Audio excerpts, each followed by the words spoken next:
Hey there.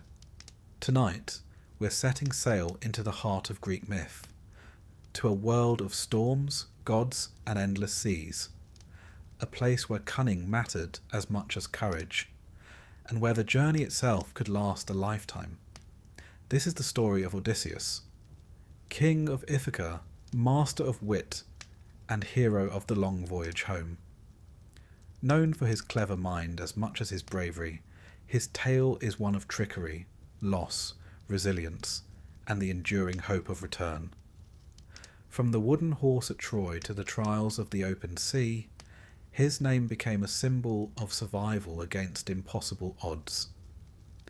If this kind of storytelling helps you rest, feel free to like the video and subscribe, but only if it truly brings you peace.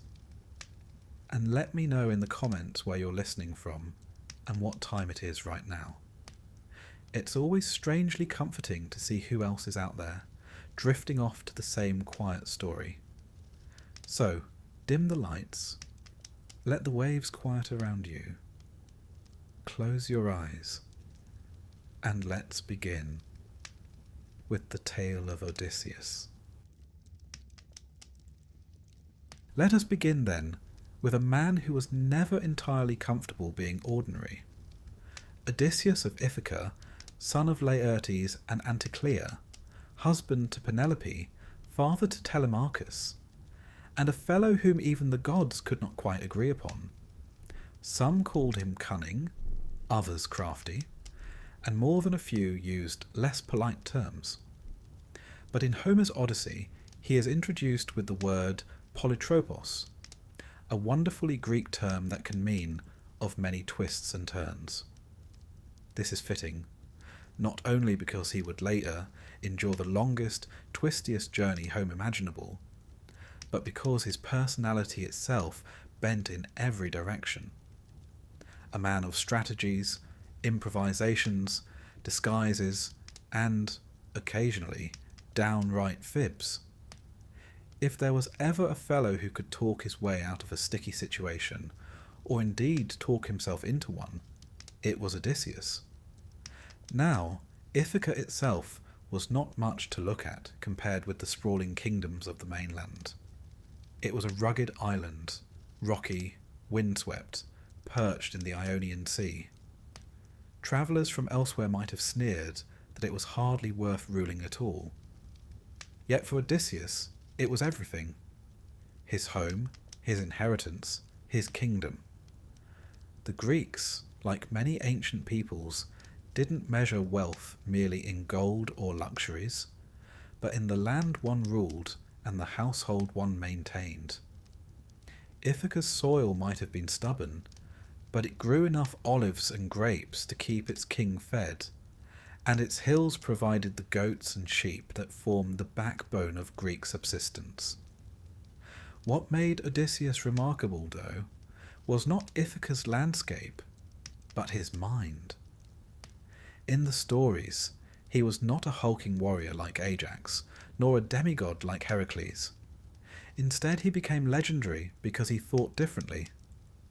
Ancient Greeks valued this trait immensely, even as they mistrusted it. The word metis, cunning intelligence, was seen as both admirable and dangerous. A society built on honour and straightforward courage did not always know what to do with a man who preferred trickery to brute force. Yet time and again, Odysseus proved that sometimes a trick outlasts a spear. To understand him, it is useful to imagine the world in which he lived, the late Bronze Age Aegean, roughly the 12th century BCE, a time when powerful palatial centres dotted Greece, Mycenae, Pylos, Tiryns, Thebes, and traded with Egypt, Anatolia, and beyond. Ships crisscrossed the Mediterranean, carrying copper, tin, amber, and textiles. Warfare was brutal, often little more than raiding and burning. To survive, one needed not only strong arms, but also sharp wits. It is no surprise, then, that Odysseus came to embody the ideal of the clever survivor. There is a curious tale about his youth that already reveals his character. When he was still a young man, his grandfather Autolycus, notorious for being something of a con man himself, gave him the name Odysseus, which can mean the one who causes pain or the hated one. A charming family tradition, to be sure. The Greeks, you see, often believed names carried destiny, and in Odysseus's case, the meaning was prophetic. He caused pain to others, yes, but he also suffered it in abundance. One might say it was truth in advertising. Despite this ominous beginning, he built a life that appeared enviable. He married Penelope, a woman as clever as he, though considerably more patient. While Odysseus would spend decades wandering, Penelope's test of endurance was subtler, resisting 100 greedy suitors while keeping the household intact. Together, they had a son, Telemachus, who was still an infant when the drums of war began to beat. Ah, yes, the Trojan War. It is here that Odysseus's reputation truly took root. But before we rush off to Troy, let us linger on the fact that Odysseus never really wanted to go. Unlike Achilles, who sought glory, or Agamemnon, who sought power, Odysseus wanted to stay home. He enjoyed his hearth, his wife, and his quiet kingdom. When the Greek leaders gathered to march against Troy, Odysseus famously tried to avoid the summons. According to legend, he pretended to be mad, ploughing his field with an ox and a donkey yoked together, an absurd combination, and sowing salt instead of seed. A clever ruse, though perhaps not his finest. Unfortunately for him, Palamedes, another sharp-minded Greek, suspected the trick. To test Odysseus's sanity, Palamedes placed baby Telemachus in front of the plough. Odysseus, unwilling to kill his son, swerved aside, and his feigned madness was revealed. And so, reluctantly, he was bound for Troy. This episode tells us much about his character. Unlike many Greek heroes, Odysseus was not driven by blind passion or by the lure of Kleos, immortal fame, though he would later receive it. Instead, he was practical. He valued life at home over glory abroad, family over conquest. Yet he was also bound by the cultural web of obligation. The Greeks had sworn an oath years earlier to defend the marriage of Helen, the woman whose abduction by Paris sparked the war. Honour demanded that Odysseus join, no matter his personal preference. Now, as narrator, I must pause and note that much of this may be more myth than history. Scholars continue to debate whether the Trojan War was an actual conflict or a poetic exaggeration of smaller skirmishes. Excavations at Hisarlik, in modern-day Turkey, thought to be the site of ancient Troy, reveal evidence of destruction layers around 1200 BCE. There was indeed a city, and it likely did fall violently more than once. Whether it was destroyed because of a runaway queen with a fondness for handsome Trojans, however, is a separate matter. But the Greeks, ever fond of storytelling, elevated the event into a myth of destiny, and in those stories, Odysseus played a central role. His reputation grew throughout the war, not because he was strongest, but because he was indispensable. When Achilles sulked in his tent, Odysseus was the one who went to persuade him back to the battlefield.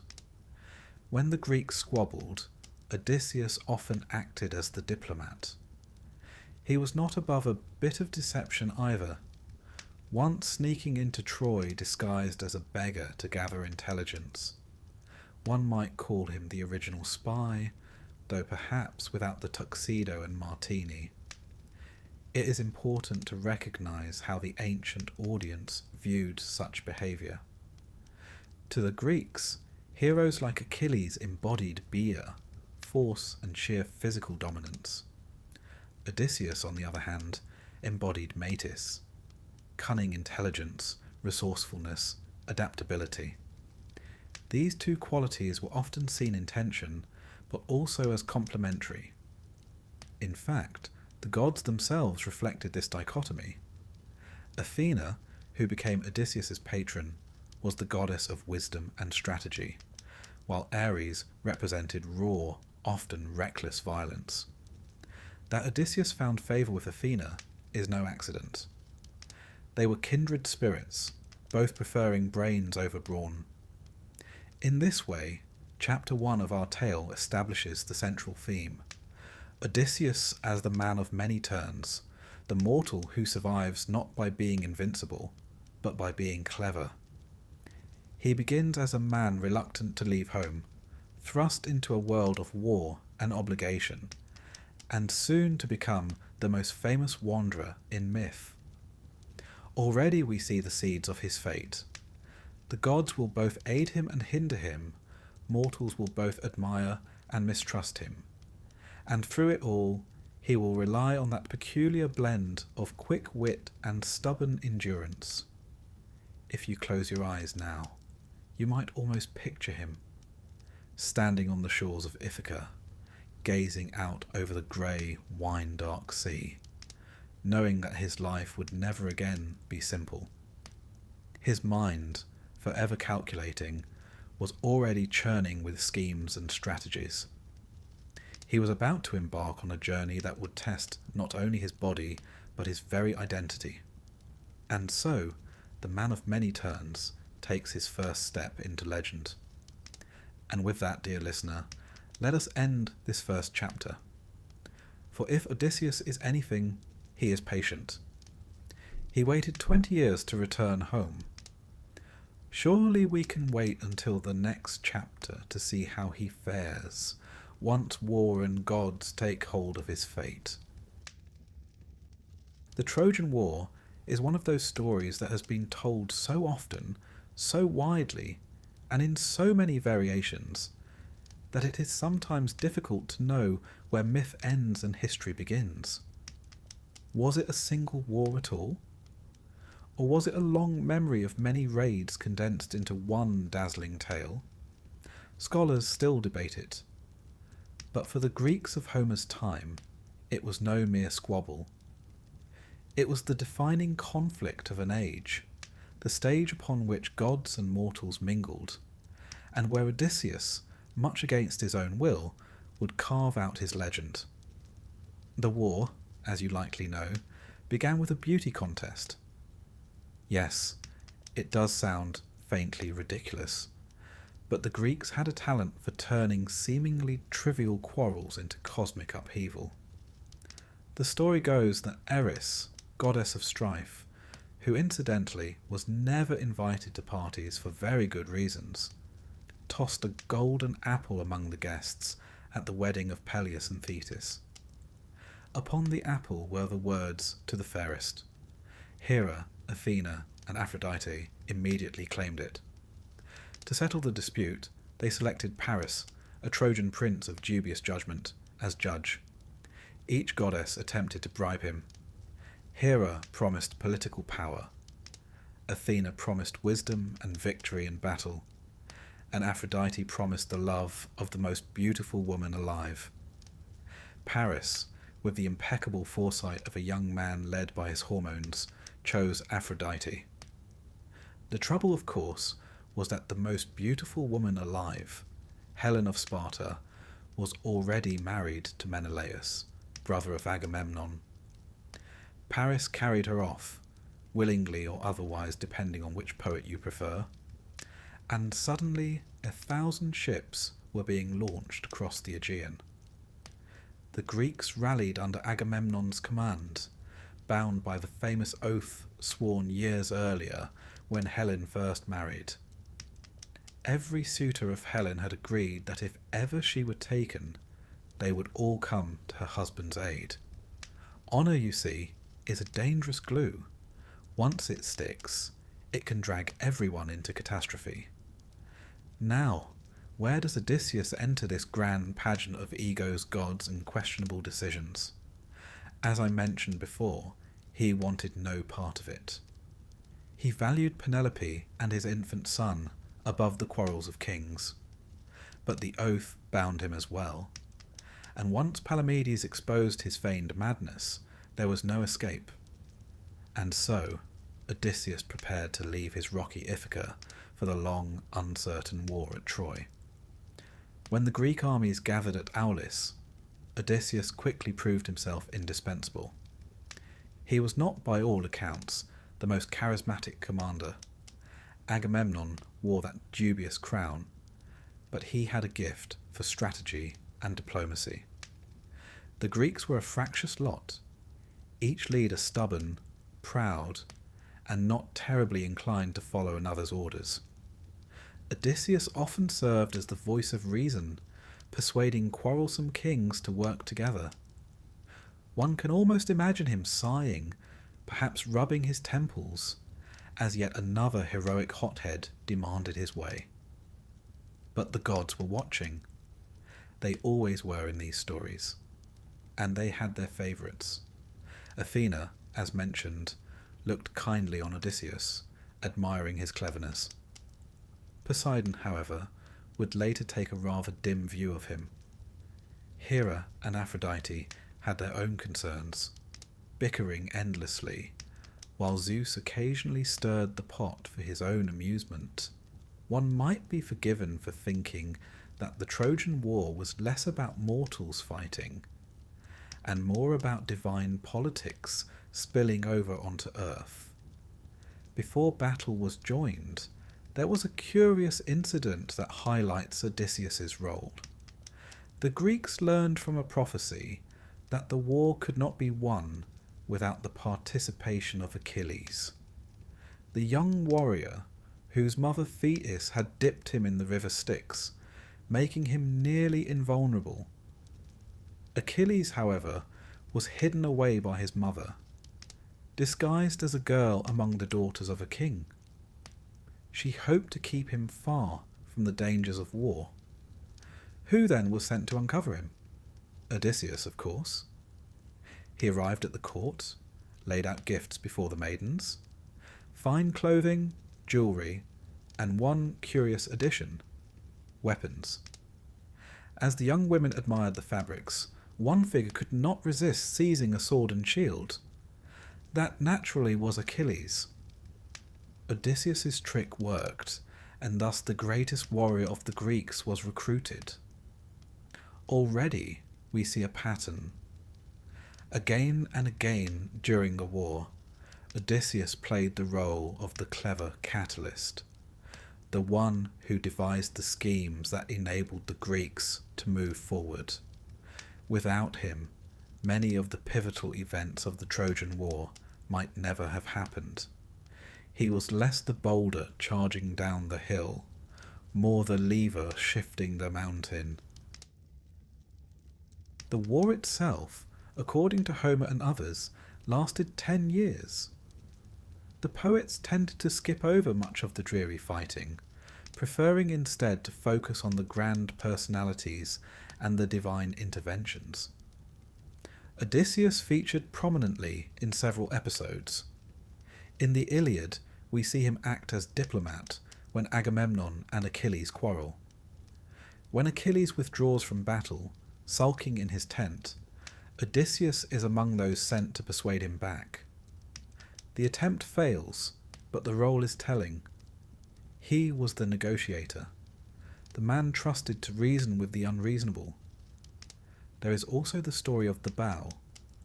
Philoctetes, a Greek hero, possessed the bow of Heracles, an essential weapon according to prophecy. Yet Philoctetes had been abandoned on an island early in the war, stricken by a foul wound, an unbearable stench. Years later, the Greeks realized they needed him. Who could persuade him to return after such betrayal? Odysseus again. His mission was not without controversy. Some versions say he deceived Philoctetes, others that he persuaded him honestly. Either way, he secured the bow, fulfilling another thread of destiny. This combination of trickery and diplomacy reveals why Odysseus fascinated the Greeks. He was not straightforward. He could be manipulative, even ruthless. Yet he was also necessary. In an age when warlords prized brute force, he represented the power of intellect, for better or worse.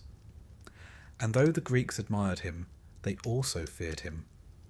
Clever men, after all, are unpredictable.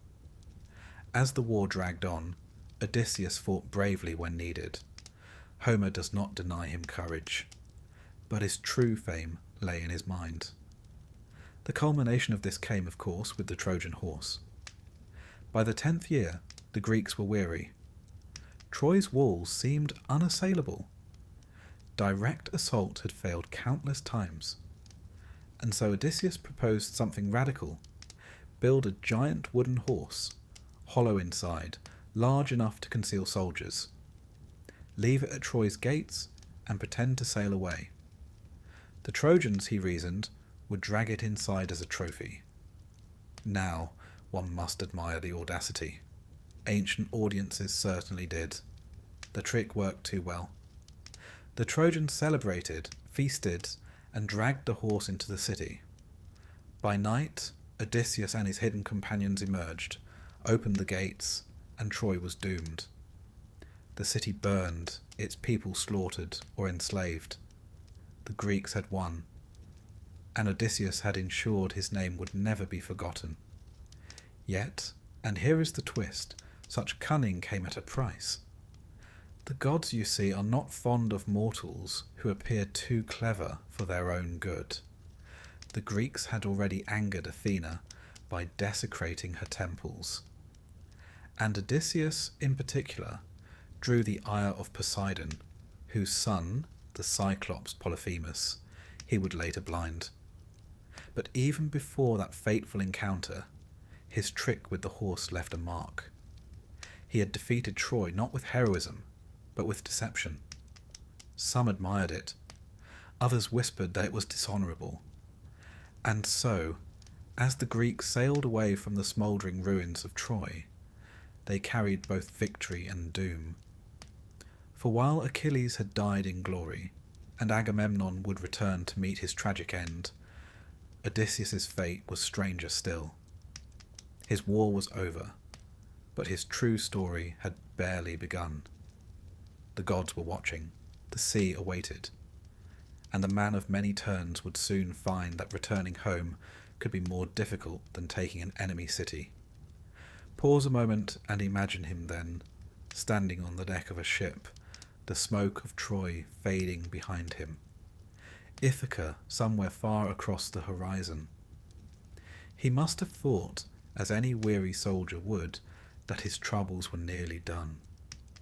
Little did he know the real adventure had just begun. When we think of Odysseus, one image tends to rise above all others: the great wooden horse standing before the gates of Troy. It has become almost synonymous with cleverness itself. Even today, we use the term Trojan Horse to describe a cunning ruse that sneaks danger inside under the guise of a gift. Though these days it tends to involve computer viruses rather than Greek soldiers. But in the original story, this was Odysseus's crowning invention, the stratagem that ended a decade-long war. By the 10th year of the Trojan War, both sides were exhausted. The Greeks had burned the surrounding countryside, raided villages, and fought countless duels, but Troy's walls remained unbroken. Those walls, incidentally, were said to have been built by the gods themselves, Poseidon and Apollo, when they were briefly punished to serve King Laomedon of Troy. Whether that's true or just a piece of mythological marketing, it gave the impression that the city was impregnable. And indeed, despite all the might of Mycenaean warriors, the city stood firm. The Greeks were growing restless. Their ships had been away from home for years. Supplies dwindled, tempers flared, and morale sagged. Some heroes had already met their fates. Achilles struck down by Paris, Ajax the Greater dead, and countless others gone. To besiege a city for 10 years in the Bronze Age was no small feat. One imagines lice, bad food, and an awful lot of shouting matches. Odysseus, practical as ever, realised that brute force would no longer suffice. If Troy could not be taken from without, it must be taken from within. Here enters the idea of the horse. Now the Greeks loved their horses. Chariots were symbols of prestige, and cavalry, while not decisive in Greek warfare, was associated with nobility. To present a great wooden horse as an offering would appeal to Trojan pride. Some ancient sources even suggest that horses were sacred to Poseidon, making the gift appear doubly significant. The plan, then, was simple in conception but audacious in execution. Build a colossal horse, hollow it out, hide soldiers inside, and leave it as if it were a dedication to the gods. The Greeks would pretend to abandon the siege, sailing out of sight, while the Trojans, in their relief, would drag the trophy into their city. Of course, a plan like this raises practical questions. How large was this horse? How many men could it conceal? Ancient poets are delightfully inconsistent on this matter. Virgil, writing centuries later in the Aeneid, has the horse bristling with armed warriors, practically an entire battalion. Homer, in the Odyssey, is vaguer. Archaeologists, ever practical, point out that constructing such a structure out of Bronze Age timber would have been a formidable engineering task. Yet, as with all myths, the point is not logistics but symbolism. The horse was a deception embodied, a gift hiding destruction, a reversal of expectations. There is even a theory among historians that the horse may not have been literal at all. Some suggest it could have been a poetic metaphor for a siege engine, perhaps a battering ram or a mobile tower, that allowed the Greeks to breach the walls. Others argue it might recall an earthquake, since Poseidon was both god of horses and of tremors, and the city's fall could have been poetically attributed to his horse. But the Greeks themselves, when they told the story, delighted in the sheer theatricality of the ruse. It was not enough for Troy to fall. It had to fall with a twist worthy of Odysseus. And so the horse was built. The craftsman, led by Epeius, shaped its massive frame. Into its belly climbed Odysseus and his chosen companions, heroes like Menelaus, Diomedes, and perhaps even Neoptolemus, the son of Achilles. They armed themselves and waited in darkness, surrounded by the creak of wood and the smell of pitch. Outside, the Greek army pretended to sail away, though in truth they lurked just beyond sight, ready to return at a signal. The Trojans, upon discovering the deserted camp and the horse, reacted in predictable confusion. What was this enormous thing? A gift? A trap? A monument to Greek desperation? Opinions varied. Laocoon, a Trojan priest, famously warned, "Beware of Greeks bearing gifts." He urged the Trojans to burn the horse, to smash it to pieces, to distrust anything left by the enemy. It was excellent advice, and had they listened, this story would be considerably shorter. Unfortunately for Laocoon, the gods had other plans. According to the tale, 2 serpents emerged from the sea and strangled Laocoon and his sons. The Trojans, horrified, interpreted this as a divine sign. Clearly the horse was sacred, and Laocoon had offended the gods by urging its destruction. Such is the dangerous logic of myth. Ignore the practical warning, heed the ominous spectacle. Thus convinced, the Trojans dragged the horse into the city with ropes, rejoicing that the long war was finally over. That night, Troy celebrated. Fires blazed, wine flowed, and laughter echoed through streets that had known only fear and siege for a decade. While the Trojans slept, oblivious in their triumph, the hollow belly of the horse stirred. Odysseus and his companions emerged silently, their armour glinting in the torchlight. They opened the gates, and the Greek army, who had returned under cover of darkness, poured in. Troy was undone, the city burned. Priam, the aged king, was slaughtered at his altar. Women and children were taken captive. Cassandra, the prophetess cursed never to be believed, was dragged from the temple of Athena. Aeneas, in later Roman tradition, fled with his household to found a new destiny in Italy. But for the Greeks, the victory was total. The war was won. And Odysseus, though not the only architect of destruction, was forever linked with the cunning horse that brought the mighty city down. Now, let us step back and consider the symbolism. To the Greeks, Odysseus's trick represented the triumph of intelligence over brute strength. For 10 years, armies had battered against Troy to no avail. Yet in a single night of guile, the walls fell. It was a lesson, both inspiring and unsettling. Admire cleverness, yes, but beware it too. After all, the Trojans had welcomed what seemed a gift, and it destroyed them. The story became a cultural warning.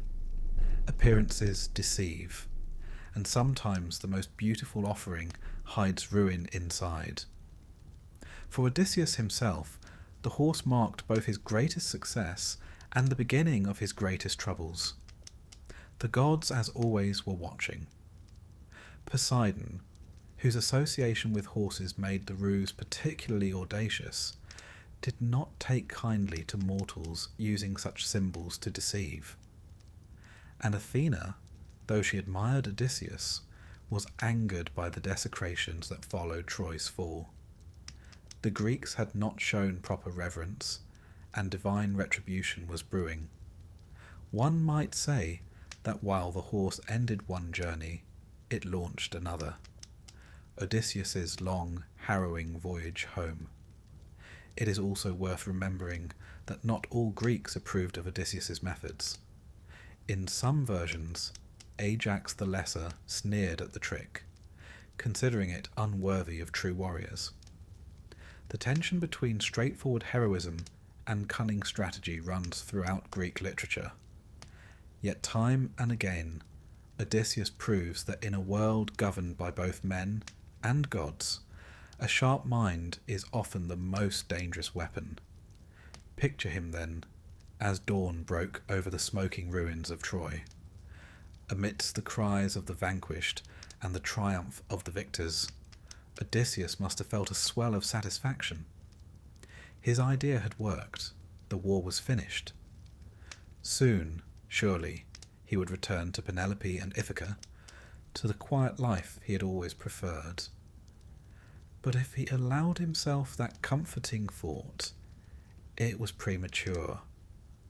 For even as the ashes cooled, the gods were plotting, the sea was stirring, and Odysseus's true Odyssey was only beginning. It is one of life's small ironies that Odysseus, who had survived 10 years of war at Troy, was undone not by swords or spears, but by his own tongue.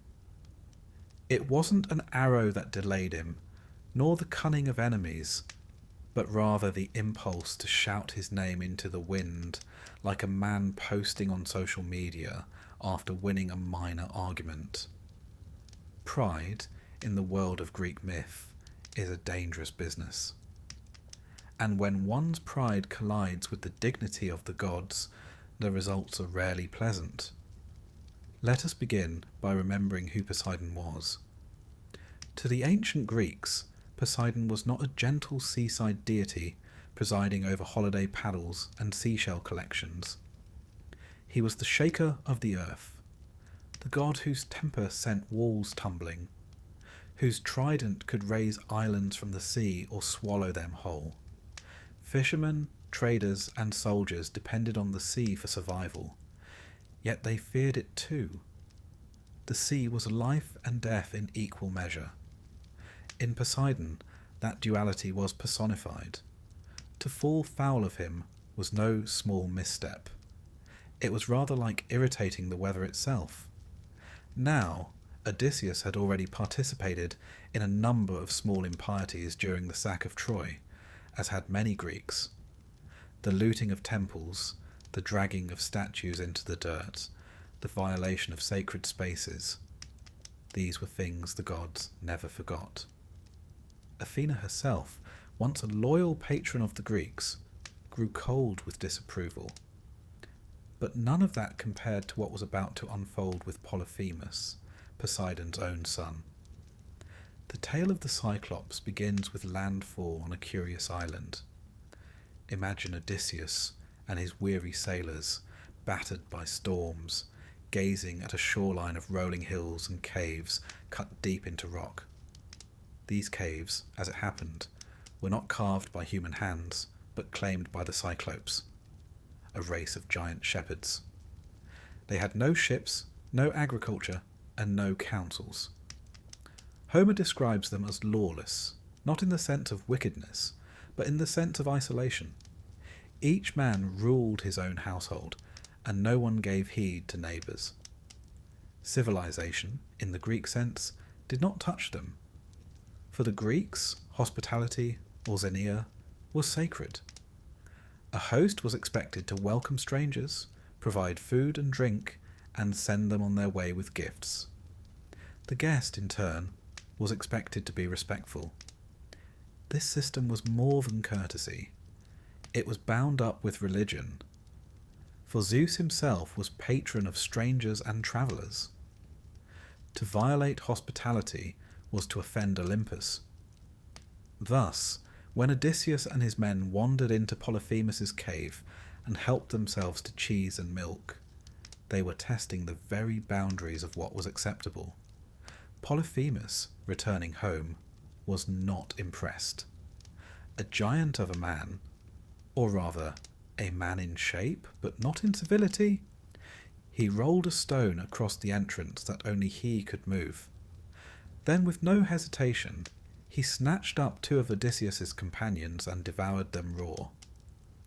Homer is graphic here, as though to emphasize the sheer horror of lawlessness. To the Greek ear, Polyphemus was not just a monster, but an anti-citizen, one who knew nothing of laws, councils, or proper respect. Trapped in the cave, Odysseus faced a dilemma. Violence was useless, for the stone at the entrance required strength beyond mortal measure. Escape seemed impossible, and so he turned, as always, to cunning. Producing a skin of strong wine, a gift from earlier travels, he offered it to Polyphemus. The Cyclops, unused to such potent drink, consumed it greedily. His single eye drooped, his head swayed. When asked his name, Odysseus replied with calculated mischief, "Nobody." And so, when the sharpened stake was driven into Polyphemus's eye, and the giant roared in agony, calling his neighbours for aid, they asked who was harming him. "Nobody!" he screamed. And satisfied that he was suffering from some divine illness rather than mortal attack, they left him to his misery. The escape was another masterpiece of cunning. Odysseus tied his men beneath the bellies of sheep, so that when Polyphemus, blind, felt along their woolly backs as they left the cave, he never noticed the men clinging underneath. It was, one must admit, both ingenious and slightly undignified. Heroes in Greek myth are not always graceful in their triumphs. At this point, the story might have ended well. They had escaped a grisly death, fooled a giant, and reached the safety of their ships. But Odysseus, unable to resist the temptation, shouted back across the water. He mocked Polyphemus, taunted him, and most fatally revealed his name and lineage. "Tell them it was Odysseus of Ithaca who blinded you," he boasted. Polyphemus then lifted his arms to the sky and prayed to his father Poseidon. It was a simple prayer, but devastating, that Odysseus might never reach home, or if fated to do so, that he should come late, alone, in misery, to find sorrow waiting.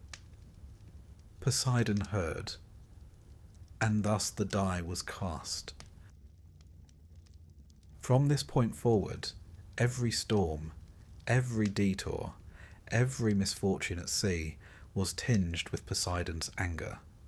One might view the Odyssey as a series of unfortunate accidents, but Homer makes it clear these were not accidents. They were the steady hand of a god offended, guiding the winds and waves to thwart a mortal. Historically, this story reflects something deeper about Greek life. To the Greeks, the sea was at once highway and hazard. Traders depended upon it, colonists spread across it, and soldiers sailed upon it to wage wars. Yet the sea was fickle. A journey meant for a week might take months. Pirates lurked in hidden coves. Sudden storms could smash a fleet.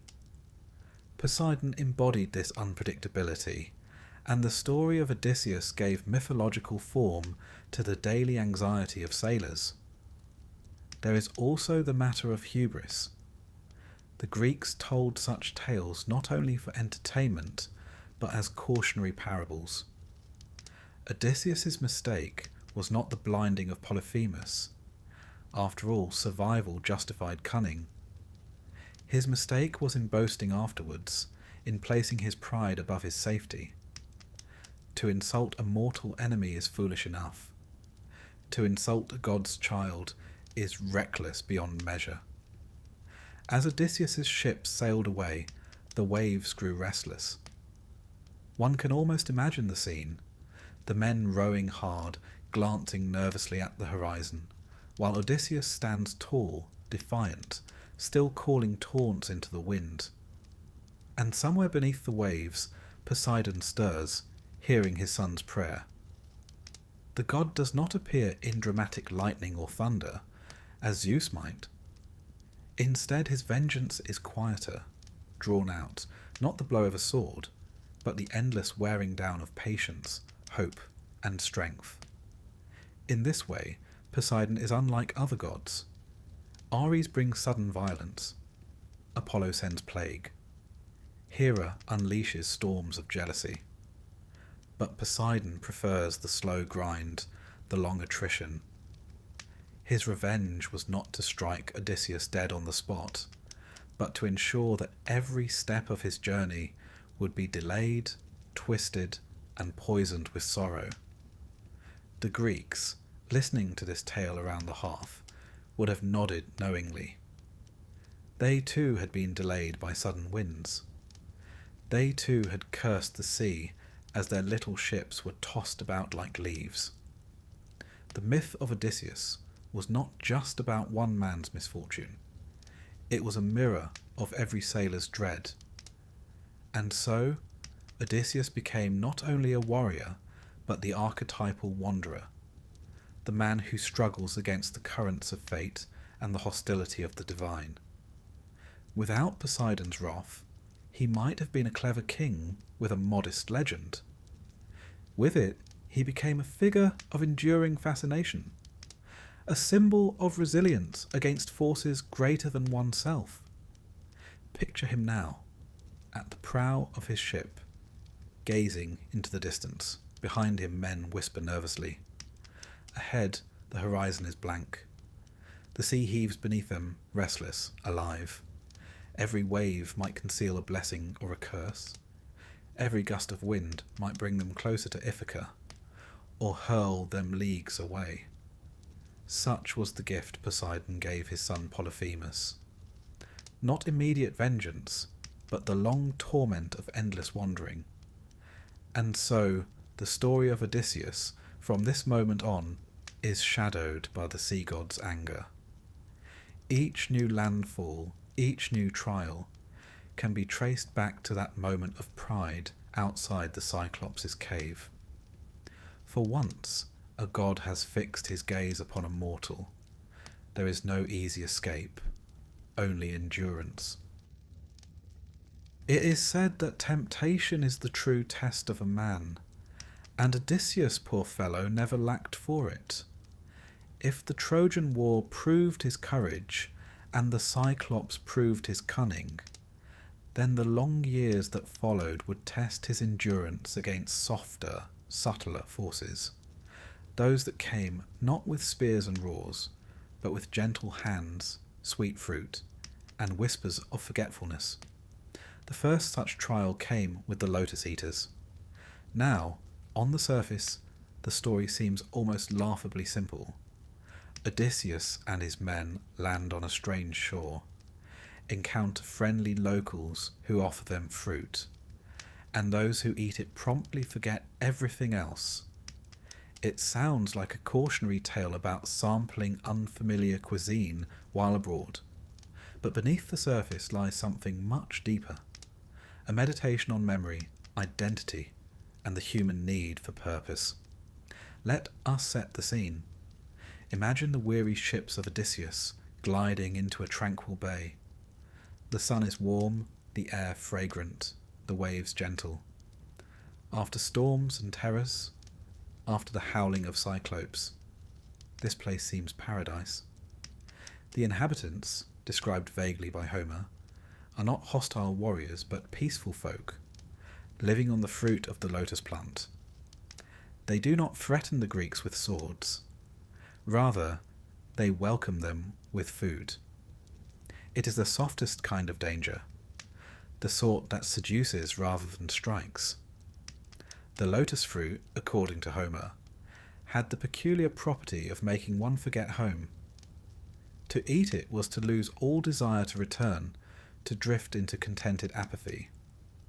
No hunger, no ambition, no longing, just a pleasant stupor. To a Greek audience, this was terrifying.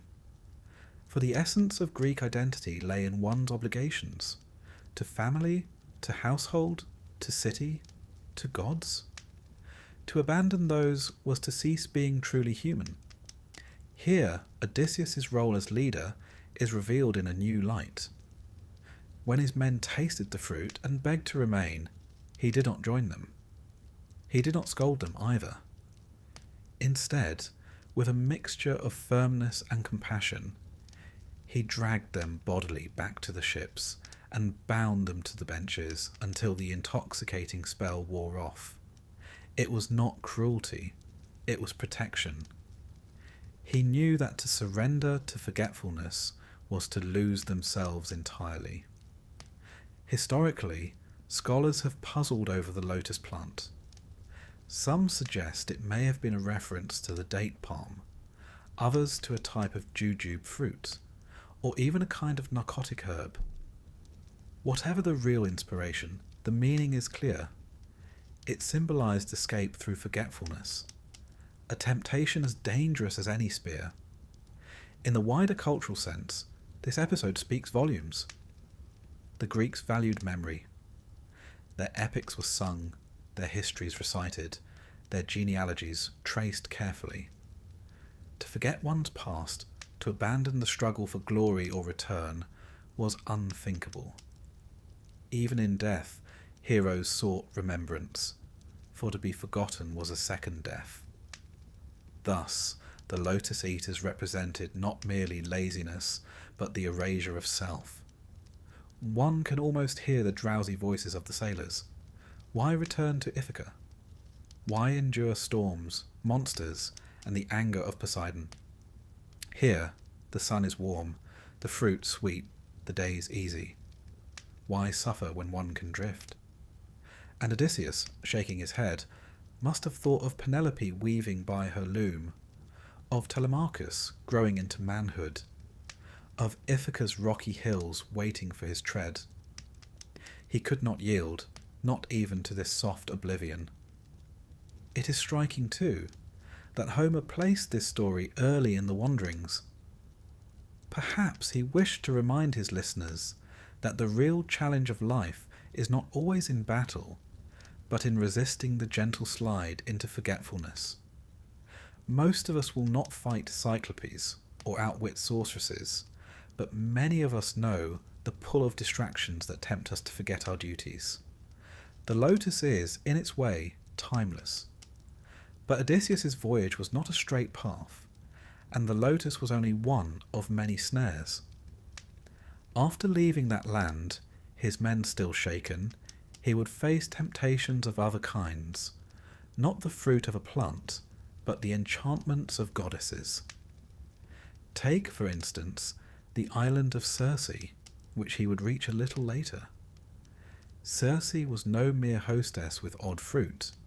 She was a sorceress, a daughter of Helios, skilled in herbs and charms.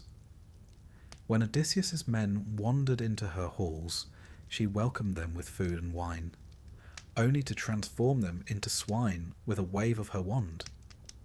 One might say it was the very opposite of the Lotus, not forgetfulness, but bestiality, stripping men not of memory but of their humanity itself.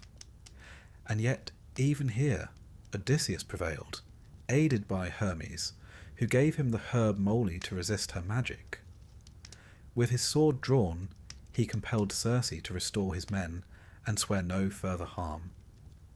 But what followed is curious. He did not leave at once. Instead, he and his men remained for a full year, feasting, resting, and, dare one say, enjoying themselves rather more than was strictly necessary.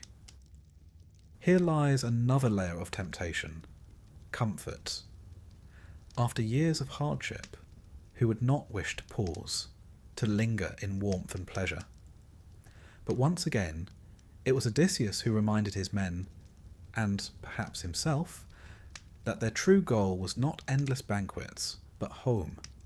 He urged them on, though Circe herself tried to delay them. If the Lotus represented forgetfulness, and Circe's island represented indulgence, then Calypso's cave, encountered later, was the ultimate test. For Calypso, a nymph of the sea, fell in love with Odysseus, and offered him immortality if he would remain with her. Imagine that. No more storms, no more dangers, no more decay. To live forever, beloved of a goddess, free from suffering. Many mortals would have seized it gladly. And yet Odysseus longed for home. He longed not for eternal bliss, but for Ithaca, for Penelope's quiet strength, for the familiar stones of his hearth, for the mortality that was his.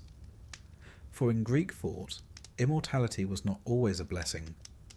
To live forever without one's true place, one's true identity, was no life at all. Thus, across these episodes, we see a pattern. Odysseus is tempted again and again, not only by monsters and storms, but by the desire to forget, to yield, to settle for ease.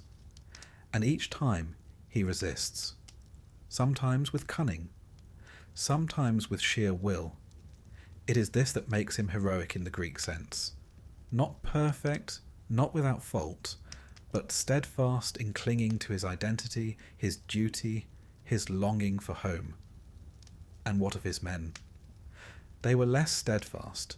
Again and again they faltered, eating the lotus, succumbing to Circe, slaughtering the cattle of Helios. In them we see the frailty of mortals, in Odysseus the determination of one man. It is little wonder that, in the end, he alone returned.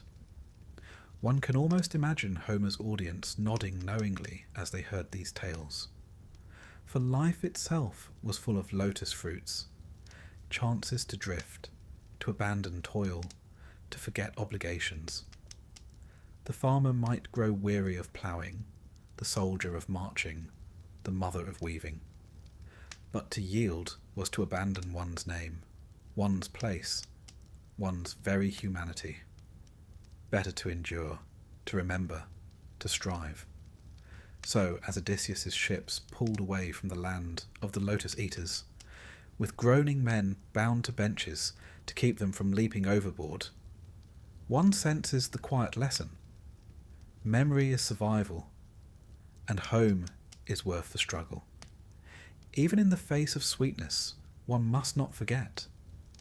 And from that tranquil but dangerous shore, they sailed once more into Poseidon's seas, carrying with them not only the memory of temptation resisted, but the heavy knowledge that far greater tests still lay ahead.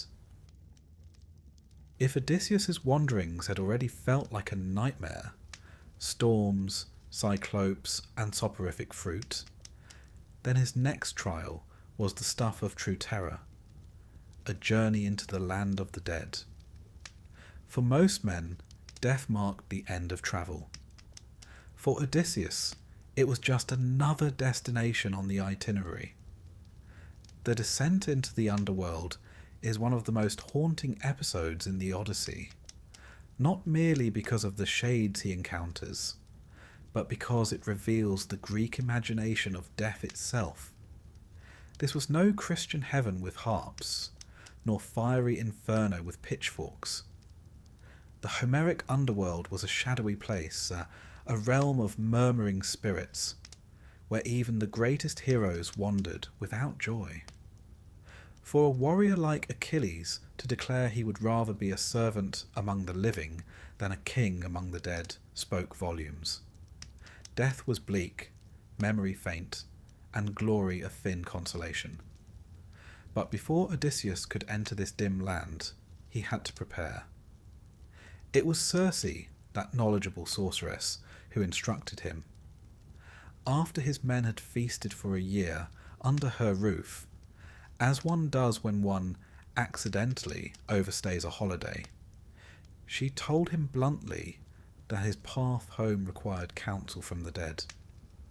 Specifically, he must seek Tiresias, the blind prophet of Thebes, who retained wisdom even beyond the grave. The journey began with sacrifices. Odysseus and his men sailed to the edge of Oceanus, to that misty boundary where the living world gives way to the shadowy realm. There he dug a trench, poured libations of honey, milk, wine, and water, and sprinkled barley. Then came the darkest part, the sacrifice of black rams, their blood flowing into the trench to summon the shades. In Homer's telling, it is the blood that grants the dead the ability to speak, as if memory itself were restored by the vitality of life. And so they came. First, the spirits of ordinary men and women, a silent crowd pressing forward, eager for a sip of blood to recover speech. Then figures of renown, mothers, warriors, kings. Odysseus, sword in hand, kept them at bay until Tiresias arrived. It is a chilling picture. A living man standing among the dead, surrounded by murmuring shades, his blade flashing in the dim light, the air heavy with the scent of blood and ash. When Tiresias spoke, it was not with comfort but with warning. Odysseus, he said, would indeed reach home, but not easily. Poseidon's wrath still lay heavy upon him. Worse still, if his men harmed the cattle of Helios, the sun god, doom would follow. And when at last he did return, he would find trouble in his own halls. Arrogant suitors feasting at Penelope's table, draining his stores, plotting to claim his throne. The prophet even foretold a strange journey after his return, to wander once more until he carried an oar inland so far that men mistook it for a winnowing fan, a sign that he had appeased Poseidon at last. Only then might he enjoy a peaceful death, old and full of years. This prophecy, solemn and heavy, gave Odysseus not comfort but a sense of inevitability. His path would be long, his trials bitter, but his homecoming certain, provided he resisted temptation and endured. Yet Tiresias was not the only figure to speak. His own mother, Anticlea, came forward, and here the Odyssey strikes deeply human chords. Odysseus had left her alive, but now she was among the dead. When he asked how she died, she replied simply, "Of longing for him. It is a moment of piercing sorrow. Not battlefield wounds, not disease, but grief and waiting that stole her life. For all his cunning and strength, Odysseus could not protect her from that. One almost hears the sigh in the poet's voice. Then came Agamemnon, the commander of the Greek host at Troy, whose fate had been grim indeed. Returning home, he was murdered by his wife Clytemnestra and her lover Aegisthus. His words to Odysseus were bitter. 'Never trust women,' he said, 'not even your wife.' One imagines Odysseus listening uneasily, thinking of Penelope weaving back in Ithaca. Yet Agamemnon's caution was not entirely misplaced, for in Greek myth, betrayal within the household was a recurring theme, a warning that war's end did not always bring peace. And then came Achilles, the great hero, peerless in battle, who had chosen a short life with glory over a long, obscure one. Now, in the gloom of Hades, he admitted that glory was cold comfort. He would rather serve a poor man alive than rule among the dead. To Homer's audience, this was a striking reversal. The greatest of warriors confessed that death stripped all prizes of meaning. Yet when Odysseus reminded him that his son Neoptolemus fought bravely at Troy, Achilles brightened, proud even in death of his lineage. Memory again provided some balm. One by one, other shades appeared. Ajax, still bitter over the quarrel with Odysseus about Achilles' armour. Heracles, whose labours were legendary. Minos, the judge of souls. Each encounter layered new reflections on mortality, glory, and loss. It is a catalogue not of monsters, but of memory, a roll call of those who fought, who ruled, who loved, and who died. Historically, this episode offers us glimpses into Greek beliefs about death. Unlike later traditions of reward and punishment, Homer's underworld was a place of shadows, where all, noble or base, shared a common fate. There were exceptions: Elysium for a chosen few, eternal torment for figures like Tantalus and Sisyphus. But for the majority, death was simply dimness. The emphasis was not on heaven or hell, but on being remembered among the living. To be sung of by bards, to have one's deeds told at feasts, was to defy the oblivion of Hades. For the storyteller by the hearth, this passage also served another purpose. It linked Odysseus' tale with the larger cycle of Greek myth. By encountering Agamemnon, Achilles, Ajax, and others, Odysseus' story bound itself to the saga of Troy, reminding listeners that all these threads were woven together in one great tapestry of myth. As Odysseus stood among the dead, holding his sword to control the clamouring shades, one cannot help but sense his isolation. He was a living man in a land of the dead, a figure of warmth surrounded by cold. He must have longed for sunlight, for the crash of waves, even for the wearying trials of the sea. And yet he stayed until he heard all he must, until Tiresias' prophecy was secured, until he had spoken to his mother, until he had glimpsed the cost of glory in Achilles' words. Only then did he retreat, fleeing back to the ship, heart heavy, soul thoughtful. When his oarsmen rowed away from that dark shore, I imagine there was silence among them. Men who had fought wars and seen bloodshed now carried memories of the dead pressing close, of voices whispering in the gloom. Perhaps they rode faster than usual, eager to feel the spray of seawater, eager to smell salt air instead of the stench of blood sacrifices. To have walked briefly in Hades is enough to make even storm-tossed seas feel like a blessing. And so, Odysseus left the underworld behind, but its lessons clung to him. Memory, duty, endurance. These were the themes reinforced in the Land of Shades. For the living, the task was clear: to act so that one's name would be remembered, so that even in Hades, one might find comfort in knowing the bard still sang. As his black ship slipped once more into Poseidon's domain, Odysseus carried not only the weariness of travel, but the weight of prophecy. Ahead lay Scylla and Charybdis, the cattle of the sun, the song of the Sirens. Yet behind him, in memory, drifted the pale faces of the dead, a reminder of what awaited all men in the end.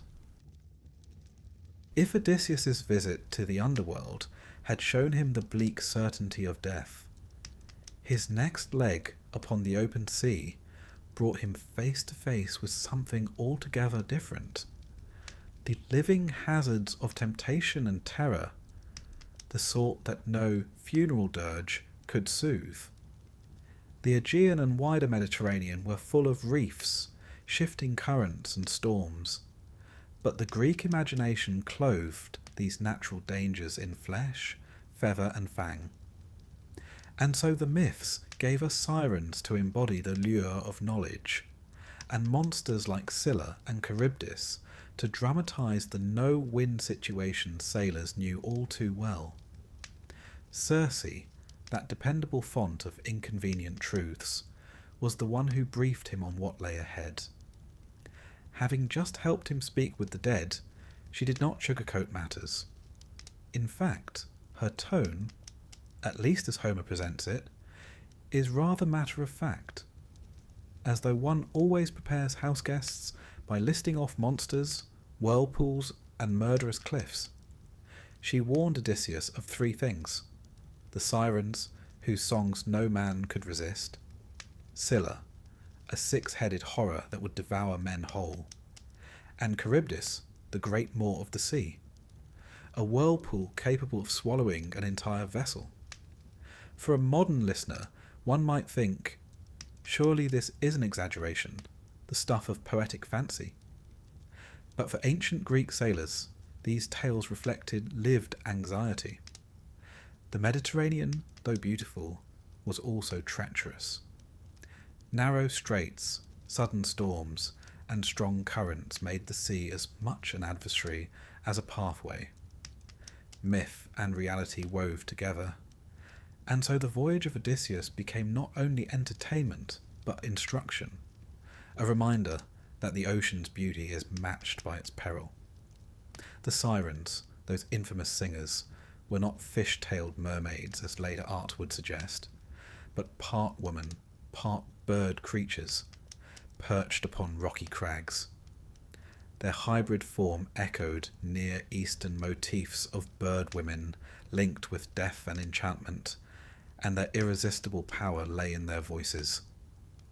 They promised knowledge, not just beauty or love, but total knowledge of the world.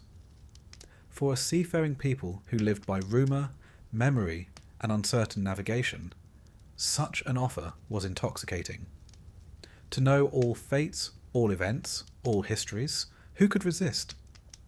Odysseus, ever the curious man, certainly could not. But he was also cautious, and Circe's warning still rang in his ears. He ordered his men to plug their ears with beeswax, softening it with their hands and pressing it into place, a sight that must have looked comical if not for the deadly seriousness of the task. Then, with the solemnity of a man preparing for temptation, he instructed them to lash him tightly to the mast, and no matter what he shouted, they were not to untie him. His men obeyed, no doubt with the faint amusement of soldiers who rarely get to tie up their own commander. As the ship approached, the Sirens began their song. Homer wisely does not attempt to give us the tune, for how can mortal poetry capture a sound that enslaves the will? Instead, he records the words. They hailed Odysseus by name, calling him glorious, promising him knowledge of all things under the sun. And Odysseus, true to form, struggled furiously against his bonds, straining to leap overboard, screaming at his crew to release him. They, deaf to his pleas, rowed on with grim determination, eyes fixed ahead. The ropes cut into his flesh as he twisted, but they held, and the ship glided safely past. Only once the music faded into silence did his body slump, spent and trembling against the mast. He had heard the Sirens, but survived. The episode became a parable in Greek thought. The Sirens embodied not just lust or danger, but the peril of unrestrained curiosity, the hunger for knowledge without discipline. Later philosophers would reinterpret them as symbols of cosmic harmony or deceptive pleasure, while medieval writers turned them into temptresses of the flesh. Yet in Homer's world, their menace was simpler and deeper. They offered wisdom that was not meant for mortals, a vision too powerful to bear. Odysseus alone among men heard their song and lived, but only because he bound himself first. No sooner had his ship escaped this melodious doom than the greater hazard appeared, the dreaded passage between Scylla and Charybdis. Mariners believed this strait, with its violent currents and rocky cliffs, corresponded to the Strait of Messina between Italy and Sicily, a channel notorious for its unpredictability. To sail through it was to face two perils side by side, each capable of destruction. On one side was Charybdis, the whirlpool, imagined as a monstrous mouth in the sea. 3 times a day she sucked down the waters and belched them out again in thunderous surges. Any vessel caught in her pull would be swallowed whole. On the other side crouched Scylla, half hidden in her cliffside cave. From her waist sprang 6 necks, long and snake-like, each ending in a savage head with triple rows of teeth. At a ship's passing, each head would dart out, snatching a sailor into the air and devouring him alive. Circe had advised a cruel pragmatism, better to pass nearer Scylla. She would take 6 men, no more, no less, while Charybdis might swallow all. The logic was sound, but it offered no comfort to a leader who valued his men. Odysseus must have wondered which 6 faces would be lost, which voices would be silenced forever in screams. Yet he had no choice but to steer toward her cliff. The description of the strait is one of Homer's most vivid. The sea roared and seethed, the air shook with the thunder of Charybdis drawing down the waves. Above, jagged rocks jutted like teeth, and the shadows of Scylla's cave loomed. The men rowed hard, muscles straining, sweat pouring, eyes wide with fear. Odysseus, in full armour, gripped his spear, though Circe had warned him it would be useless. Perhaps he hoped by defiance alone to shield his men. And then it came, sudden, merciless. 6 necks lashed out from the cave, 6 gaping jaws seized 6 men. Their screams echoed as they were lifted from the deck, flailing helplessly, calling their comrades' names. In a heartbeat they were gone, devoured before their companions' eyes. Odysseus wept openly, admitting later that it was the most dreadful sight he ever endured. He could do nothing. His cunning, his strength, his leadership were all powerless in that moment. Sometimes even heroes must simply endure. This harrowing passage struck a deep chord with Greek audiences. The sea was their highway, but also their terror, and Scylla and Charybdis gave form to the dangers of narrow straits and unpredictable tides. To this day, the phrase "between Scylla and Charybdis" endures, capturing the essence of being caught between two unavoidable dangers. Ancient vase painters depicted Scylla with serpentine bodies and dog-like heads sprouting grotesquely, while Roman mosaics gave Charybdis a monstrous face in the waves. These images served not just as decoration, but as warnings. The sea was never to be taken lightly. When the ship cleared the strait, the men sat silent, mourning their companions. The grief was heavy, yet so too was relief. They had survived, though diminished. Odysseus, his heart wrung, must have wondered how much more he could lose before he reached home. Ahead lay yet another trial, the island of Helios, with its sacred cattle that Tiresias and Circe had forbidden him to touch. Hunger and despair would soon gnaw at his men more fiercely than any monster. But that was still to come. For now they rode on, leaving behind the echo of screams and the memory of songs too sweet to bear. After surviving monsters and whirlpools, one might think Odysseus and his weary crew had earned a peaceful voyage, perhaps a calm sea and a favourable wind. But Homer, ever the dramatist, knew better. Greek heroes were not permitted to rest until they had been tested in every conceivable way. And so the next trial did not come in the form of a monster rising from the sea, but in something far more subtle and arguably more dangerous: hunger. The ship carried the men to the island of Thrinacia, sacred to Helios, the sun god himself. This island was not just a dot of land in the middle of the sea. In Greek imagination, it was one of those uncanny places where divine and mortal spheres overlapped, where every step risked trespass.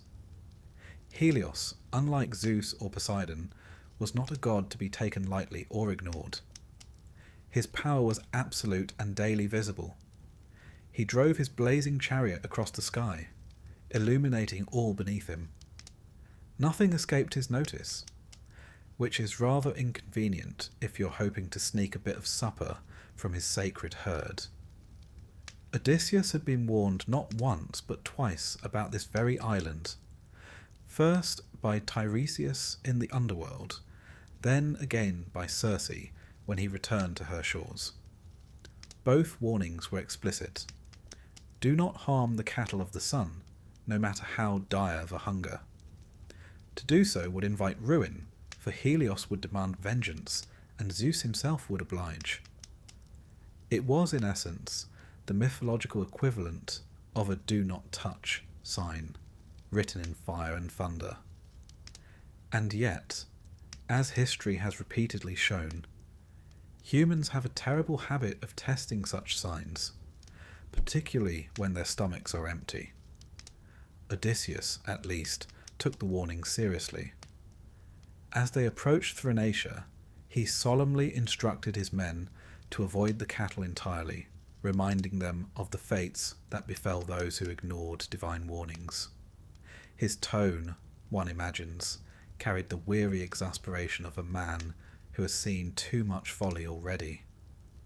Yet leadership is not only about giving instructions, it's about keeping men alive long enough to follow them. And this, unfortunately, was where matters went awry. The weather, that most ancient of plot devices, turned against them. Zeus sent a storm that pinned the ship on the island for an entire month. The men built huts, rationed what food they had, and prayed for mercy. But as days became weeks, their supplies dwindled, and the gnawing ache of hunger began to twist their thoughts. Homer is careful here, reminding us that the human body, when deprived of food, can drive even disciplined men to desperation. It is no coincidence that ancient Greek culture regarded hospitality, the giving of food and shelter, as a sacred duty. To deny a man bread was to push him closer to dishonour, even madness. At first, the crew obeyed Odysseus's instructions. They hunted fish, dug for roots, even chewed on what scraps they could gather. But hunger is a relentless persuader. And eventually, while Odysseus wandered inland to pray to the gods for deliverance, or perhaps one might wryly note, to give himself a break from his increasingly irritable men, they conspired against him. Led by Eurylochus, that ever-sceptical voice among the crew, they argued that starving to death was a greater folly than offending the gods. After all, Eurylochus reasoned, better to die quickly at sea under Zeus's thunderbolts than to waste away slowly, gnawing on empty bellies. With grim determination, they slaughtered the cattle of Helios. The moment was not taken lightly, even by the mutinous crew. Homer tells us they performed makeshift rites, attempting to justify their act as a kind of offering. But one suspects this was more about easing their consciences than appeasing Helios. After all, roasting divine cattle is rather difficult to disguise as a sacrifice when one also eats the offering. The smell of roasting beef filled the air, a fragrance both delicious and damning. Odysseus, returning to the shore, was horrified. He knew instantly that the men had doomed themselves, and indeed Helios, who sees all, saw this as well. Enraged, he stormed to Olympus to demand retribution. The Homeric gods, we must remember, were not abstract forces of morality. They were deeply personal beings, quick to anger, proud of their possessions. Helios's cattle were not just animals, they were symbols of his dominion, his pride, his sacred right.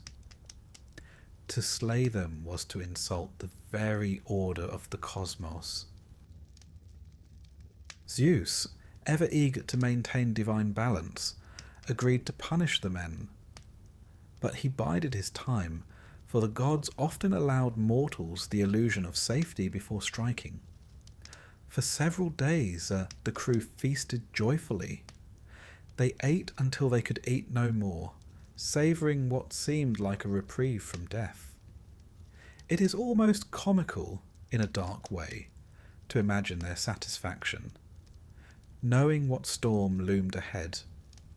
One can almost hear Homer's audience chuckle grimly, shaking their heads at the foolishness of men who think they can outwit both hunger and the gods. Then, when the winds finally shifted and the ship sailed once more, Zeus unleashed his vengeance. Black clouds gathered, lightning split the sky, and thunder roared across the waves. The sea itself rose in fury, waves towering and crashing down upon the vessel. A bolt of lightning struck the ship, splintering the mast and tearing the hull apart. Men were thrown into the sea, their cries swallowed by the storm. One by one, they disappeared beneath the waves, until only Odysseus clung to a fragment of timber, tossed about like a leaf in a tempest. The punishment was absolute. Every man who had slaughtered the cattle perished, leaving Odysseus once more utterly alone. The scene underscored one of Homer's most enduring themes, the fragility of human life before divine will. No amount of courage, cleverness, or camaraderie can save those who flout the laws of the gods. In this, the story reflected a wider Greek worldview. The cosmos was not governed by fairness or justice in the modern sense, but by balance and reverence. To break sacred order was to invite disaster, as sure as night follows day. There is a historical resonance here as well. ancient Greek seafarers lived in constant dependence upon forces beyond their control. Winds, tides, storms. Sacrifices to gods like Poseidon and Helios were not empty rituals. They were expressions of both fear and gratitude.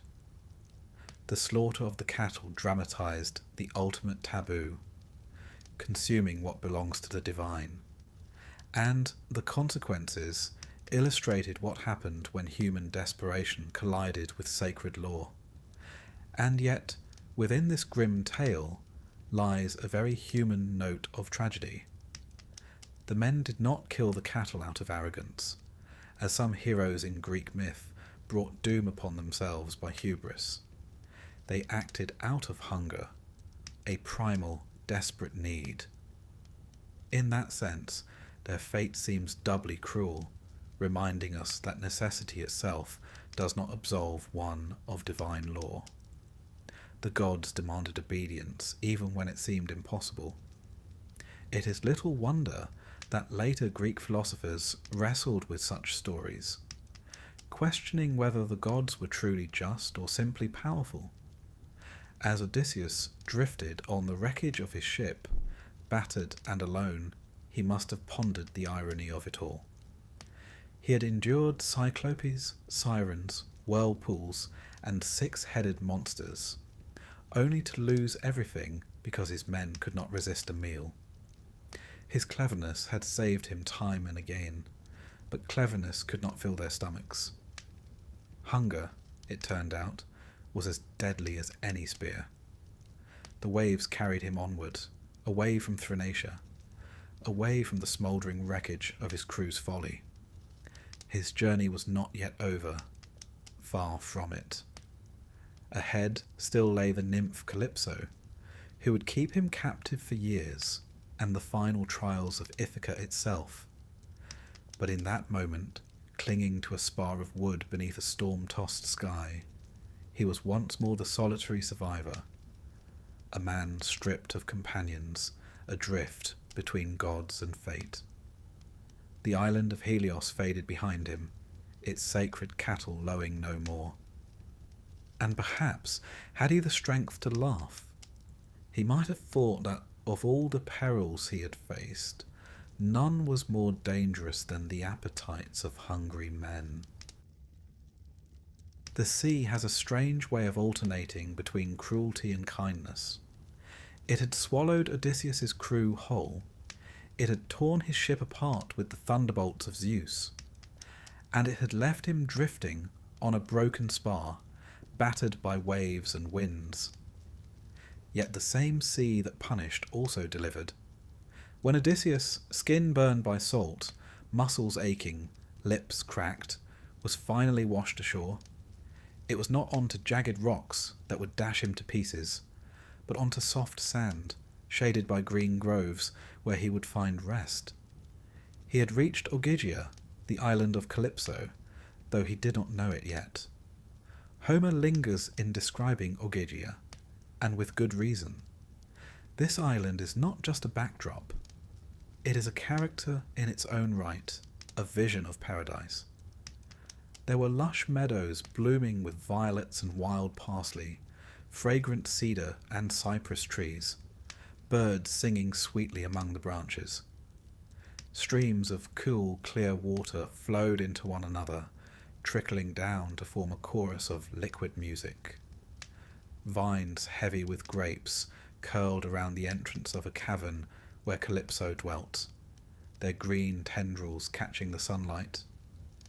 To the ancient Greeks, whose lives were often marked by harsh terrain, arid soil, and uncertain harvests, such a place must have seemed a dream, an impossible oasis.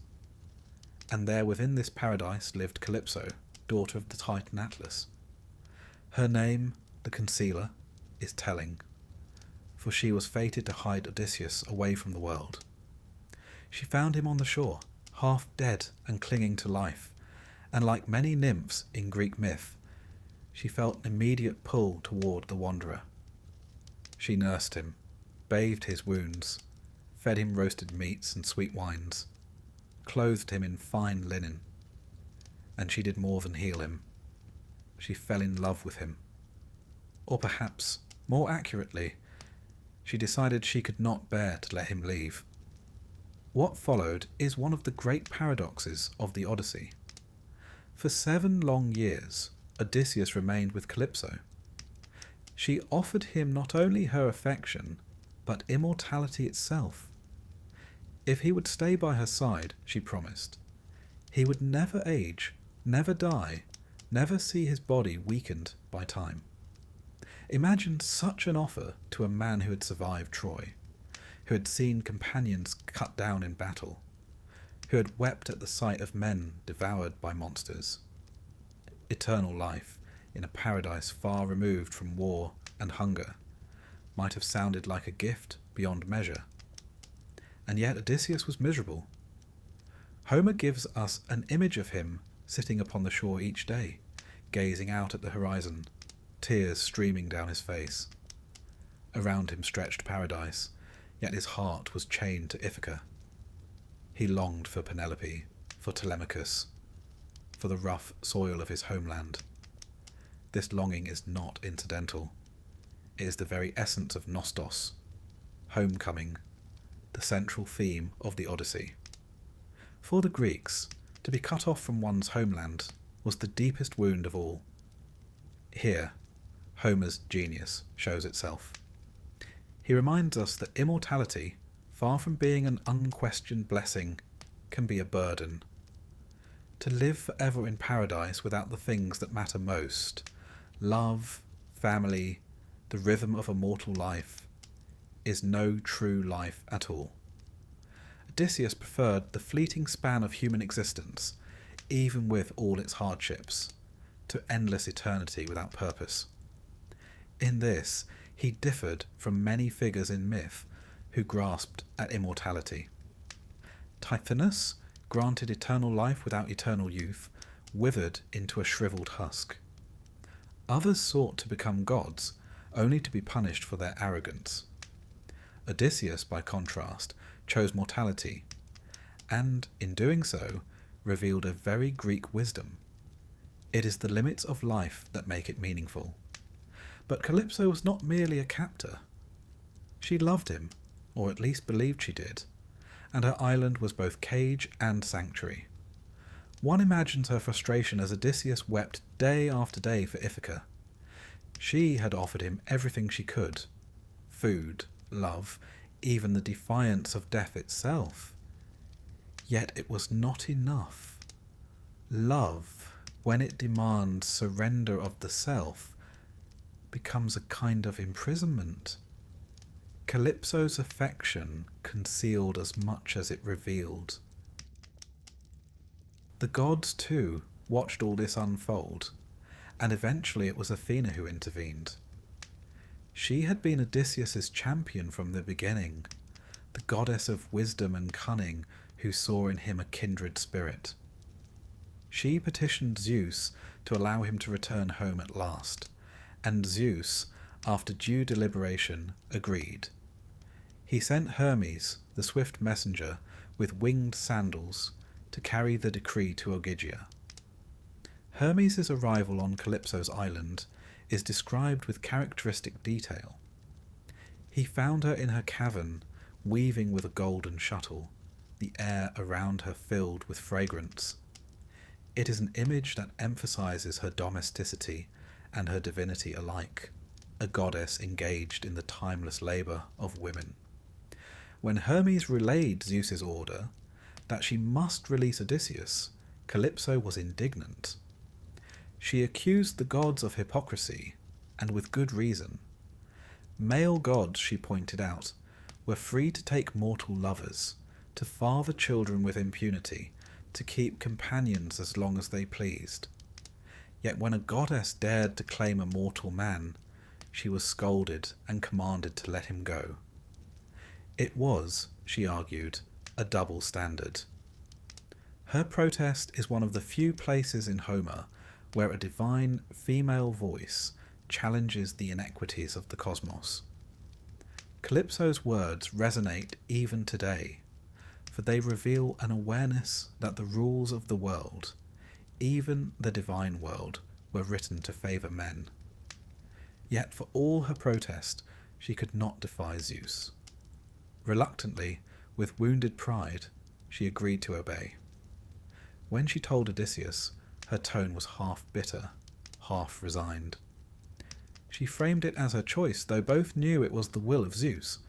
Still, she did not hinder him.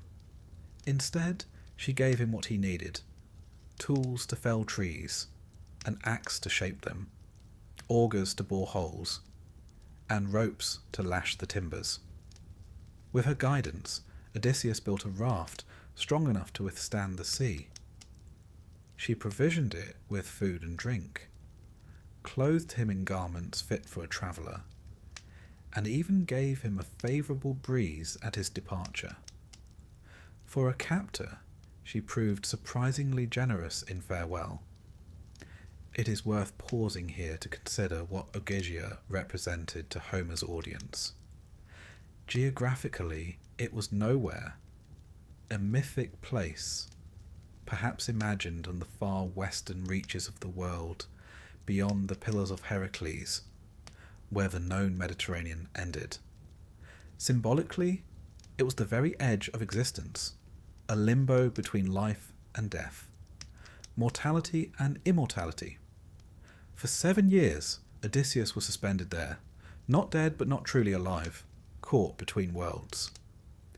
His departure was less an escape than a rebirth, a return to the mortal struggle that defined his existence. There is also a cultural lesson embedded in the tale. Greek sailors venturing beyond familiar waters often imagined islands of wonder at the margins of the sea. These were places where time seemed to stop, where gods mingled with mortals, where one might be trapped in luxury forever. To the Greeks, such places were as much warnings as fantasies. They spoke of the danger of forgetting one's purpose, of losing oneself in comforts that strip away the drive to return. As Odysseus pushed his raft into the sea, we might imagine Calypso standing at the shore watching him go. She remained behind, her love unfulfilled, her paradise once more empty. He carried nothing from Ogygia except the memory of her offer, and his refusal. He had chosen Ithaca over immortality, a decision that marked him as uniquely human, stubbornly loyal to his own mortality. The raft creaked beneath him, the horizon stretched wide, and the sea, as always, waited with new trials. Poseidon, still enraged, had not forgotten him. Ahead lay more storms, more suffering, and the final test of his endurance. But in leaving Ogygia, Odysseus reclaimed something vital: his agency. For 7 years he had been a passive figure, trapped by Calypso's love. Now he was once again the voyager, steering himself, however precariously, toward home. And so the island of Calypso faded into myth, both a paradise and a prison, a reminder that even the most beautiful cage is still a cage. For Odysseus, it was one more trial, one more delay. For us, it is a parable of longing, of the human refusal to accept comfort when it comes at the cost of freedom. In the Odyssey, monsters may terrify and gods may command, but perhaps the greatest danger is forgetting who you are and where you belong. At last, after years of war, wandering, storms, monsters, seductions and losses, the man of twists and turns was nearly home.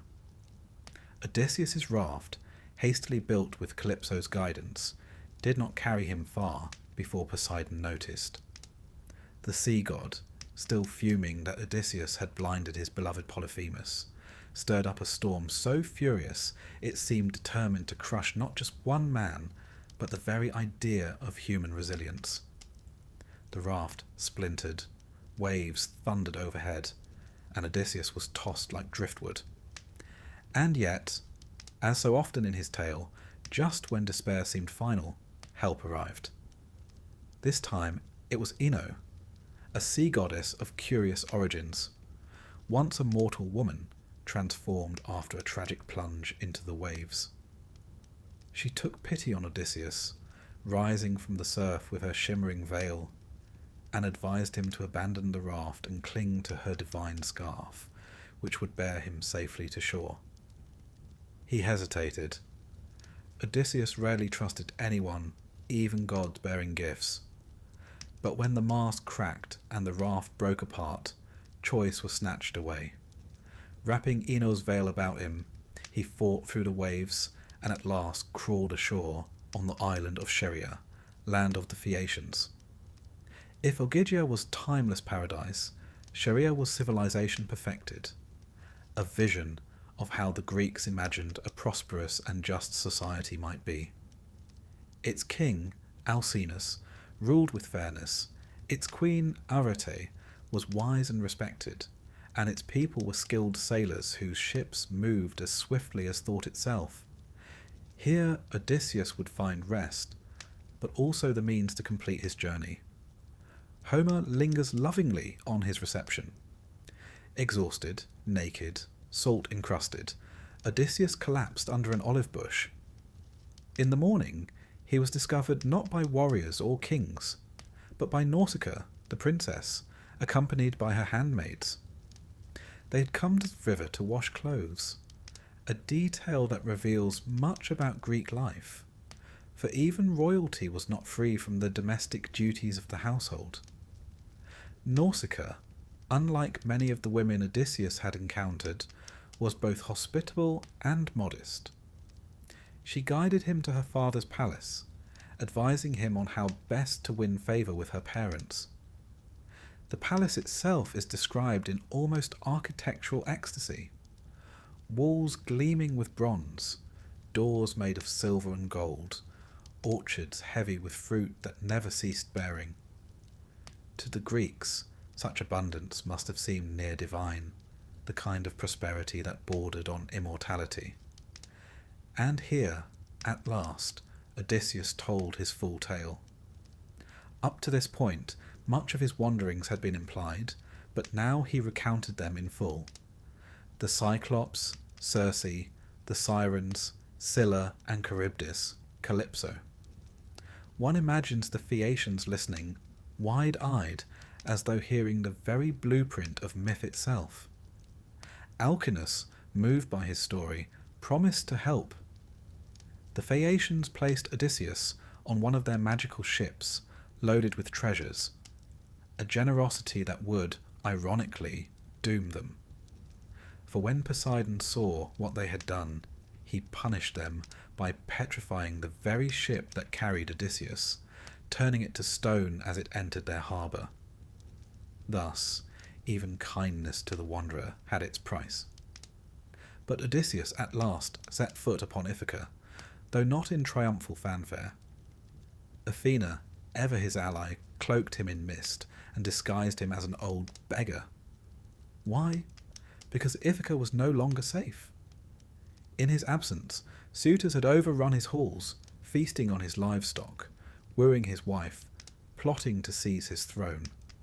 These were not noble rivals, but greedy opportunists, arrogant in their consumption and disrespectful of Xenia, the sacred code of hospitality. To the Greeks, violating Xenia was not merely rude, it was sacrilege, and the suitors had gorged themselves on it for years. So Odysseus crept into his homeland in rags, unrecognized by all but his faithful old dog, Argos, and here Homer breaks hearts. Argos, once swift and strong, lay neglected on a dung heap, too weak to move.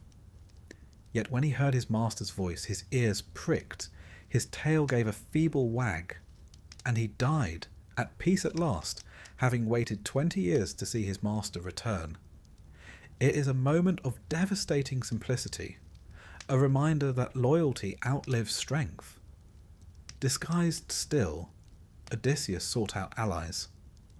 He revealed himself to his son, Telemachus, who had grown into a man during his absence. The reunion between father and son is tender but strategic. They weep together, but soon turn to plotting vengeance. With Athena's guidance, they prepare for the reckoning. Penelope, meanwhile, remained the image of patience and wit. For 20 years she had delayed the suitors, weaving by day and unpicking her loom by night, promising to choose a husband once her weaving was complete. It was a clever trick, but even cleverness has limits. Now the suitors pressed harder, demanding she choose.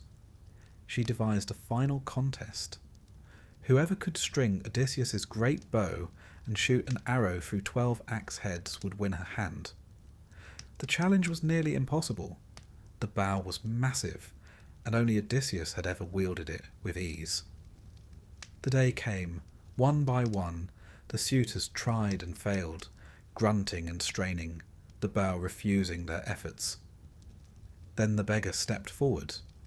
They laughed, mocked, even scolded Penelope for allowing him a chance. But Odysseus, calm, steady, strung the bow with the ease of a bard tightening his lyre. He notched an arrow, let it fly, and it sang clean through the line of axe heads. In that instant, silence fell, and then fury broke loose. Odysseus revealed himself, his disguise cast aside. Together with Telemachus and a few loyal servants, he slaughtered the shooters in a scene as bloody as any on the plains of Troy. Arrows flew, swords clashed, and bodies piled upon the feasting hall floor. When it ended, the violators of hospitality lay dead, justice meted out by the hand of the long-absent king. Yet even then, reunion was not simple. When Penelope finally faced Odysseus, she did not throw herself into his arms. She was cautious, sceptical. After all, many men had tried to deceive her.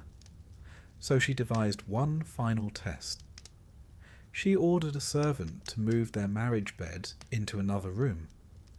At this, Odysseus cried out in protest.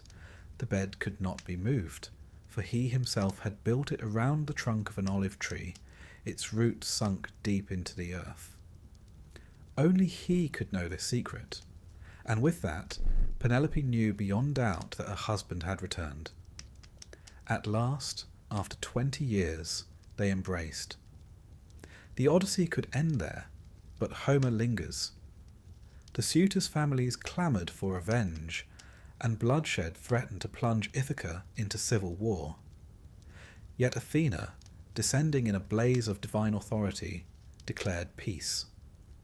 Her word was final, for even vengeance has its limits when the gods demand closure. Thus, with order restored, Odysseus was truly home. What do we make of this ending? It is not the fairy tale resolution one might expect. Odysseus does not return to a throne untouched, but to a land scarred by absence, a family worn by grief, a kingdom unstable. The lesson is not that homecoming erases suffering, but that endurance, wit, and loyalty can survive it. For the Greeks, this was enough. Nostos was not about happy endings, but about the unyielding pull of belonging, the refusal to surrender to exile. The Odyssey closes with Odysseus where he always longed to be, beside Penelope, in his own bed, within his own walls. Yet we sense that his journey never truly ends. Heroes of Greek myth are not allowed quiet retirements. They remain restless, marked by the trials they have endured. For Odysseus, the sea will always whisper, the gods will always watch, and the memory of wandering will always linger. But for one moment at least, he had achieved what seemed impossible. He had come home. So, the war was over. Troy had burned, its once proud towers now reduced to crumbled stone and smouldering ash. The Greeks had done what they came for. though it had taken 10 years, a wooden horse, and no small amount of divine interference. They stood victorious, weary and weathered, clutching the spoils of war and preparing for home. But of course no one ever said getting home would be simple. One might assume that after 10 years abroad, a warrior could simply board his ship and sail back to the comforts of hearth and wife. That was rarely the case. This was ancient Greece, after all, a place where the gods were fickle, the seas treacherous, and even the stars occasionally refused to cooperate. The journey home, or nostos as the Greeks called it, would prove just as storied and sorrowful as the war itself. Let us begin with the most infamous of these journeys, that of Odysseus. King of Ithaca, famed for his cunning, inventor of the Trojan Horse, or at least the best PR for it, and very much unprepared for how long a simple boat ride could take when Poseidon was in a foul mood. You see, Odysseus made a rather unfortunate decision upon departing Troy. He didn't thank the gods properly. A small omission, but one that would stretch a short voyage into a 10-year Odyssey. Poseidon, god of the sea, was particularly offended. It didn't help that Odysseus had blinded his son, the Cyclops Polyphemus, along the way. In fairness, Polyphemus had eaten several of his crew and didn't respond well to reasoned discussion. Still, the sea god was not the forgiving type. So Odysseus was tossed from island to island, seduced by nymphs, shipwrecked repeatedly, and even made to visit the land of the dead, just in case things weren't miserable enough already. But Odysseus was not alone in his troubles. The Greeks had split into various homeward-bound contingents, each facing their own ill luck. Menelaus, husband of Helen, the woman allegedly responsible for all this carnage, took a rather indirect route home. He wandered as far as Egypt, which, even by heroic standards, is rather off course. There he wrestled with the shape-shifting sea god Proteus, as one does, in order to gain the knowledge of how to appease the gods and calm the winds. This required holding Proteus tightly while he transformed into a lion, a snake, a tree, and a stream of water, before finally surrendering his secrets. There were no shortcuts in Bronze Age travel. Historical records, well, as much as we can call them that, do suggest that Greek sailors at the time weren't especially equipped for reliable maritime navigation.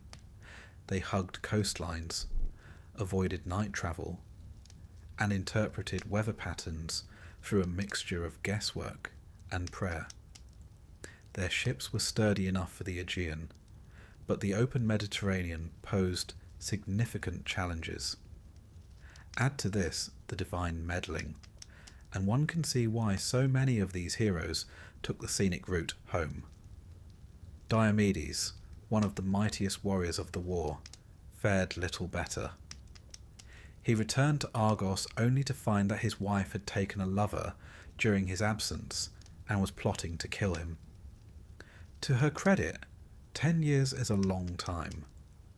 Rather than make a fuss, Diomedes fled to Italy, where he eventually faded into the vague mists of local legend, worshipped in some places as a minor deity. A rather anticlimactic ending for a man who once wounded both Ares and Aphrodite in battle. Nestor, the oldest and perhaps wisest of the Greek commanders, seems to have made it home without too much divine harassment. It helps, one suspects, that he kept his head down, said his prayers, and refrained from boasting about clever ideas involving wooden horses. There's a lesson in that. Agamemnon, leader of the Greek coalition and brother to Menelaus, did reach home, only to be murdered in his bath by his wife Clytemnestra and her lover Aegisthus. but more on that particular bit of family dysfunction in the next chapter.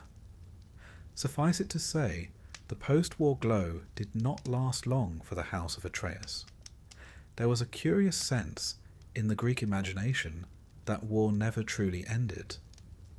Victory was merely the prelude to a different kind of suffering. The gods did not reward triumph with peace. In fact, they often punished it.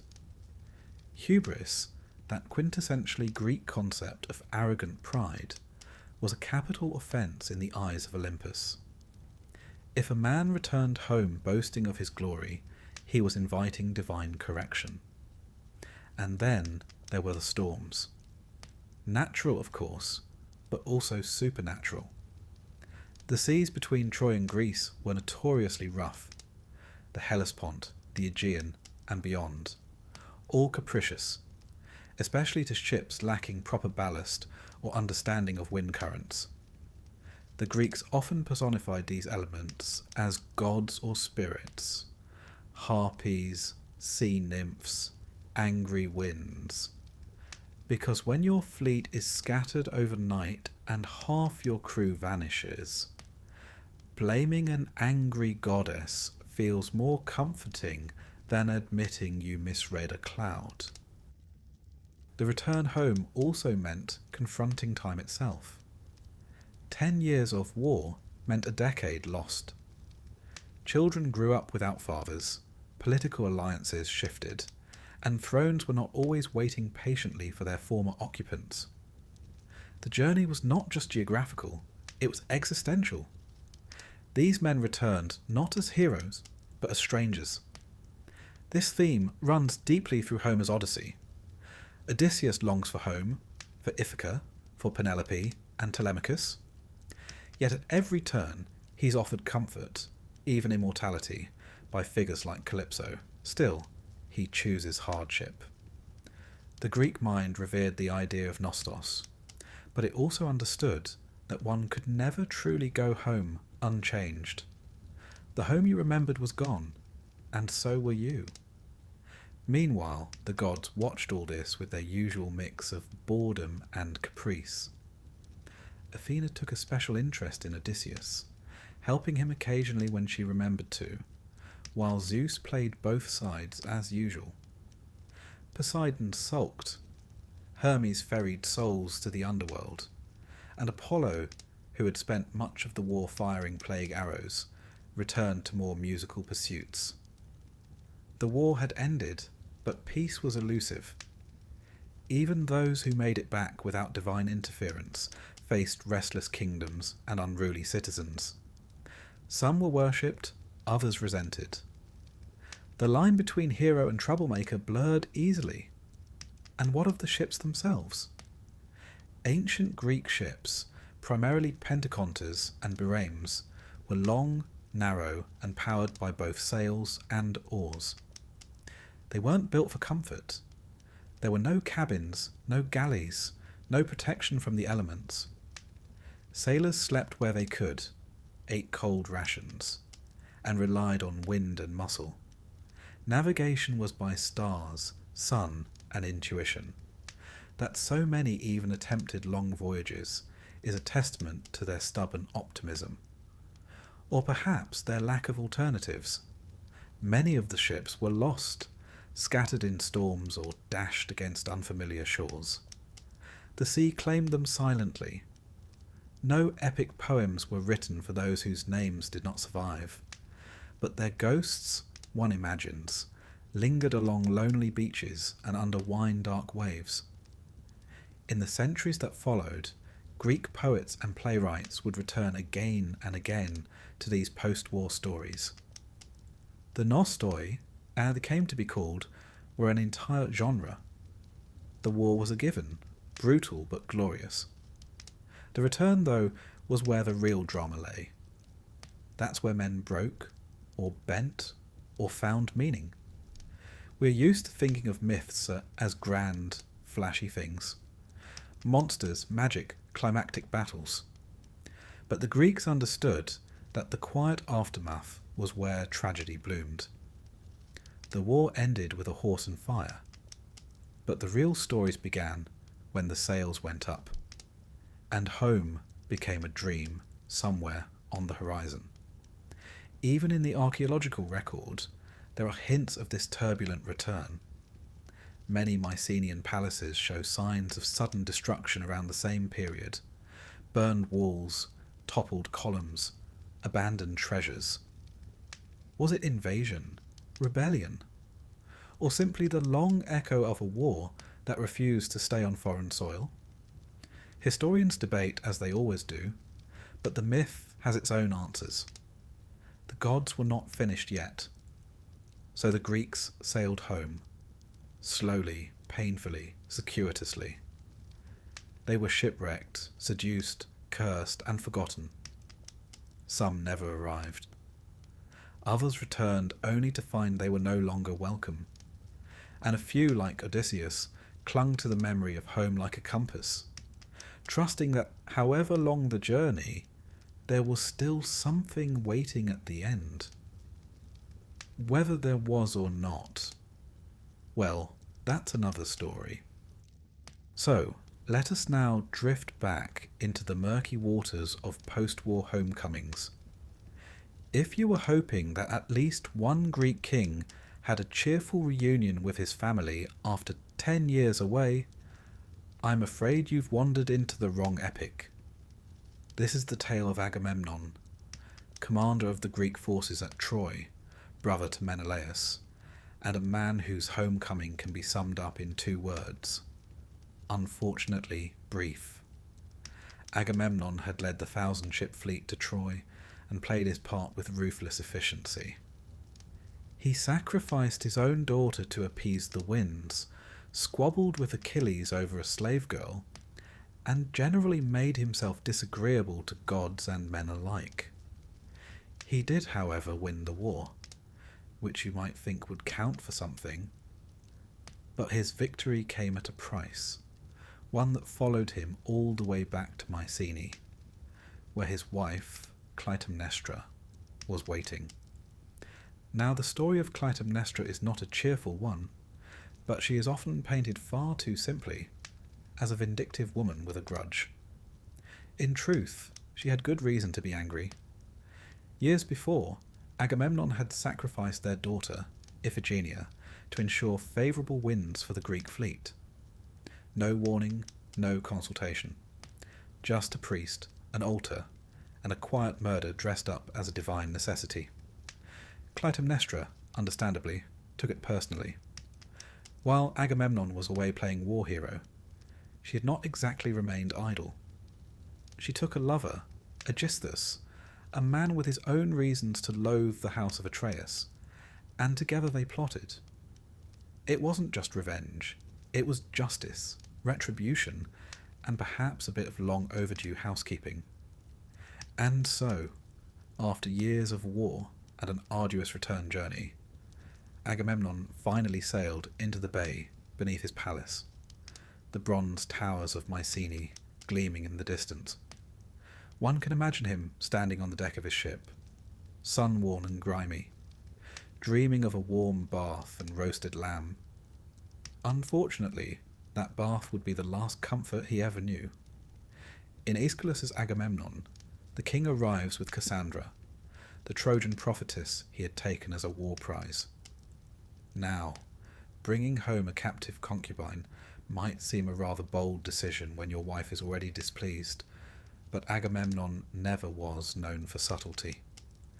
Cassandra, cursed by Apollo to see the future, but never be believed, saw exactly what was coming.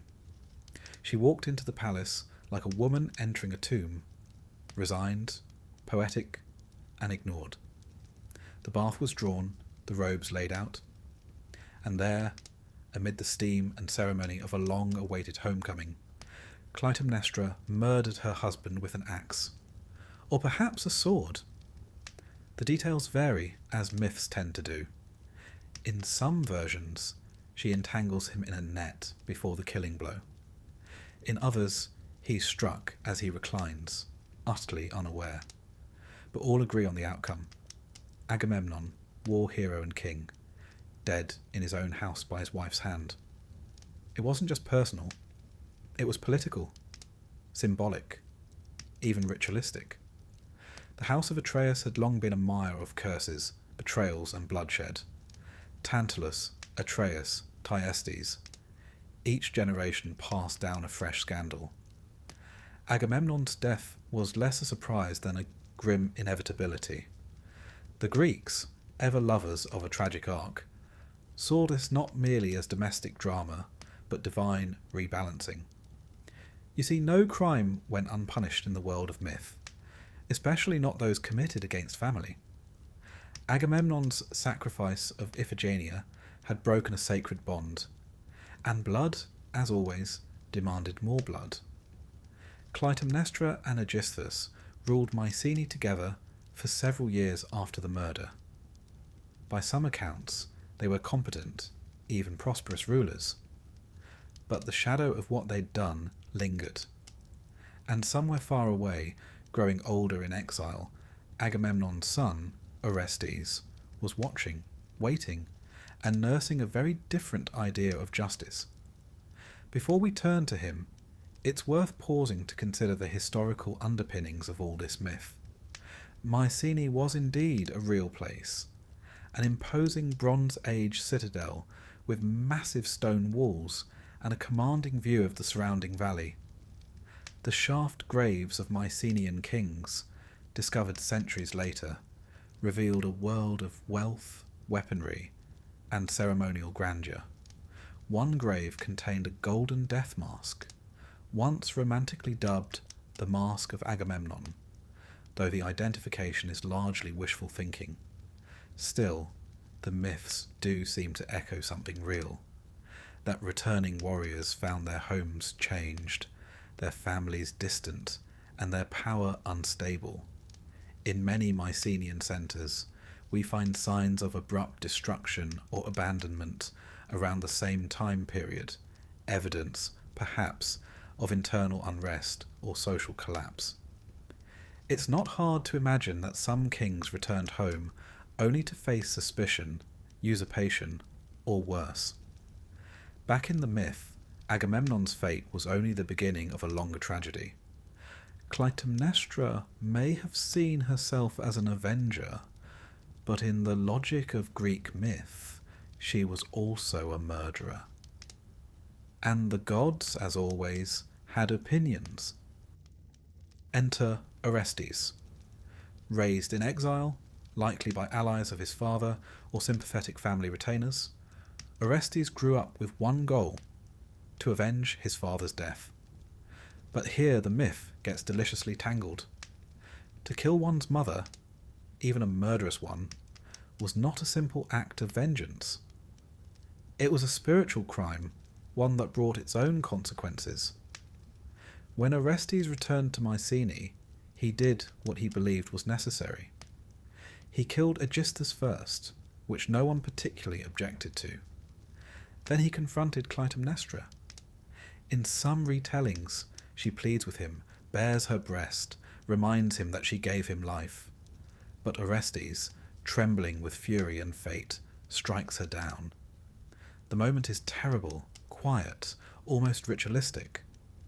And then the Furies come. The Greeks called them the Erinyes, ancient goddesses of vengeance who pursued those who spilled kindred blood. Black-robed, snake-haired, they drove Orestes into madness. He fled from temple to temple, seeking purification, but the Furies were relentless. Guilt in the ancient Greek mind was not a matter of conscience. It was an external force, almost a physical illness, stalking the sinner until justice was done. Eventually, Orestes found sanctuary in Athens, where the goddess Athena intervened. In a trial on the Areopagus, a rocky outcrop used for real-life criminal cases, she declared that the cycle of blood vengeance must end. Orestes was acquitted, and the Furies, soothed by the promise of new rights and honour, became the Eumenides, the kindly ones. It's a tidy mythological solution to the messy business of familial revenge. The story of Agamemnon and his family was endlessly retold in Greek tragedy. Aeschylus's Oresteia, Euripides' Electra, Sophocles' Electra. Each playwright offered their own shading. Was Clytemnestra a villain, or a mother driven to desperate justice? Was Orestes a hero, or a victim of divine contradiction? These were not tales with clear morals, but rather mirrors for the Greeks to reflect on law, loyalty, and the dangerous gravity of blood. From a cultural perspective, the myth encapsulated deep anxieties about power and homecoming. The idea that a king, triumphant abroad, might return only to fall in his own bath. It struck a chord. Greece was no stranger to political upheaval. City-states were rife with coups, assassinations, and shifting loyalties. The myth merely dressed these realities in poetic garb. And then there's Cassandra, the tragic footnote. Cursed by Apollo to prophesy truly but be ignored, she knew what would happen the moment they stepped ashore. In most versions, she was murdered alongside Agamemnon, either in the palace or just outside it. Her death, barely remarked upon in many accounts, adds a final note of melancholy to the tale. She had seen it all and still could not stop it. Cassandra's curse is one of those mythic touches that feels eerily modern. To know the truth and be disbelieved, there's something timeless about that. She becomes a symbol not just of doomed foresight, but of the loneliness that comes with clarity. The home of Agamemnon thus became a kind of mythological crime scene, revisited again and again by poets, playwrights, and priests. It was a cautionary tale, a tragic cycle, and a puzzle box of competing ethics. Was Agamemnon a villain for killing his daughter? Was Clytemnestra right to kill him? Was Orestes justified in avenging his father? Each answer led to another question. But for our purposes, here in the soft, slow hours of night, it is enough to say that Agamemnon came home and died. That a bath, which might have been warm and soothing, became a tomb. That behind palace walls, the real war continued, quieter but no less brutal. And that even kings, even the great and bronze-clad, were not spared the price of their choices. So the torch of vengeance passed from hand to hand, from Clytemnestra to Orestes, from gods to mortals and back again. And in the quiet corridors of Mycenae, the stones remembered it all. Tomorrow, perhaps, we'll visit Odysseus again. But for now, let us rest in the ruins of a palace where the echoes of footsteps, long silence, still murmur their ancient regrets. Let us now turn to a man who, more than any other, came to embody the very concept of nostos, the homecoming. Odysseus, king of the modest island of Ithaca, veteran of the Trojan War, and possessor of a famously complicated relationship with the gods. His story, immortalized in Homer's Odyssey, is less a journey and more an endurance test, a 10-year sequence of delays, detours, distractions, and divine punishments. In truth, if he'd just taken the ferry and kept his head down, he might have been home in a week. But where would the poetry be in that? Odysseus had a reputation for cleverness. He devised the idea of the Trojan Horse, after all. Though how much of that was his idea, and how much poetic license, we'll never know. Regardless, it was a decision that ensured the city's fall and secured his place in history, and Poseidon's grudge list. The trouble began shortly after he and his men set sail from Troy. The gods were, let's say, less than pleased. In some versions, Odysseus forgot to thank them. In others, he was simply caught up in the divine fallout of the war. Most notably, he had offended Poseidon by blinding the Cyclops Polyphemus. A necessary act of survival, yes, But when the giant turns out to be the sea god's son, well, you can expect choppy waters ahead. And so the long voyage began. One might imagine that the journey from Troy to Ithaca, roughly 1,000 kilometres, wouldn't take a decade, even in a boat powered by oars and optimism. But then, Odysseus had a particular knack for getting lost in spectacular ways. The first stop was the land of the Cicones, where his men made the classic mistake of raiding a village, overstaying their welcome, and being driven off by the locals. Not exactly an auspicious start. Then came the Lotus-Eaters, a rather dreamlike group who offered Odysseus's crew a plant that made them forget all desire to return home. A tempting proposition that, and one might argue, more peaceful than anything that came after. Still, Odysseus, annoyingly responsible, dragged them back to the ships and sailed on. Next was the infamous encounter with the Cyclops. Trapped in a cave with Polyphemus, Odysseus introduced himself, cleverly, as nobody, got the giant drunk on strong wine, and blinded him with a red-hot stake. When the Cyclops screamed for help, shouting that nobody is hurting me, his fellow giants presumably shrugged and went back to napping. It was ingenious, really. Unfortunately, before sailing off, Odysseus made the crucial mistake of shouting his real name back at Polyphemus. This allowed the injured Cyclops to pray to Poseidon for vengeance, and Poseidon, being a rather involved parent, obliged. Now firmly on the god's naughty list, Odysseus continued his zigzagging path across the wine-dark sea. He stopped next at the island of Aeolus, keeper of the winds. Aeolus was surprisingly helpful, bottling up all the adverse winds in a bag and giving Odysseus only the breeze he needed. All would have been well, if only Odysseus's crew hadn't been quite so curious. Thinking the bag contained treasure, they opened it just as Ithaca came into view. The winds escaped, a storm rose, and they were blown back to square one. One imagines Odysseus briefly contemplating life as a shepherd instead. Then came the Laestrygonians, giants with a talent for smashing ships and eating sailors. Most of Odysseus's fleet was destroyed here, leaving him with just one vessel.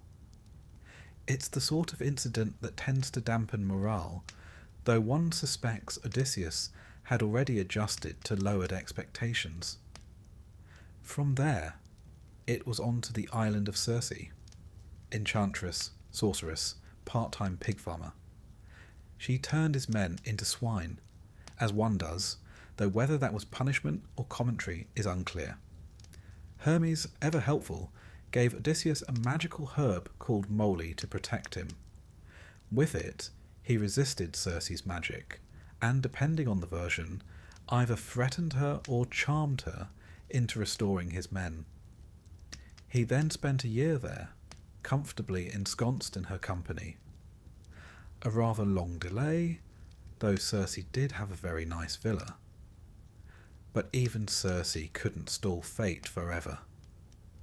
Before he could leave, she told him he would need to visit the underworld and consult the spirit of the blind prophet Tiresias. It was the sort of thing Greek heroes were expected to do on long journeys, a little necromancy between islands. So, Odysseus sailed to the edge of the world, sacrificed a ram, and waited while the dead gathered round. Tiresias offered a grim forecast: hardship, loss, and danger. But eventually, if he was careful, Odysseus might reach home.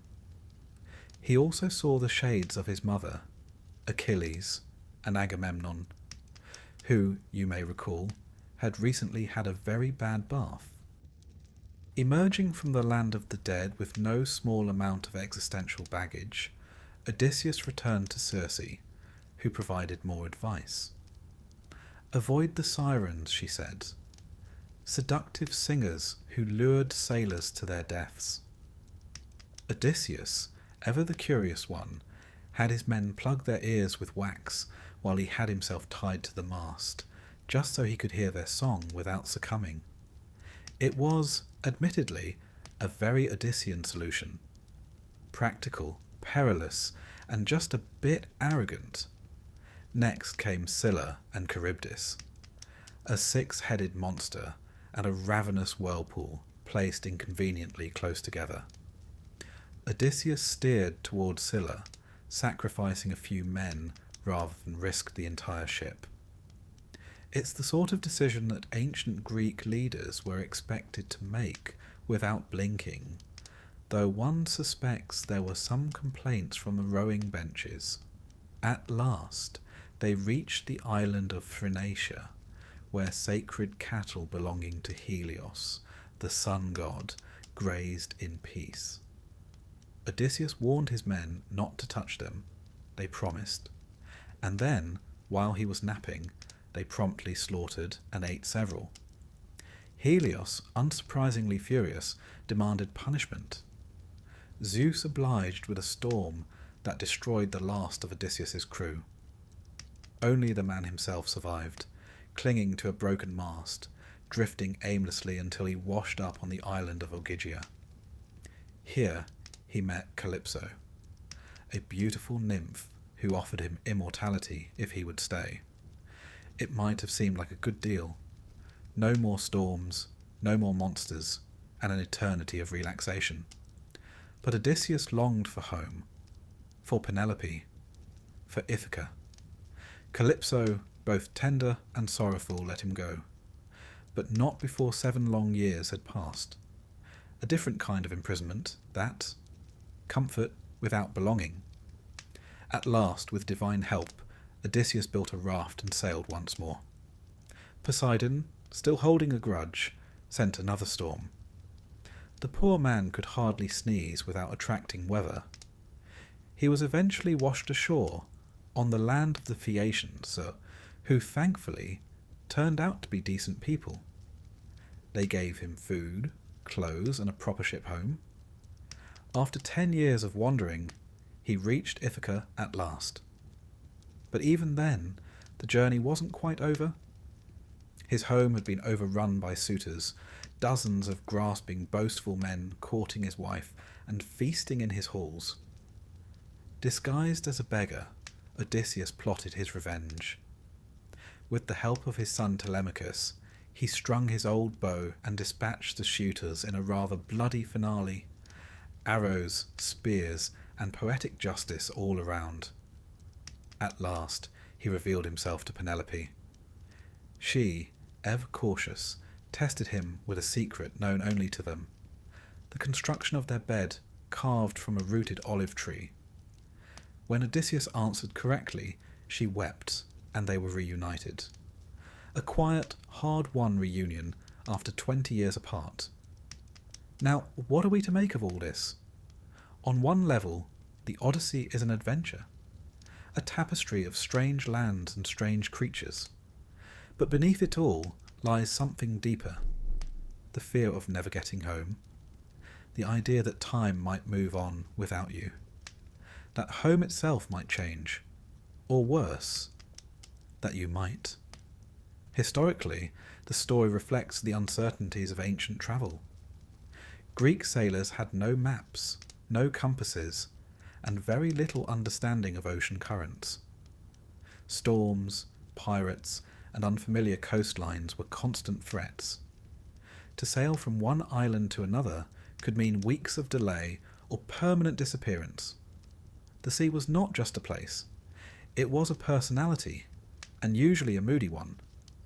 And yet Odysseus persisted, not because he expected comfort, or glory, or even survival, but because he believed in Ithaca, in Penelope, in the possibility that home, however distant or changed, was worth the journey.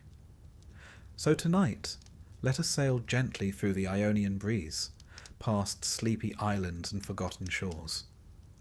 Let us follow a man too clever for his own good, drifting not in haste but in hope. Monsters may rise, tempests may howl, but the stars above remain, quiet and constant. And somewhere, far across the sea, a lamp is burning in a window. Ithaca waits. Not everyone who fought at Troy ended up in an epic poem or on the side of a vase. Some heroes did not sail home in triumph, or wander famously for 10 years. No, some slipped into the margins, their stories quieter, sadder, and mostly uncelebrated. In this chapter, we turn to those figures, brave, flawed, and frankly unlucky, who survived the war, but not the peace that followed. First, let us linger a moment with Ajax the Greater, not to be confused with Ajax the Lesser, who will have his own inglorious exit soon enough. Ajax the Greater was a giant of a man, second only to Achilles in strength and battlefield presence. He was a tower of bronze and bellowing rage, fierce in combat and at times a little too proud of it. When Achilles died, slain by a Paris-assisted arrow to the heel, rather inconsiderate of him, there arose a question among the Greeks. Who should inherit his armour? It was no ordinary kit after all. Forged by Hephaestus himself, it glittered like fire and symbolised the might of the Greek war machine. Naturally, both Ajax and Odysseus laid claim to it. Now, Ajax had the stronger argument. He'd fought tirelessly, protected the ships, and retrieved Achilles' body under heavy fire. But Odysseus had the sharper tongue. In a public debate, essentially an early Greek talent show for war resumes, Odysseus spun a more persuasive tale, citing strategy, diplomacy, and the favour of the gods. The audience, swayed by words more than wounds, awarded him the armour. Ajax did not take the loss well. According to Sophocles and later mythographers, Ajax spiralled into a state of humiliated fury. At night, he planned to kill the Greek leaders responsible. But Athena, protective of Odysseus, muddled his mind. In a haze of madness, Ajax slaughtered livestock, thinking they were his enemies.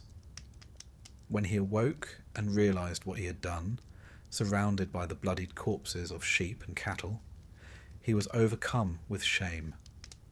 He walked away from the camp, planted his sword in the ground, and fell upon it.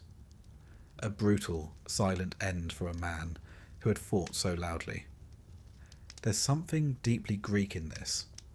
The idea that the true wound is not death in battle, but dishonour in peace. Ajax was not killed by sword or spear, but by a loss of standing, of meaning.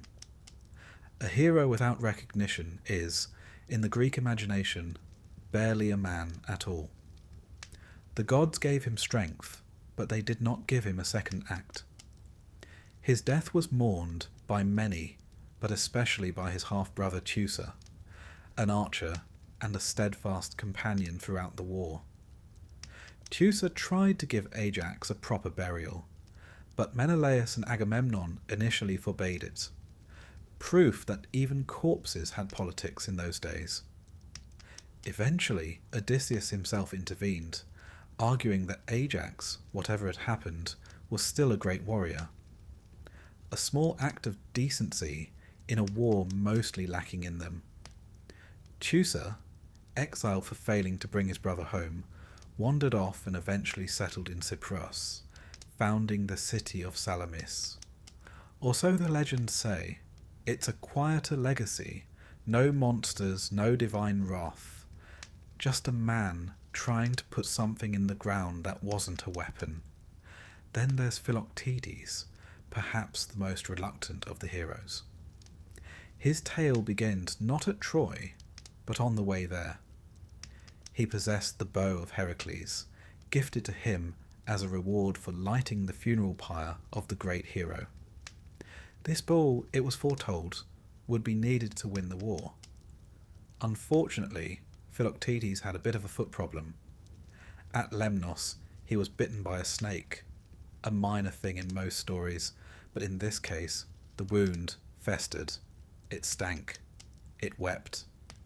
It made the journey unbearable. His cries disturbed the other warriors, and his smell, well, apparently it was memorable.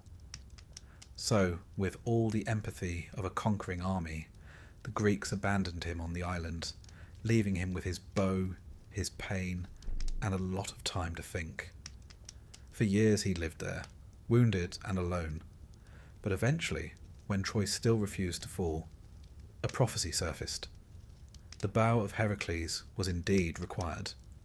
Cue the awkward return of Greek diplomacy. Odysseus, naturally, was sent to retrieve the man he had once abandoned. He brought with him Neoptolemus, the teenage son of Achilles, another man with a complicated father-shaped shadow to fill. Different versions tell it differently. In some, Neoptolemus wins Philoctetes over with honesty and kindness. In others, he tricks him, only to be overcome with guilt and return the bow. But in the end, Philoctetes is healed, either by divine intervention or Greek medicine, and brought back to Troy. He shoots the arrow that finally fells Paris, and thus completes his unhappy arc.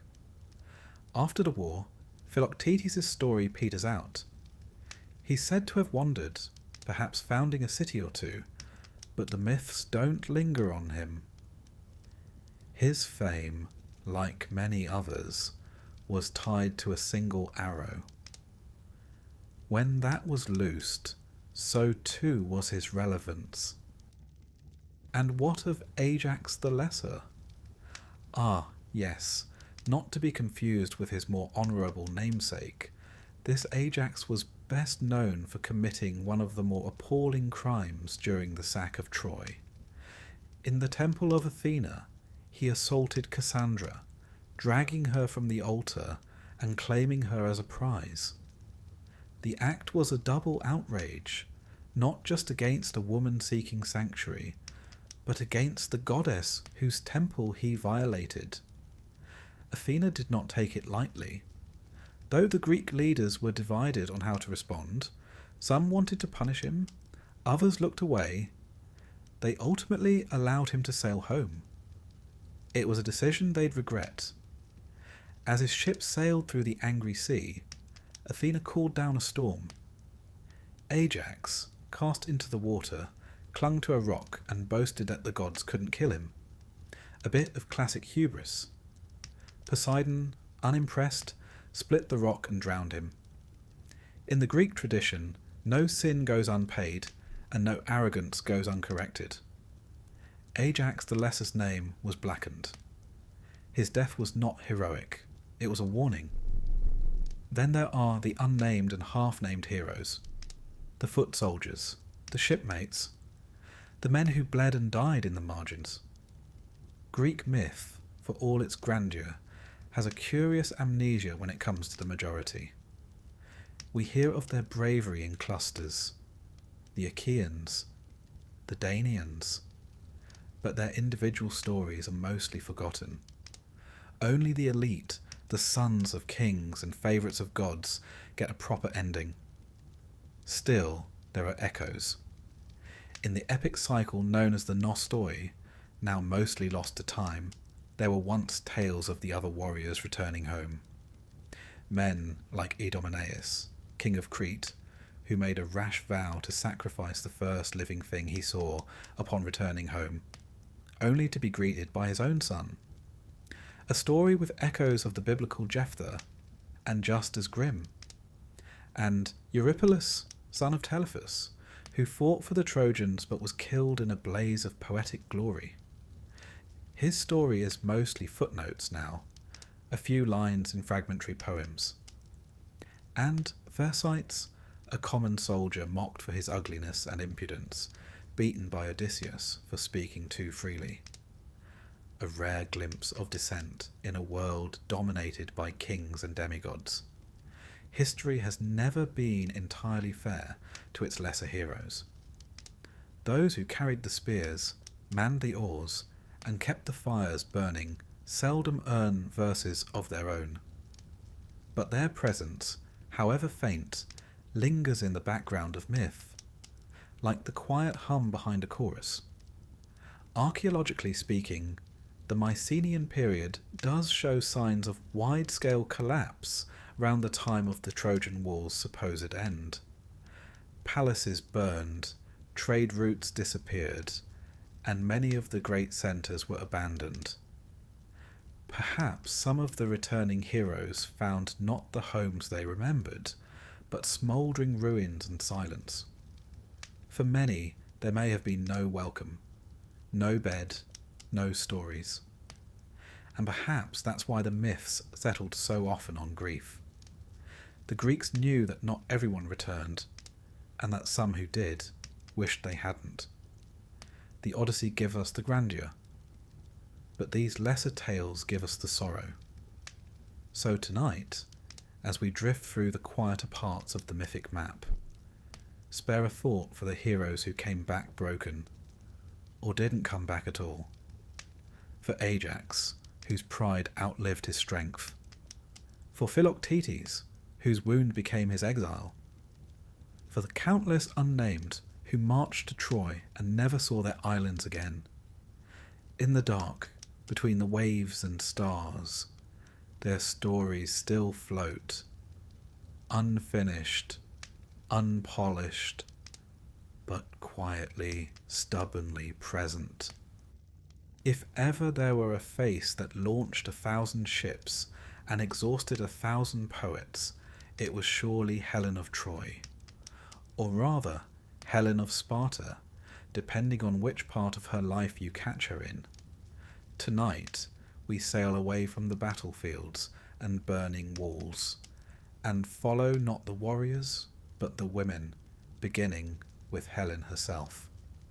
When the dust settled and the horse had done its work, the city of Troy was ash and rubble. Fires still smouldered where palaces once stood. The air hung thick with the scent of burnt cedar and blood. In the ruins, women, noble women, priestesses, servants, were rounded up like cattle, the prizes of victory. At the centre of it all stood Helen, beautiful, mysterious, and ever the subject of debate. Some said she had willingly gone to Troy with Paris, bewitched by his charm and Aphrodite's divine meddling.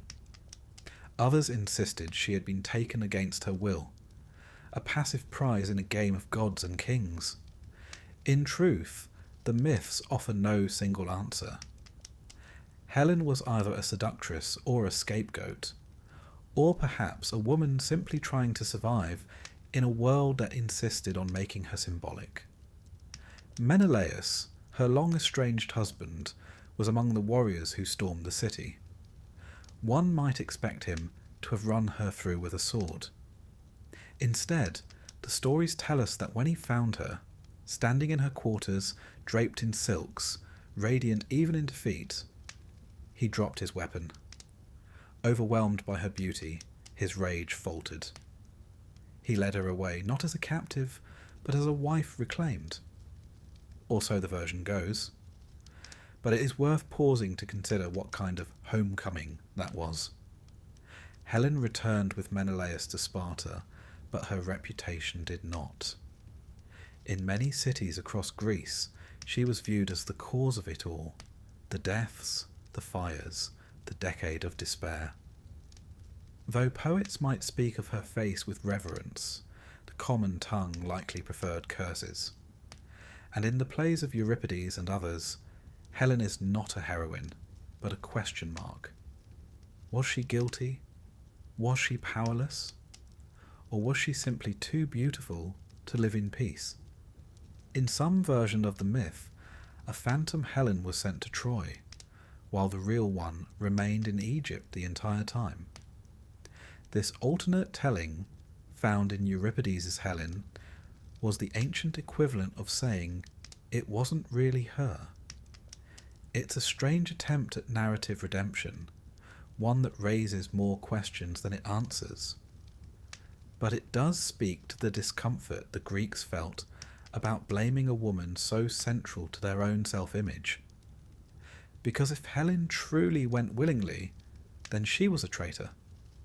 If unwillingly, then she was a victim. But either way, the war became hers to carry. As for Menelaus, his journey home was no smoother than anyone else's. He and Helen wandered for years, blown off course, landing in Egypt among other places. There, they were received by the local king, sometimes Proteus, sometimes another, who treated them with suspicious generosity. The gods were still sorting out the details. Eventually, they made it back to Sparta, older, wearier, and perhaps unsure what they had returned to. It's tempting to imagine them sitting across from one another at dinner, in a palace once full of laughter and song. Now they shared only silence, broken occasionally by the clink of goblets and the shuffle of memories best left undisturbed. In some myths, Helen became a goddess after death. In others, she was exiled, hounded by the Furies, or wandered alone through the mountains. One version even claims she ended her days in Rhodes, where she was hanged by the widow of a fallen Greek soldier. The myths rarely agree on her fate, only on her beauty and the trouble it brought. But Helen, for all her complexities, was not the only woman whose life was shattered by the war. Let us return to the ruins of Troy and speak of the others, those taken as spoils and shipped away to Greek cities where no songs were sung for them. First, Hecuba, Queen of Troy. Once a proud matriarch, she lost nearly all her sons in the war: Hector, Paris, Deiphobus, Troilus, and more. Her husband, King Priam, was butchered at the altar by Achilles' son. Her daughter Polyxena was sacrificed on Achilles' tomb. Her grandson, Astyanax, the infant son of Hector, was thrown from the city walls by the Greeks, so that he might never grow up to avenge his father. A precautionary cruelty, if ever there was one. And Hecuba, she was given to Odysseus, the most diplomatic of the Greeks, but one suspects even he found little comfort in her bitter company. In Euripides' Hecuba, she is transformed from queen to beast by grief. In some versions, she literally becomes a dog, throwing herself into the sea, howling. Myth has a way of externalizing suffering after all. If your sorrow is inhuman, you might as well become something else. Then there was Andromache, Hector's widow, a model of loyalty, modesty, and sorrow. She watched her child murdered and her city burned, and then she was claimed by Neoptolemus, the teenage son of Achilles. It's a pairing that feels particularly cruel, as if the gods were scripting a tragic irony. The wife of the slain prince, now handed to the son of his killer. She bore Neoptolemus children, lived for a time in Epirus, and eventually found a kind of quiet life, marrying Helenus, another Trojan survivor, and ruling a small kingdom. But the shadow of Troy never left her. In the Greek world, women like Andromache were both revered and pitied, reminders of what war leaves behind. And what of Cassandra, that doomed prophetess? She had warned them, of course, warned her people about Paris, warned them about the horse, warned them about the fall. But Apollo had cursed her. She could see the future, but no one would ever believe her. The curse of clarity without persuasion. A poetic fate, and a cruel one. When the city fell, Cassandra sought refuge in Athena's temple, and there she was assaulted by Ajax the Lesser, dragged from the sacred altar. For this, the gods ensured Ajax would never return home. Cassandra, meanwhile, was given to Agamemnon, taken as a concubine, a spoil. She travelled with him to Mycenae and saw the future again, his murder at the hands of Clytemnestra. Her own death, too. She entered the palace anyway, shoulders squared, walking toward doom with her head held high. In a way, she was the bravest of them all. To know what awaits and go anyway.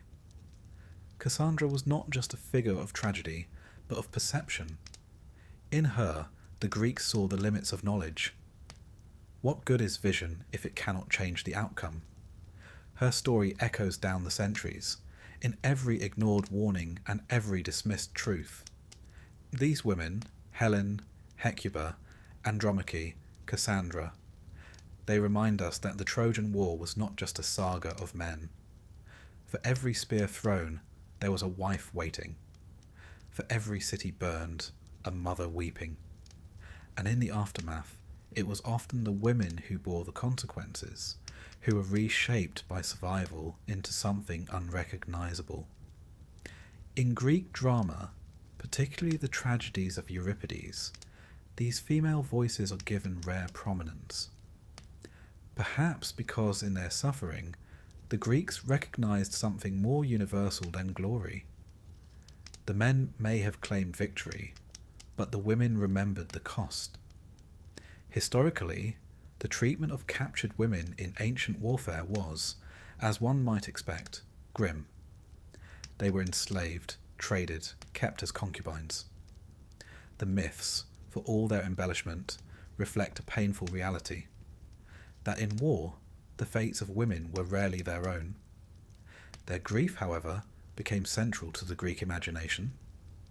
Even Helen, for all her elevation, remains a figure of ambiguity. She is honoured in some cities, reviled in others. She is remembered less for what she did, and more for what others did because of her. In Sparta, a cult of Helen emerged. Temples were built in her name. She became almost divine. Her beauty, her sorrow, her mythic weight, all transformed into ritual. There's something strange and slightly unsettling in the idea of worshipping a woman whose greatest legacy was a war. And in Troy? Well, there was no Troy anymore. The archaeological site we now call Hisarlik bears the layers of many cities, built and burned over centuries. Whether one of them was the Troy of Homer, we can't say for certain, but the ashes, the walls, the charred remnants, they are real. Someone's city burned. Someone's family was taken. So tonight, let us walk softly among the ruins, past the broken columns and the windswept stones, past the temple steps where Cassandra cried out, past the palace halls where Hecuba once ruled, where Andromache rocked her child to sleep, where Helen stared out over the sea, perhaps wondering what all the beauty had been for. These were not silent women. The myths may have tried to sideline them, but their voices echo, persistent and clear. They remind us that behind every war story lies another, quieter, lonelier, more enduring. And perhaps, if the gods are ever listening, it is these stories they remember best. Tonight we turn our gaze to a boy who entered the Trojan War at its end and departed the world not long after.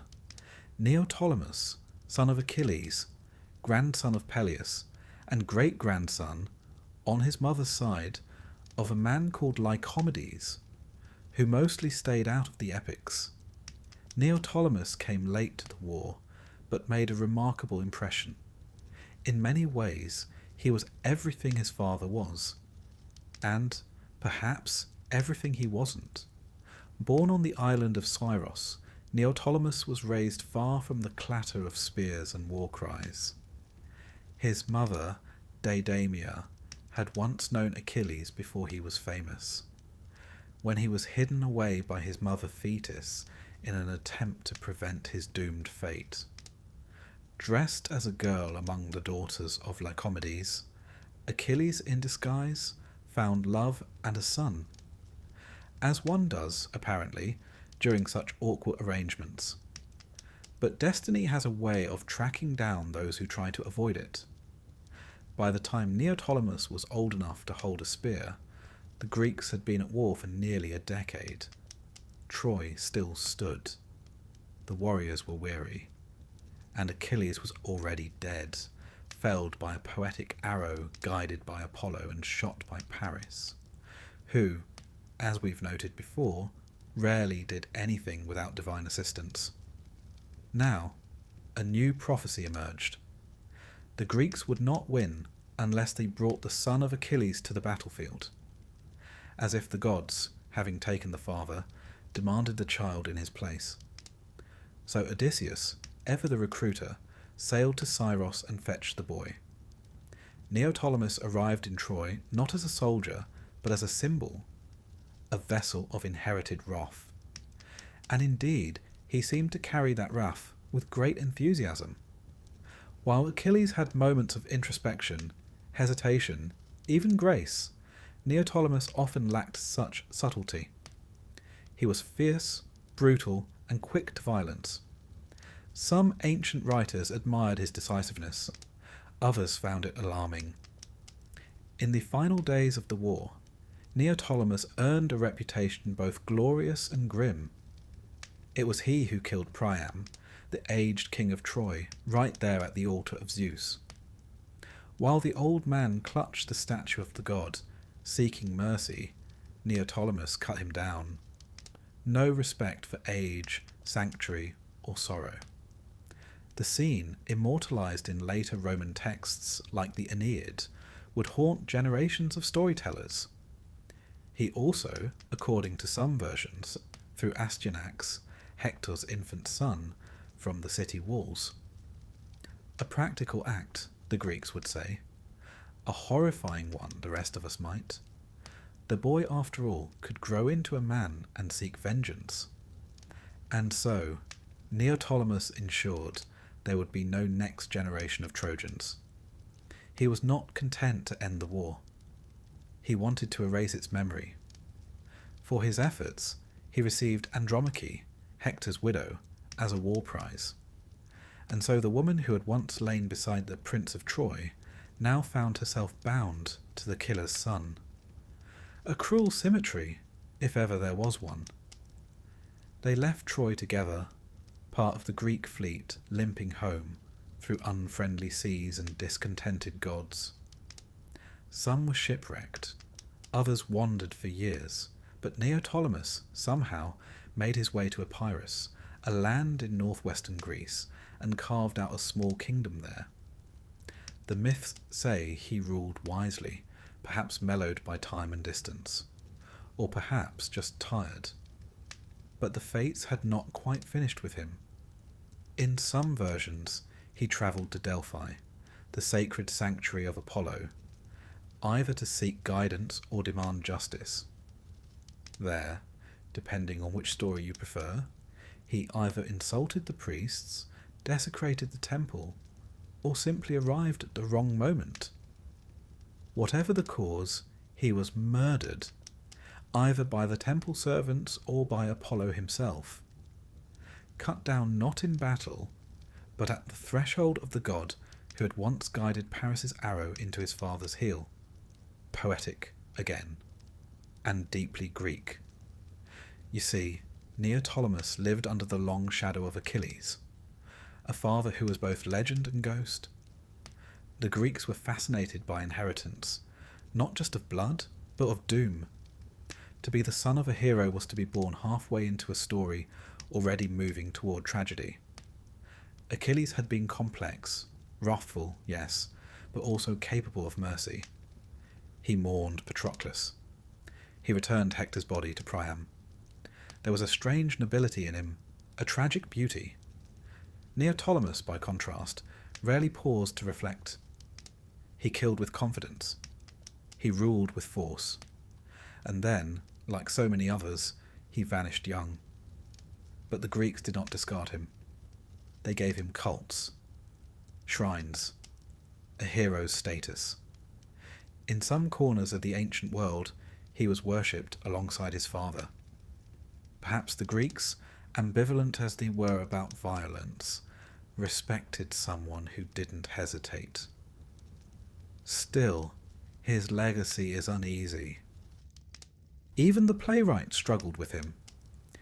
In Sophocles' Philoctetes, we see a different Neoptolemus, a conflicted boy, torn between duty and honour. Odysseus sends him to deceive Philoctetes, to steal the bow of Heracles. But Neoptolemus cannot go through with it. He is drawn to pity, to decency. It's a fascinating portrayal.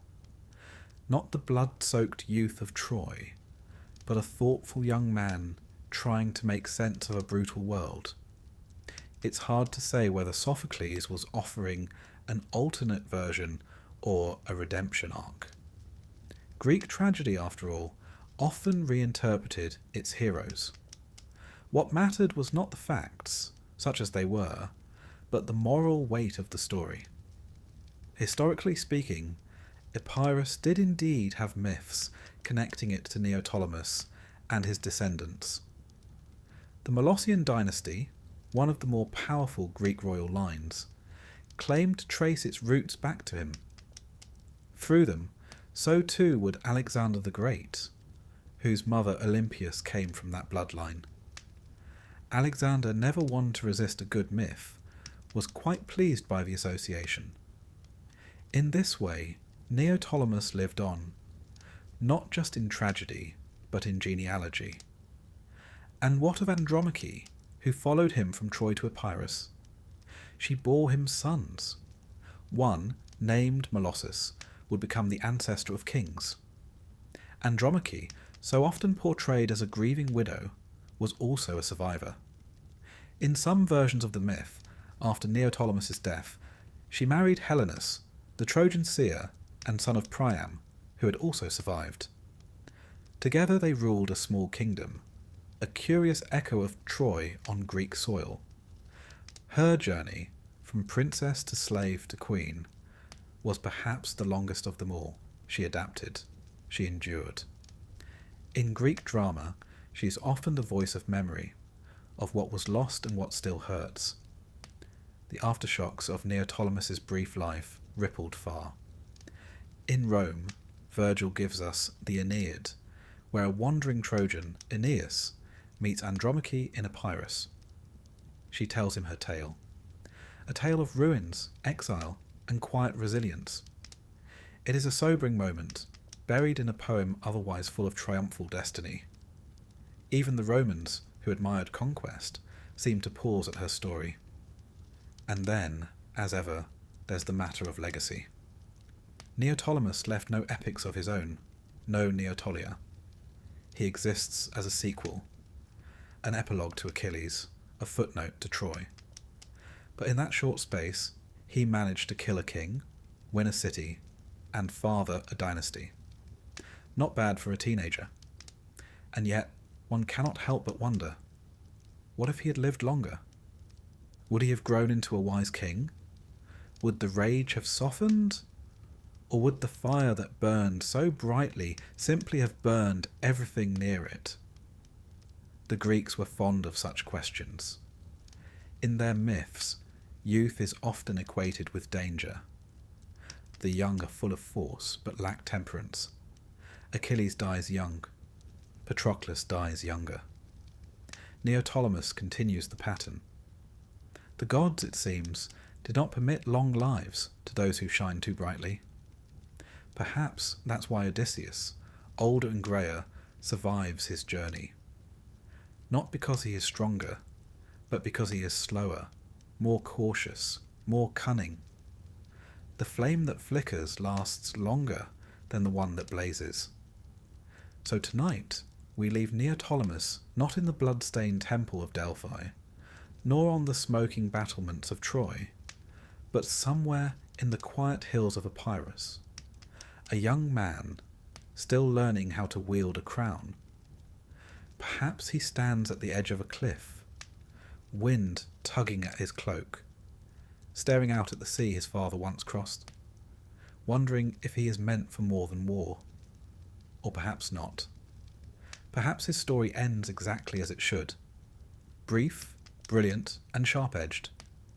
A warning and a memory. The kind of hero whose fire lit up the sky, if only for a moment. There are homecomings, and then there are Greek homecomings, where the phrase "welcome back" is often followed by murder. And no tale of post-Trojan drama better captures this grim tradition than that of Agamemnon, High King of Mycenae, brother to Menelaus, leader of the Greek forces, and, depending on whom you ask, either a victorious hero or a monumentally unlucky husband. Let us begin at the beginning, or rather, the very inconvenient middle. Before Agamemnon ever set sail for Troy, he made what we might call a tactical error in the eyes of the gods. While preparing the fleet, he killed a sacred stag belonging to Artemis and then boasted about it.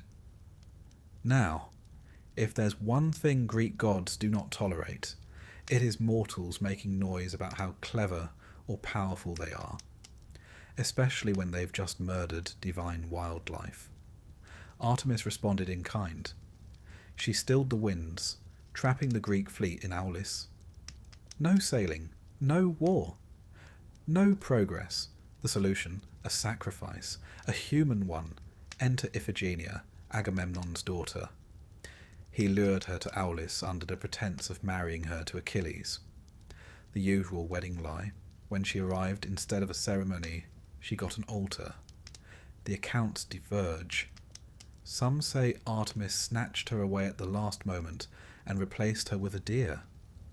Others say the blade fell. Either way, Clytemnestra, Agamemnon's wife and Iphigenia's mother, was not amused. Now fast forward 10 years. Troy is in ruins. Agamemnon is finally coming home, bringing with him not just spoils of war, but Cassandra, the Trojan princess and prophetess, as a concubine. Yes, quite the diplomatic choice.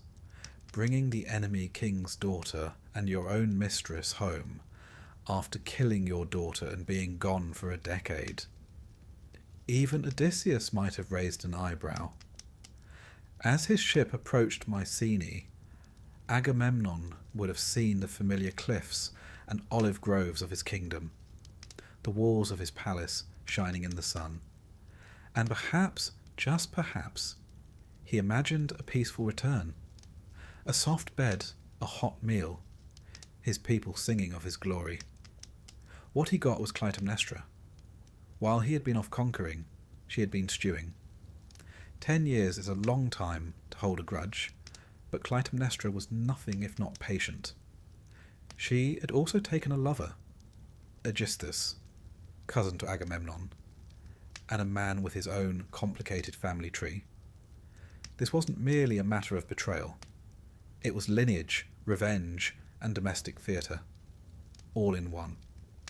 According to Aeschylus, when Agamemnon arrived, Clytemnestra greeted him warmly, a little too warmly. She rolled out a purple carpet, a colour reserved for the gods, and invited him to walk upon it. Agamemnon, slightly wary, hesitated. Walking on such fabric was a display of arrogance, practically daring divine punishment.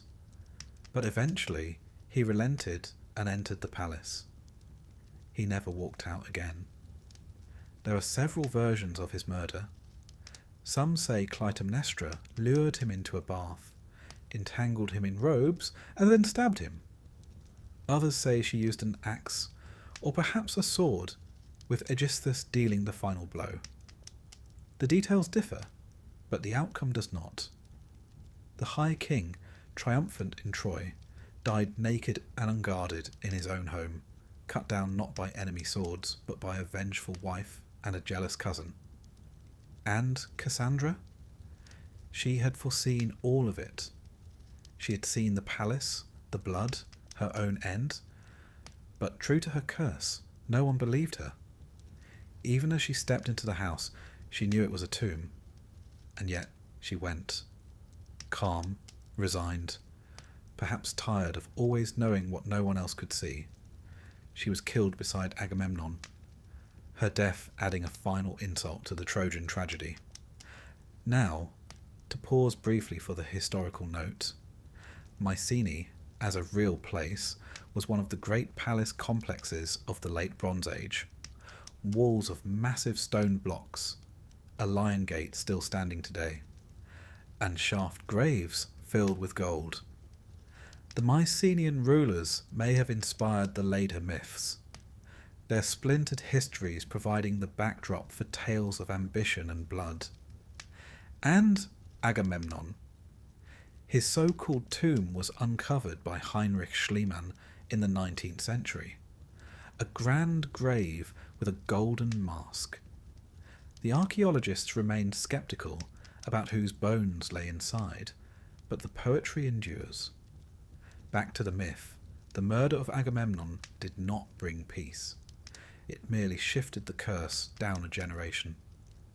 For you see, Agamemnon had a son, Orestes, and a daughter, Electra. They had waited, grown up under the shadow of a murdered father and a mother-turned monarch. In most versions, Orestes was sent away as a child for his safety, but the gods, or at least the playwrights, would not let him rest. Years later, Orestes returned to Mycenae. Like so many Greek stories, this too became a question of duty versus morality. Apollo had commanded him to avenge his father, but to do so, he would have to commit matricide, to kill his own mother. Even in the flexible ethics of myth, this was a dark and terrible dilemma. Orestes hesitated, but not for long.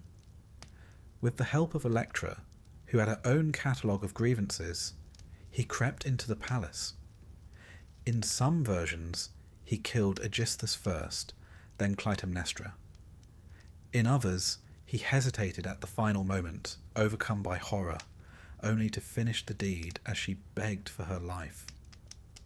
The result was the same. The house of Atreus, never particularly blessed, was awash in blood once more. But justice, in the Greek sense, never comes clean. No sooner had Orestes avenged his father than he was pursued by the Furies, or Erinyes, ancient goddesses of vengeance. They hounded him day and night, clawing at his mind, whispering guilt into every shadow. He wandered, sleepless and raving, a man driven mad by the price of justice. Eventually, he found his way to Athens, where Athena herself presided over his trial. This moment, dramatized in Aeschylus's Eumenides, marks one of the first symbolic shifts in Greek literature. From vengeance to law, from blood feud to courtroom. Athena cast the deciding vote in his favour, and the Furies, pacified, transformed into the Eumenides, the kindly ones. A tidy ending, though one suspects the family dinners remained awkward. As for Clytemnestra, she too lingers in myth, a ghost never quite exorcised. Some saw her as monstrous, a wife who betrayed her king. Others, especially in later literature, cast her as tragic, a woman who had suffered too long, too deeply to remain silent. Her act was unforgivable, yes, but perhaps also inevitable. Greek myth was never terribly interested in happy marriages. They were stories of passion, betrayal, revenge, the kind of things that made for good theatre and terrible family life. In Agamemnon and Clytemnestra, we see the collision of power and pain. A king who sacrificed his daughter for wind, a queen who waited 10 years to strike, and a son caught in the middle. Even the name House of Atreus carries weight. Atreus, Agamemnon's father, had his own scandalous past. He once murdered his brother's children and fed them to him at a banquet. Yes, a family dinner where the main course was revenge. The curse that followed them all, Agamemnon, Orestes, and even Electra, was said to have begun there, in blood and deceit. It's almost as if the Greeks were trying to tell us something about inheritance. To the ancient mind, families could carry curses as surely as they carried wealth. The sins of the father, and grandfather, and great-uncle were not easily forgotten. The gods might forgive. The Furies would not. And perhaps that's why the tragedy of Agamemnon strikes such a deep chord. It isn't about a king dying in war. It's about what happens after. The slow rot beneath the golden throne, the wife pacing the palace year after year, the child who must decide which parent to betray. There's a quiet horror to it. No monsters, no sieges, no divine thunderbolts. Just the simple terror of returning home to find everything waiting, and none of it good. Tonight, then, let us walk through the palace halls of Mycenae. The hearths are cold. The walls still smell faintly of cedar and blood. Shadows flicker where once kings dined and children played. Perhaps we hear the echo of Cassandra's warning, or the creak of purple carpets beneath sandaled feet. Here, in these stones, the past does not rest. It broods. So let the night fall softly. Let the torches gutter and the marble chill. And remember that not every victory ends in cheers. Sometimes it ends in silence and the slow closing of a door. After the siege of Troy had finally crumbled into dust and ash, the Greeks, those few who had survived the gods, the Trojans and one another, prepared to sail home. Some did not make it past the shoreline. Others would never arrive at all. And a few, like Menelaus, king of Sparta, would find themselves dragged on a journey so improbable that it would seem they'd offended not only the gods, but perhaps time itself. Menelaus, you'll remember, was the man whose wife, Helen, was spirited away by Paris, thus igniting a 10-year war of mud, blood, and badly timed prophecies. When Troy fell, and the smoke cleared, Helen was returned to him, though returned may be too neat a word for what happened. Whether she came willingly, whether she was taken, or whether she had simply grown tired of Paris and ready for the next chapter, we shall never know. What we do know is that she was there on the Trojan shoreline when Menelaus gathered his ships, looking every bit as lovely as she had when the war began. He, on the other hand, had aged. 10 years of siege can do that to a man. They boarded the same ship, perhaps sitting side by side in silence, with only the creaking of oars and the gentle accusation of memory between them. What does one say, really, after all that? So, where were we? Their journey home should have been swift. Sparta was not far, relatively speaking, but the gods had other plans. The Greeks had committed various crimes on their way out of Troy, looting temples, killing supplicants, desecrating sacred spaces. Athena, in particular, had been slighted, and her wrath hung over the fleet like a thundercloud. While some ships were wrecked outright and others scattered, Menelaus's took a more circuitous route, an accidental grand tour of the Mediterranean, if you like, with storms, shipwrecks, and sea monsters included. One of the more exotic stops on this journey was Egypt. Yes, Egypt. Now it might seem strange that a Greek king would end up in Egypt on his way home, but the ancient world was far more connected than it sometimes appears. Trade routes stretched across the seas, and foreign ports were frequented by all manner of adventurers, merchants, and evidently stranded kings with missing wives. In fact, some versions of the myth, like those found in Herodotus, suggest that Helen never went to Troy at all. According to that version, Paris was blown off course and landed in Egypt with Helen in tow. There, the Egyptian king, horrified that Paris had abducted another man's wife, promptly took her into protective custody. Paris was sent away, and the real Helen remained in Egypt throughout the entire war, while a phantom Helen, an illusion, was in Troy. It's a rather elegant narrative solution, really. If true, it means the Greeks fought a 10-year war over a cloud, literally. The gods, it seems, had a taste for irony. But in most versions, Helen did go to Troy, and it was during the return from Troy that Menelaus found himself in Egypt, with his real, and possibly somewhat awkward, wife beside him. There, the myths tell us, he met Proteus, a prophetic sea god and old man of the sea who could shift shape at will. Proteus was not the sort of being one simply interviewed. He had to be captured, physically pinned down, and held through all his transformations until he relented and spoke. And so, following local advice, Menelaus crept upon Proteus while he napped on the shore among his seals, yes, seals, and wrestled him into submission as he morphed into fire, water, a lion, a serpent, and various other alarming shapes. Menelaus held on. One imagines him swearing quietly throughout, until the god gave up and agreed to speak. Proteus, apparently impressed or simply annoyed, told Menelaus how to appease the gods and continue his journey. Sacrifices would be required, as always, and some divine grovelling.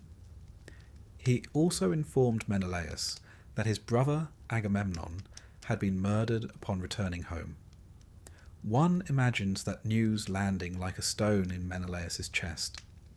Victorious, yes, but at what cost? Eventually, with the proper rites performed and favourable winds at last, Menelaus and Helen continued their return voyage. It is said that their journey took 8 years in total. 8 years to come home to a city that had once sung their names, now perhaps quiet with confusion or resentment. And here's where the myth gets complicated. Menelaus and Helen resumed their rule in Sparta.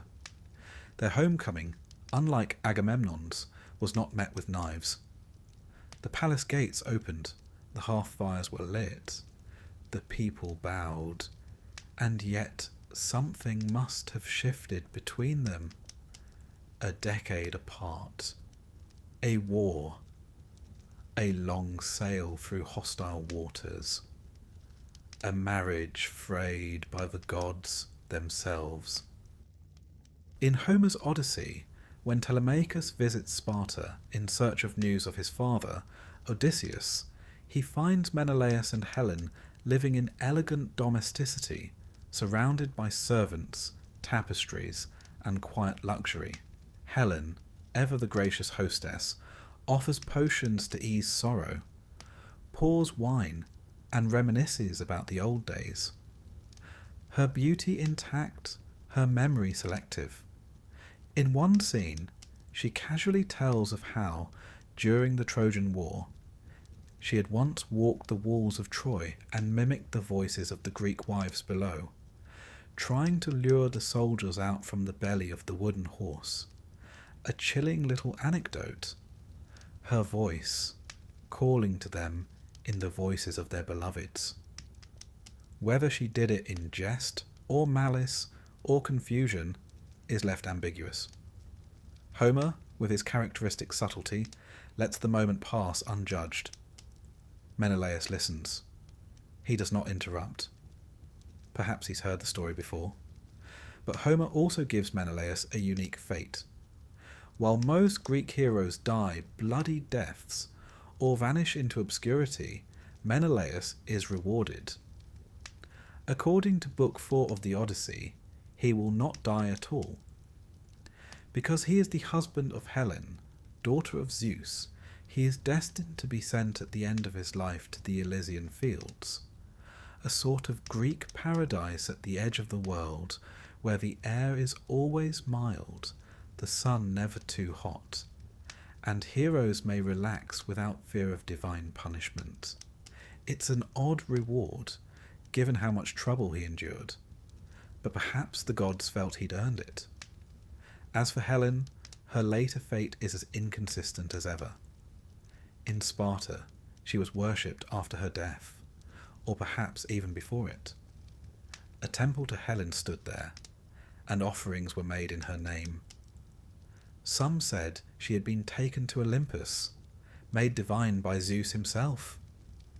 Others claimed she fled to Rhodes, where she was hanged by the widow of one of the Greek warriors who died at Troy, a bitter form of justice. And in some strange accounts, she even married again to Achilles himself in the afterlife, reunited in the Isles of the Blessed, where mythologies merge and old enmities are forgotten. But the Menelaus-Helen saga remains one of the most enigmatic. There are no great battles in their post-war tale, no wrath of Achilles, no suitors slain, just the slow, strange return of two people bound together by fate, reputation, and possibly very little else. And what do we make of Menelaus then? He is not the most glamorous of the Greeks, not the strongest, not the cleverest. He does not give stirring speeches or launch dramatic solo attacks. But he endures. He reclaims his wife. He survives the gods. He returns home. He is, in some ways, the everyman of the epic. Less radiant than Achilles, less sly than Odysseus, but steady. Slightly bewildered, often wrong-footed, but never broken. In the Iliad, he fights bravely but without glory. In the Odyssey, he rules with calm dignity. He is both cuckold and king, hero and husband. A man who simply wants his home, his wife, and a little peace. Which, given the state of the Greek mythological world, is quite the ambition. Historically, Sparta in the late Bronze Age may indeed have been the seat of a powerful ruler. Its later martial reputation, so famous in the classical period, was not yet fully formed. Instead, it was a place of trade, of sanctuaries, of richly decorated tombs. Menelaus and Helen, if they lived at all, would have ruled over a land of olive groves, river valleys, and slowly fading Mycenaean splendour. Perhaps they walked together in the evenings, king and queen of a world already slipping into legend. Perhaps they said very little to each other. Perhaps they had said everything during the war, and the silence was what came next. Tonight, then, let us drift with them on those endless Mediterranean waters. The ship gently rocking, the stars above foreign shores, Proteus shifting in his sleep somewhere beneath the waves, the long way home stretching onward, lined with omens and olive trees. And if the gods allow, perhaps, just perhaps, the sea will stay calm until morning. Some men return from war with scars and silence, others with treasure. But Odysseus, king of Ithaca, returned with stories, a great many of them. Whether he embellished a bit along the way, or a great deal, is beside the point. Tonight, we join him not for his triumphs, but for his meandering, frequently interrupted, occasionally bizarre 10-year journey home. Because for Odysseus, the war was only half the problem. The rest was for everything else. The Odyssey, attributed to Homer, begins after Troy, and it opens not with the king himself, but with his household in disarray. His wife, Penelope, is weaving and unweaving a shroud each night to stave off aggressive suitors. His son, Telemachus, is awkward, moody, and increasingly suspicious that his father is never coming back. And the kingdom of Ithaca is slowly, inevitably, becoming someone else's. But where is Odysseus? stranded as it happens on an island with a goddess. Her name is Calypso, and she is in no hurry to let him leave. For 7 years, she keeps him in a kind of bittersweet captivity, offering him immortality, love, and a worry-free existence. He declines, which may strike you as a strange choice.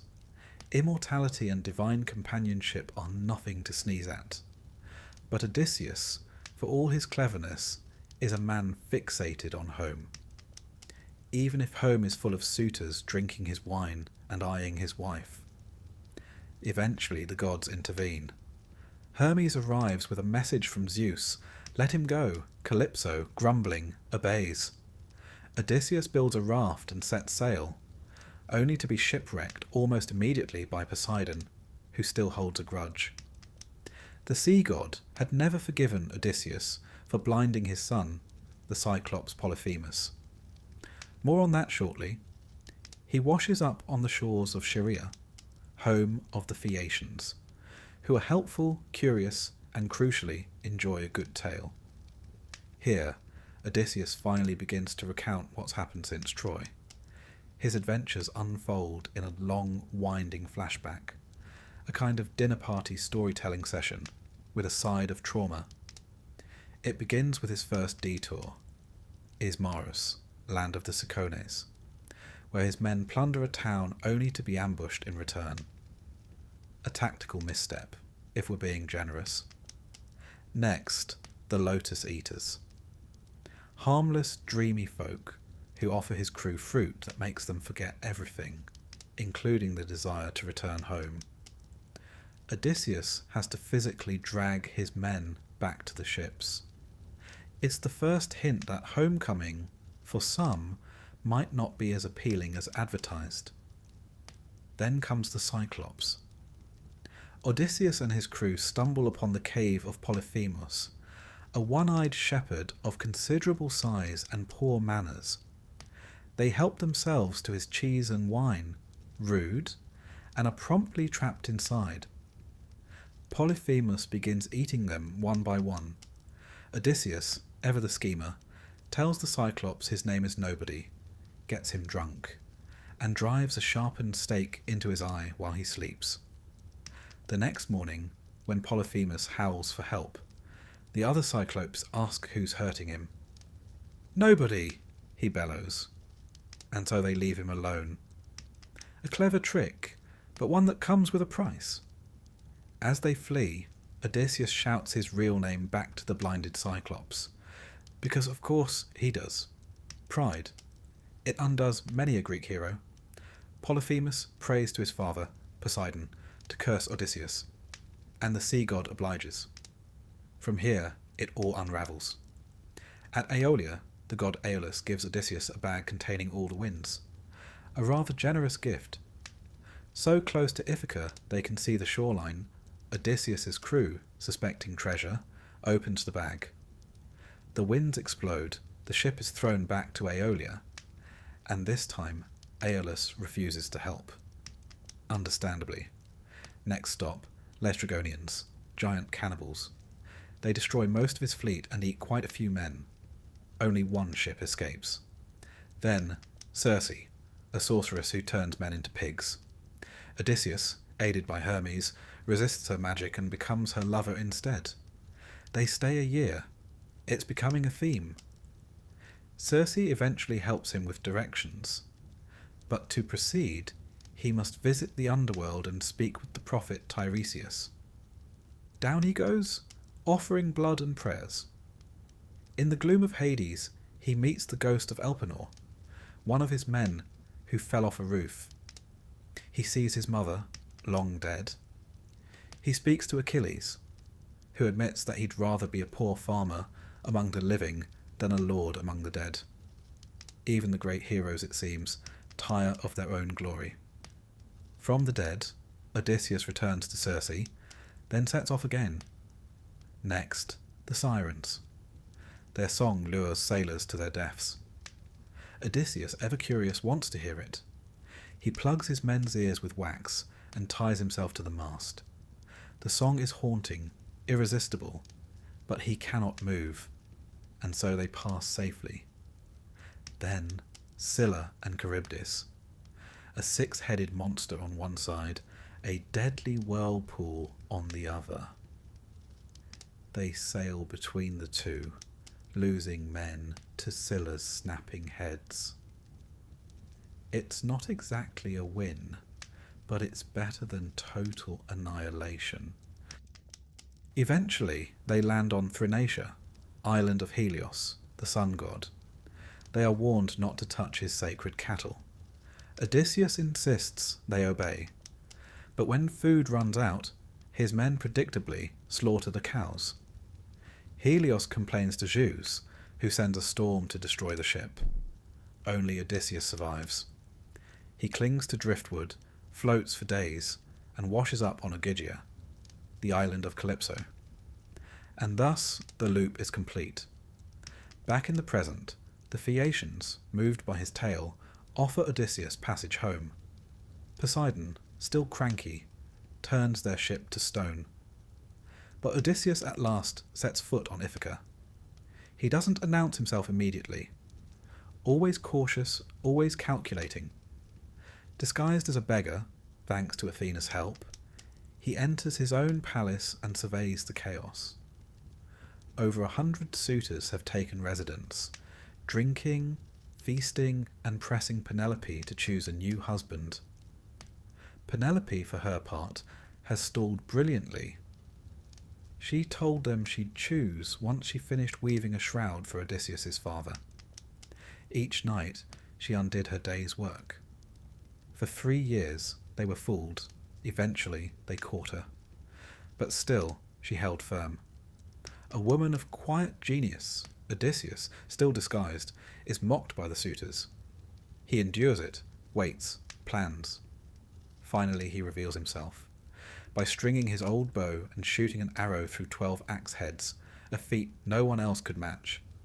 Then he kills them all, every last suitor, with arrows, swords, and help from his son and a few loyal servants. The great hall of Ithaca is soaked in blood. The crime, in Homer's eyes, is not vengeance, but hospitality violated. These men overstepped, and now the reckoning has come. But even after this, peace is not guaranteed. The families of the slain suitors rise up, ready to continue the cycle. Athena intervenes. A fragile truce is declared. And finally, the home that Odysseus longed for becomes his again, not just in bricks and walls, but in name and rule and quiet. Now the curious thing about Odysseus is that his tale doesn't end there. In some later traditions, Odysseus doesn't stay home. One version claims he grows restless and sets off again, this time westward, beyond the known world, seeking to find where the sea ends. Others say he was eventually killed by his own son, Telegonus, born of Circe, who arrives unknowingly in Ithaca and strikes down his father by mistake with a poisoned spear. A rather Greek ending, that, fated, ironic, and familial. But in Homer's version, Odysseus remains. Older, weathered, a king once more. Historically, the island of Ithaca, or rather, the various locations claiming to be it, has been the subject of much scholarly debate. Some archaeologists believe the Homeric Ithaca may not align with the modern island bearing the name. Others insist it does. Regardless, the Odyssey captures the essence of what it meant to be Greek in that age: to travel, to long for home, and to be wary of gifts from strangers. Odysseus stands apart from the other Greek heroes. Achilles sought glory, Agamemnon, power, Menelaus, perhaps, restoration. But Odysseus sought survival. He lies, cheats, weeps, hides, yet endures. He is flawed, brilliant, deeply human. The gods both love and torment him.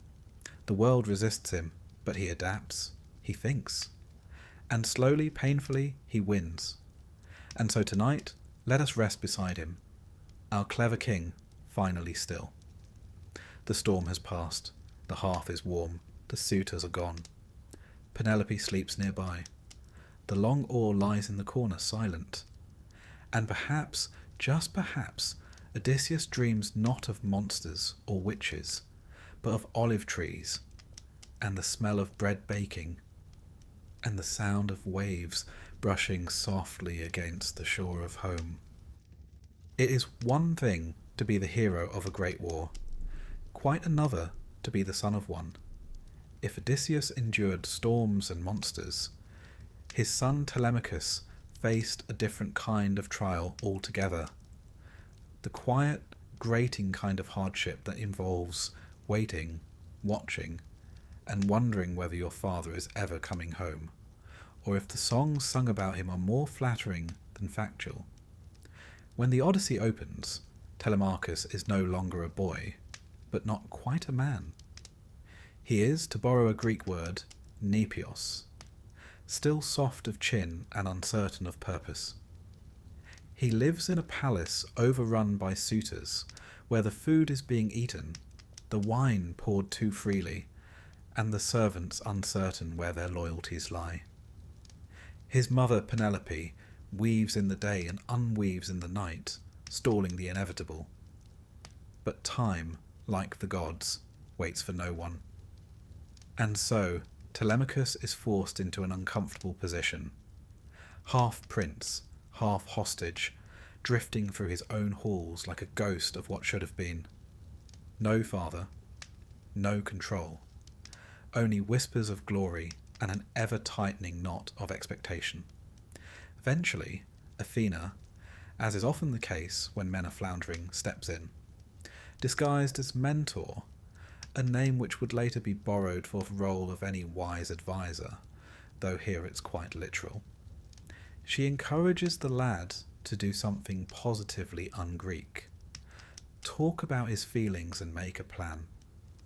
Telemachus, emboldened by divine pep talk, sets off on a small but significant voyage. He sails to Pylos to visit Nestor, the venerable king and veteran of Troy, and then to Sparta, where Menelaus and Helen are holding court in relative serenity. In both places, he asks the same question: "Have you seen my father?" The answers are vague, scattered. Odysseus is alive, perhaps, or dead, or something in between. But the journey itself is more important than the destination. For the first time, Telemachus acts. He steps beyond the shadow of absence and into the uncertain light of selfhood. Meanwhile, Odysseus is making his own belated return. When the two are reunited in Ithaca, it is not the tearful embrace of storybooks. Odysseus, in disguise, reveals himself carefully. Telemachus does not know what to believe. The man has been gone for 20 years. He has, perhaps, become more myth than father. But belief once lit is hard to extinguish. They scheme together, they strike together, and in the end they stand side by side over the corpses of the shooters. Father and son united not in words, but in shared purpose and spilled blood. Yet what happens after the vengeance? After the hall has been cleaned, the bow hung, and the island quiet once more? Here the stories splinter. In some versions, Telemachus becomes king after Odysseus' eventual death. In others, he leaves Ithaca behind entirely. One tradition, found in later Greek sources, claims that Telemachus marries Circe. Yes, that's Circe, the enchantress who once turned his father's men into pigs. In an act of mythological neatness, Odysseus' son and his former lover build a new dynasty on the island of Aiaia. Together, they have a son named Latinus, who, depending on your source, goes on to found part of Italy. The myth is fluid, as always, and the past has a tendency to loop back on itself in peculiar ways. There's also the tale of Telegonus, Circe's son with Odysseus. In one particularly ironic telling, Telegonus grows up unaware of his father's identity, sails off to find him, and accidentally kills him with a spear tipped with the venom of a stingray. In a gesture of mythical symmetry, he then marries Penelope, his father's widow, and Telemachus marries Circe. And so the entire family becomes a kind of mythological Rubik's Cube, scrambled, reconfigured, but somehow still functional. Let's take a moment to exhale. These tales, shifting and contradictory, are not meant to be consistent. The Greeks didn't worry about canon the way we do. Instead, they allowed their myths to breathe, expand, and change with the needs of each city, each poet, each generation. Telemachus, then, isn't a single character. He is an idea, a young man caught between legacy and identity, between the weight of his father's name and the pressure to make his own.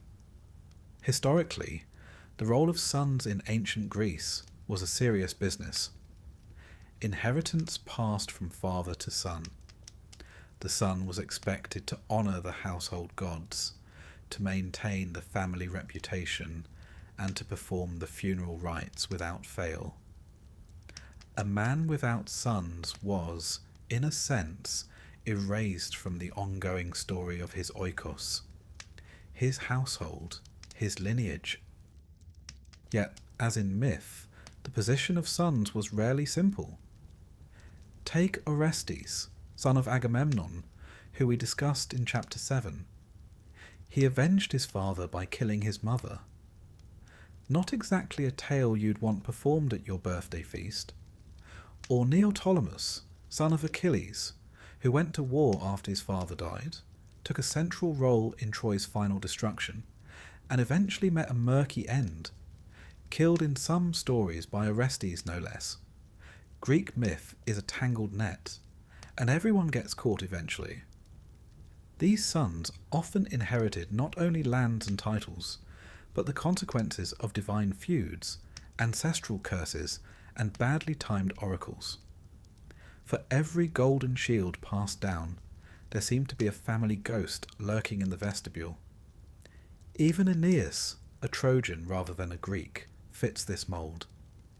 The son of Anchises and the goddess Aphrodite, Aeneas carries his aged father on his back out of burning Troy, a moving image that would echo down through Roman poetry. He is the dutiful son, chosen by fate to found what will one day become Rome. Yet his path, too, is laden with war, wandering and loss. These sons, like Telemachus, grew up not in the warmth of victory, but in the cold ash of aftermath. They inherited stories and wounds, and the knowledge that the age of heroes was slipping away, replaced not by peace, but by memory. There is something strangely modern about Telemachus. He is not interested in glory for its own sake. He is thoughtful, hesitant, observant. When Homer describes him in the Odyssey, it is often in quiet terms. He listens more than he speaks. He weighs each word. He watches his mother's sorrow and understands it without being consumed by it. He is, if you like, the transitional figure between the old world and the new. Odysseus is a man of cleverness, disguise, and decisive action. Telemachus is a man of reflection, diplomacy, and restraint. He stands at the threshold of myth and history, a figure shaped by the echoes of war, but not beholden to them. In this way, he speaks to the later Greeks, those of the classical period, who looked back on the Age of Heroes as a time of both splendour and savagery. Telemachus becomes a bridge, linking the impulsive blood feuds of the past with the more measured civic virtues of the present. And yet, he is still a son, still waiting for a father, still learning, as all sons must, that the man you idolize is rarely the man you get. Odysseus returns not as a shining hero, but as a weary, wily stranger who must be relearned, retrusted, reloved.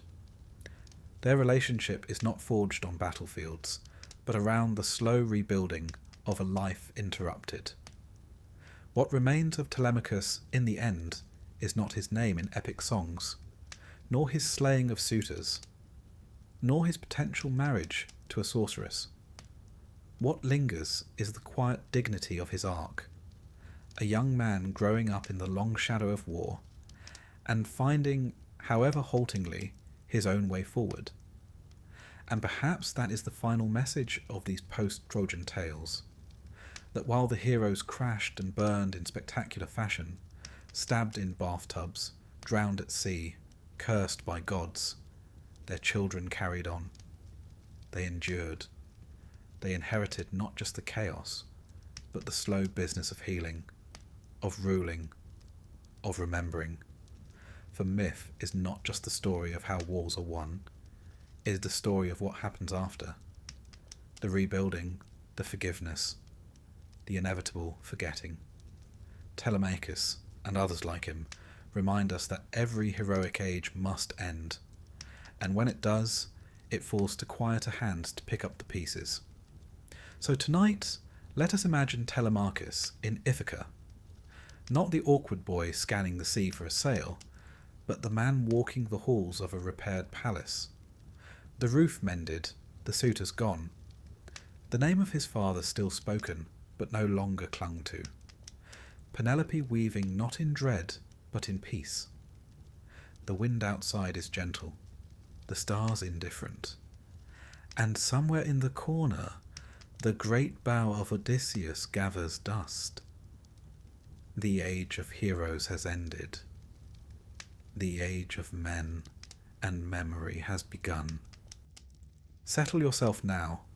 Let your thoughts quieten like a tide going out to sea.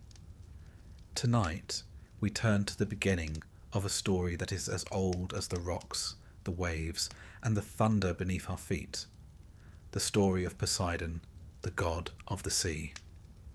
But as with all gods in Greek myth, his beginning was not in calm waters, but in storms of family betrayal, cosmic power struggles, and just a touch of parental neglect. Poseidon was one of 6 children born to the Titans Cronus and Rhea. The Titans, in the Greek imagination, were colossal beings, embodiments of primal forces. Cronus, his father, was the youngest of the 12 Titans, and he was not precisely what you would call a trusting sort. Having overthrown his own father, Uranus, Cronus received a prophecy of his own, that one of his children would one day overthrow him. In fairness, when your family tree is essentially one long chain of betrayals and coups, paranoia is rather understandable. So Cronus did what many ancient tyrants did when faced with the prospect of rebellion. He eliminated the competition. Unfortunately for his children, this meant swallowing them whole. Not symbolically, not exiling them or keeping them locked up in some tower. He literally swallowed them, one by one, as they were born. Hestia, Demeter, Hera, Hades and Poseidon all found themselves swallowed alive. It was less a family home, more a sort of divine stomach prison. The Greeks loved these images of reversal and disorder. The womb replaced by a stomach, creation replaced with consumption. To them, it was more than cruelty.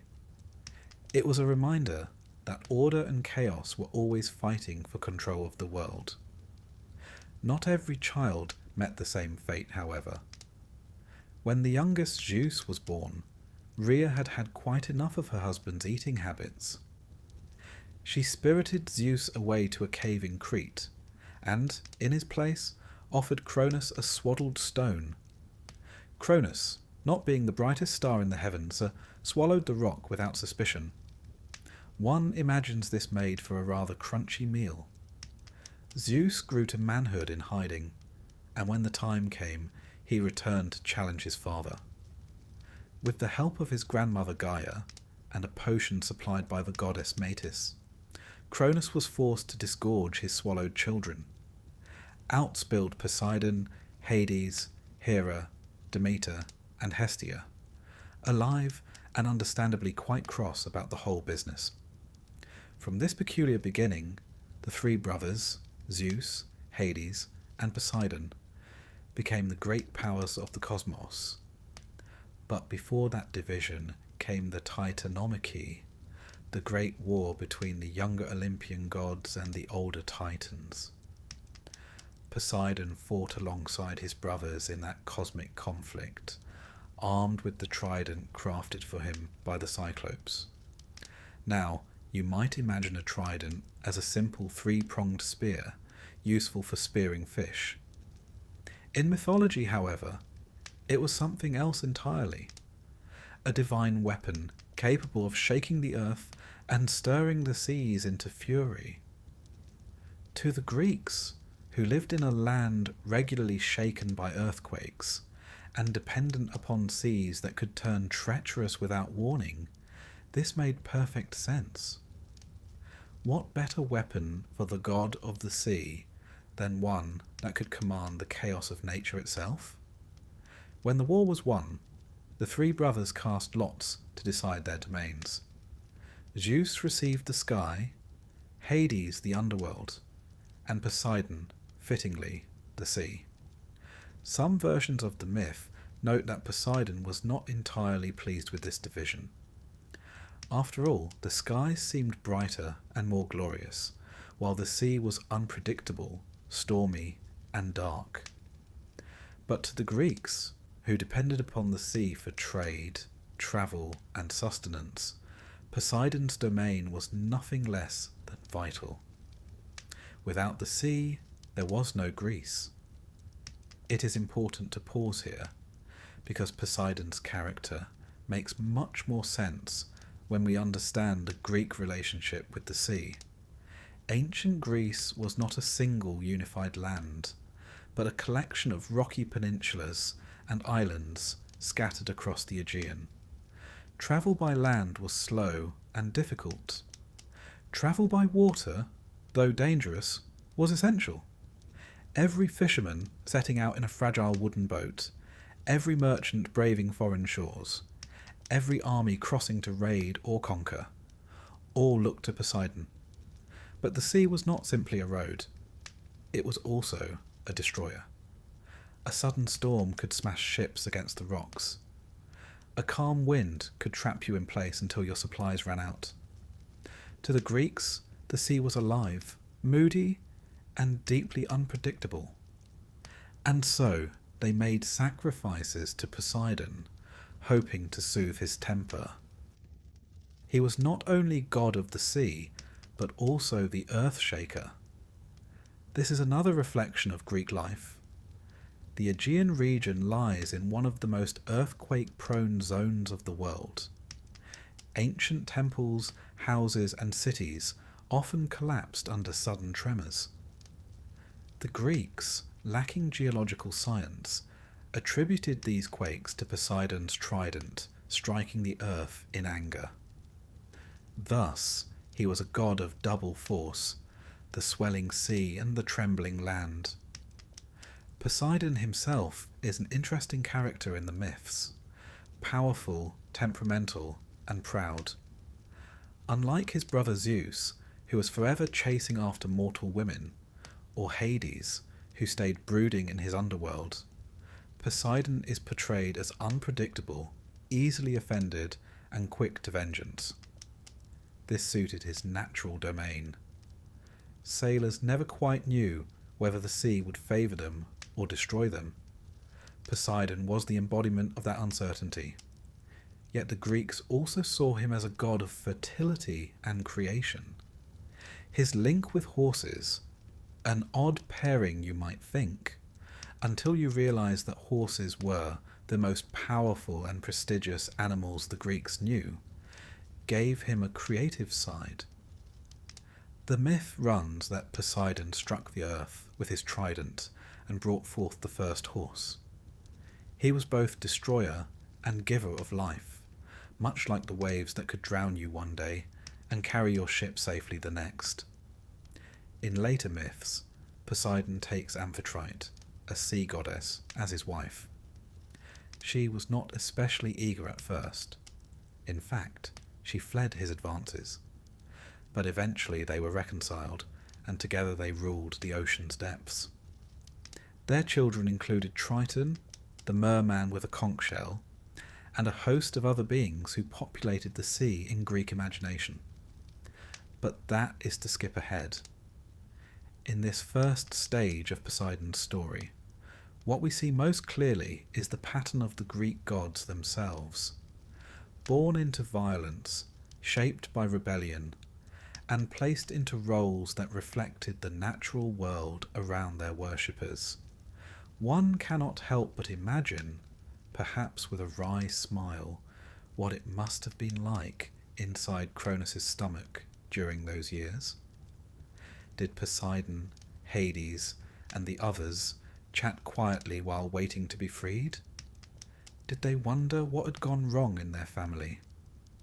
It is a dark image, but the Greeks themselves often told it with a certain dry absurdity. After all, these were not tales meant to be clinical history. They were stories told aloud by firelight or at feasts to explain the world and to entertain. And in that sense, Cronus' poor digestion provided a very memorable beginning to the story of the sea god. If we step back from the myth and look at it historically, there is something recognisably human in these stories. In many ancient cultures, younger generations overthrowing older rulers was a repeating theme. The Greek myths gave cosmic form to this pattern.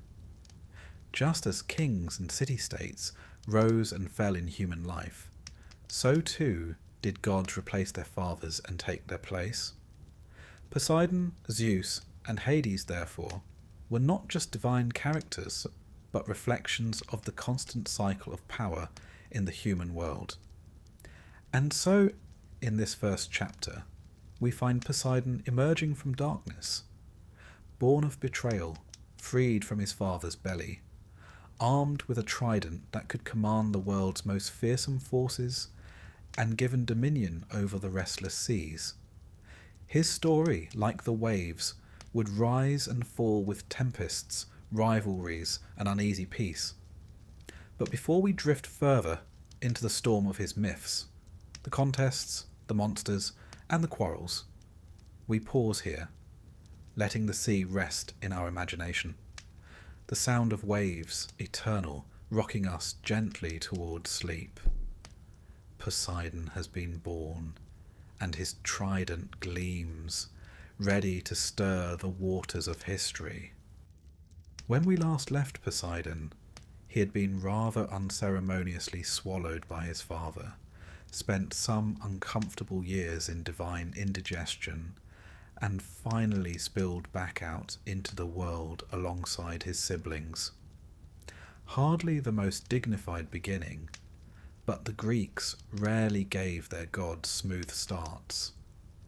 Now freed, the children of Cronus faced a world still ruled by the Titans, the older generation of gods who had shaped the cosmos since the dawn of time. The stage was set for one of the greatest battles in mythology, the Titanomachy, the war between the old order and the new. It is difficult to imagine what such a war looked like, and perhaps that is the point. The poets and storytellers never described it with the neat ranks of mortal armies or the simple clash of spears. They spoke instead of elemental violence, mountains hurled like pebbles, thunder cracking the sky, rivers boiling, and the very earth shaking under divine feet. Poseidon, trident in hand, stood beside his brothers Zeus and Hades in this struggle, the three united against their father and his generation. It was no family quarrel. It was a cosmic reshaping, the passing of power from one age to another. The Cyclops, grateful to be freed from their imprisonment in Tartarus, forged weapons for the brothers. Zeus received the thunderbolt, that great flash of divine authority which would forever be his symbol. Hades was given a helm of invisibility, allowing him to move unseen even among gods. And Poseidon, of course, received the trident. It was more than a spear. In the hands of a god, it was a device that could split rock, stir oceans, and send shock waves through the crust of the earth. To later Greeks, accustomed to tremors shaking their homes and seas rising in sudden tempests, the symbolism was painfully clear. The very disasters they feared were nothing less than Poseidon's weapon at work. The war raged for 10 years. For a decade, the cosmos was unbalanced, caught in a struggle between the Titans and the Olympians. Ancient poets told of the Titans hurling mountains across the sky, and of the Olympians fighting back with storm and flame. Poseidon's role is less frequently detailed than Zeus's, but we can imagine him casting his trident into the churning seas, raising monstrous waves to crash against Titan strongholds. And though the stories are myth, they speak to the way the Greeks viewed natural catastrophe. An earthquake that split the ground, a tidal wave sweeping away a coast, a thunderstorm roaring overhead. All of these were remembered as echoes of that first great war. Eventually the younger gods triumphed.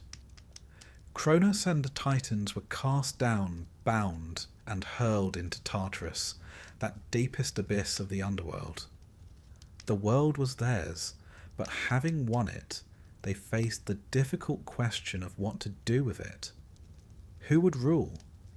How would power be divided? It is a question that has plagued victorious allies throughout history. One thinks of the division of empires after great wars, or the uneasy treaties between once allied states. The Greeks projected the same dilemma onto their gods. The Olympians could not all reign together in harmony. Such is not the way of myths. There had to be roles, territories, boundaries. And so the three brothers drew lots. To Zeus fell the sky, that vast realm of clouds, thunder, and sunlit heights. To Hades fell the underworld, a shadowy kingdom of the dead.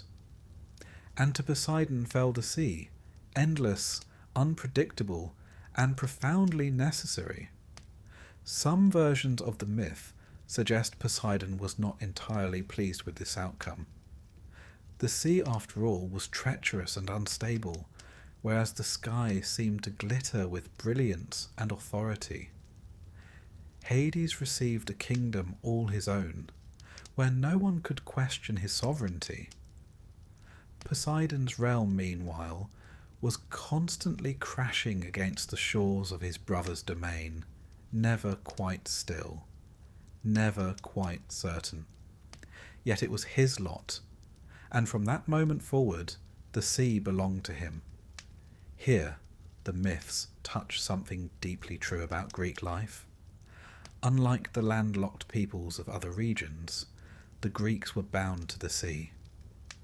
Their world was a scattering of rocky peninsulas and islands that stretched like stepping stones across the Aegean. Travel by land was slow and awkward, but the sea offered highways, dangerous ones, but highways nonetheless. Every ship setting sail from Corinth or Athens, every fisherman daring the waves at dawn, every trader bound for Egypt or Sicily, knew they were placing themselves in Poseidon's hands. To live as a Greek was to depend upon the sea for life, wealth, and survival, and at the same time to fear its sudden moods. In Poseidon, they saw the embodiment of that paradox. Even earthquakes were tied to his name. The Greeks called him the Earth Shaker. Living as they did in one of the most seismically active regions of the world, they could hardly ignore the tremors that rattled their homes, cracked their temples, and toppled their city walls. Today, we may reach for geology textbooks and tectonic plates, They reached for myth. The ground quaked because Poseidon, restless, struck the earth with his trident. It was an explanation as terrifying as it was satisfying, not a meaningless accident, but the work of a god, angry or impatient. Poseidon's trident itself became one of the most famous symbols in mythology. It was often imagined stirring the seas into storm or splitting the ground with a single strike. Later art, from pottery to sculpture, never failed to depict him holding it proudly. It was, in a sense, his identity, as Zeus had his thunderbolt and Hades his dark helm. To the Greeks, gods were not abstractions. They were beings with visible, recognizable traits, and Poseidon without his trident would have seemed incomplete. Yet there is also a more curious side to Poseidon's new role. He was not merely a god of destruction. The myths often describe him as a giver as well. He was linked to horses, for reasons that might strike us as odd at first. But to the Greeks, who valued horses as symbols of power, prestige, and speed, the connection made sense. One myth tells that Poseidon, striking the earth with his trident, brought forth the first horse. Others describe him as a tamer of steeds, their divine patron. Perhaps there was some practical association too. The rolling waves compared to galloping horses, the sea imagined as a herd of creatures charging endlessly against the shore. What is clear is that Poseidon's realm was vast and complex. It was not simply the sea as water, but all that the sea represented: travel, danger, trade, fertility, destruction, and creation.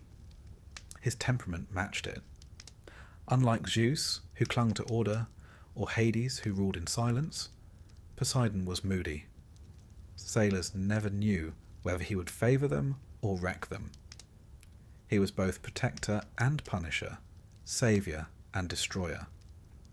In him, the Greeks saw the contradictions of their own world reflected back. The division of the cosmos into 3 realms also speaks to a larger Greek worldview. They believed in balance: sky, sea, and underworld, each ruled by a brother, none able to dominate entirely. It was a fragile balance, to be sure, but it was balance nonetheless. And within that framework, Poseidon was essential. Without him, the sea would have no master, no explanation. His domain might not have seemed as glorious as the sky, or as sovereign as the underworld, but it was unavoidable. The Greeks could not ignore the sea, and therefore they could not ignore Poseidon. One imagines, perhaps with a small smile, the moment of drawing lots. Did Zeus cough politely and suggest he had shuffled fairly? Did Hades sigh and accept his gloomy fate without complaint? Did Poseidon raise an eyebrow at the endless salt-water domain now laid upon him? Myths do not answer these questions, but they leave room for us to wonder. And the humour of divine family politics is never far from the surface. The gods, after all, were mirrors of human society. Brothers argued, power was divided uneasily, and luck played its role.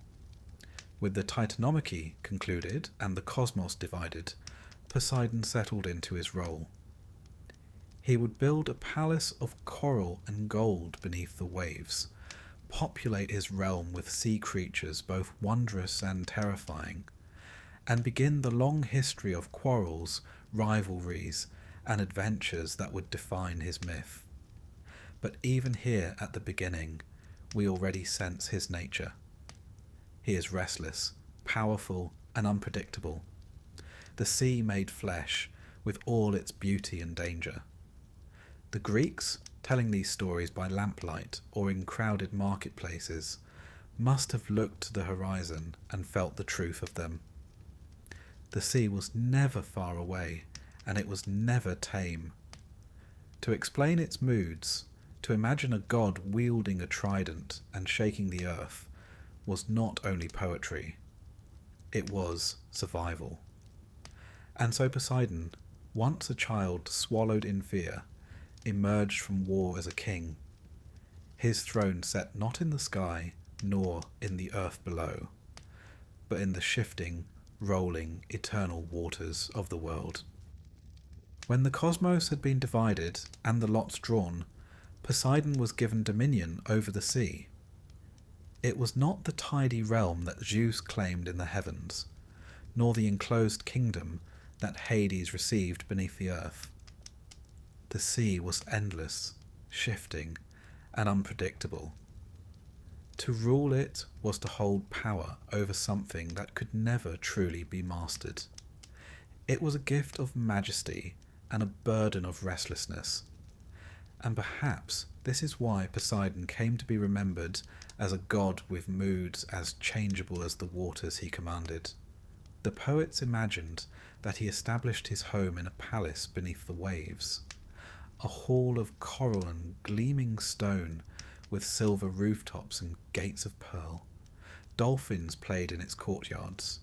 Hippocamps, half horse, half fish, drew his chariot across the waters, and his son Triton blew a conch shell to calm or stir the tides. If Zeus's throne on Mount Olympus was a beacon of lofty authority, Poseidon's palace was a majesty hidden in the depths, mysterious and unreachable, like the sea itself. Of course, no mortal ever saw such a place. The Greeks described it as a way of explaining the unknown.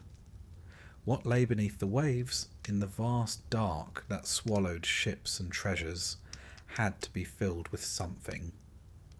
And what better than the hall of a god, gleaming just out of reach? For sailors staring at the horizon, the thought of Poseidon watching was both reassuring and a little unnerving. His most famous emblem, the trident, was everywhere. To a fisherman it was a tool, but in Poseidon's hands it was no ordinary spear. With it he could raise storms, split rocks, or shake the earth until cities fell.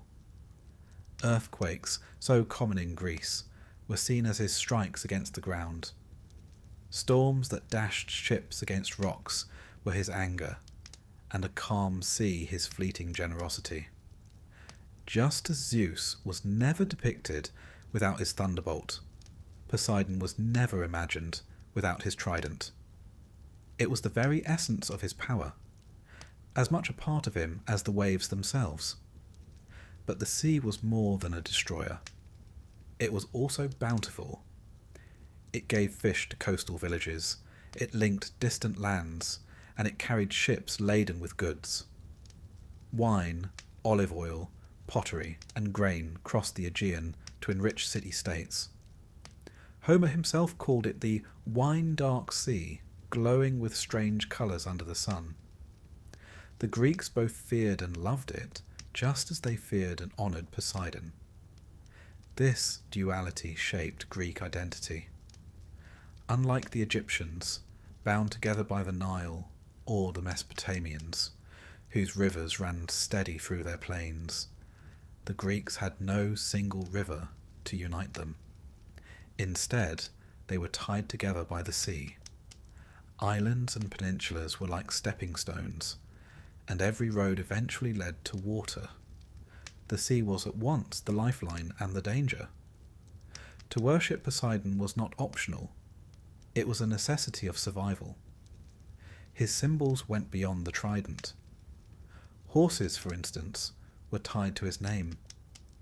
In some stories he created the first horse by striking the earth with his trident.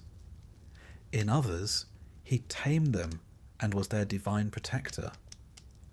At first, horses and sea gods seem an odd pairing, but the Greeks often spoke of waves as if they were creatures, white-maned and galloping endlessly against the shore. Horses also represented wealth and prestige, and dedicating them to Poseidon was a mark of respect. In fact, one of the stranger offerings made to him was the drowning of horses in the sea, grim, but thought appropriate for a god who ruled both land and water. Dolphins, on the other hand, softened his image. Sailors saw them leaping beside their ships and took them as signs of Poseidon's favour. While Zeus had his eagle and Athena her owl, Poseidon had dolphins, playful and loyal companions of the deep. In artwork, they swim beside his chariot or carry Nereids across the waves. They were proof that Poseidon could be kind as well as cruel, yet his myths often emphasized destruction. In one tale, he and Apollo built the walls of Troy for King Laomedon, only to be cheated of payment. Poseidon responded by sending a sea monster against the city. The story is more than a warning about broken contracts. It reflects the Greek truth that no city wall, no matter how strong, was beyond the reach of the sea. Flood, quake, and storm could undo stone more quickly than any army. The title Earthshaker shows just how broad his reach was. Greece lies on restless fault lines, and temples and towns alike were levelled by sudden tremors. The Greeks had no science of tectonics. They had Poseidon. His trident striking the ground explained what they could not otherwise understand. Sacrifices to him were made not just by sailors, but by kings and farmers, hoping to calm the tremors beneath their feet.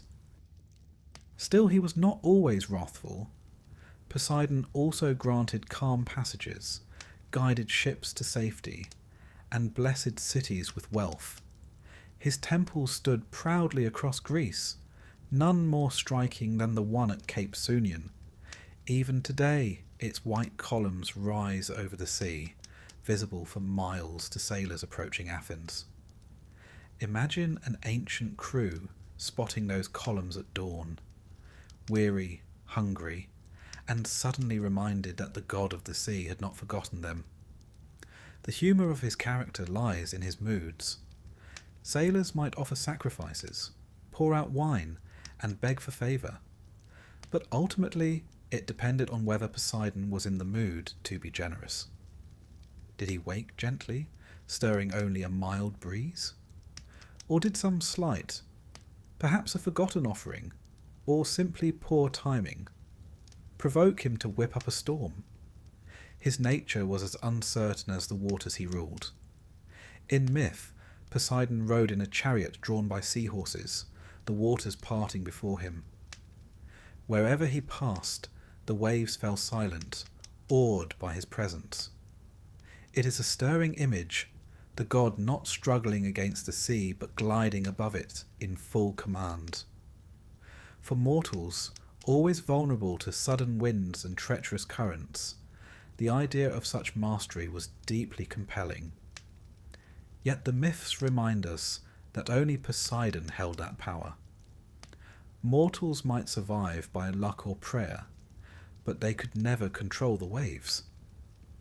His realm was therefore a paradox. His palace glittered beneath the waves, yet his trident could topple cities. His dolphins were playful, yet his earthquakes deadly. He could bless with calm or destroy with flood. In him, the Greeks saw the sea made flesh, dangerous, beautiful, and utterly beyond control. For the Greeks, every sound of waves against the rocks, every tremor of the earth, every sudden storm was a reminder of Poseidon's presence. To live with the sea at your doorstep was to live with the awareness of him.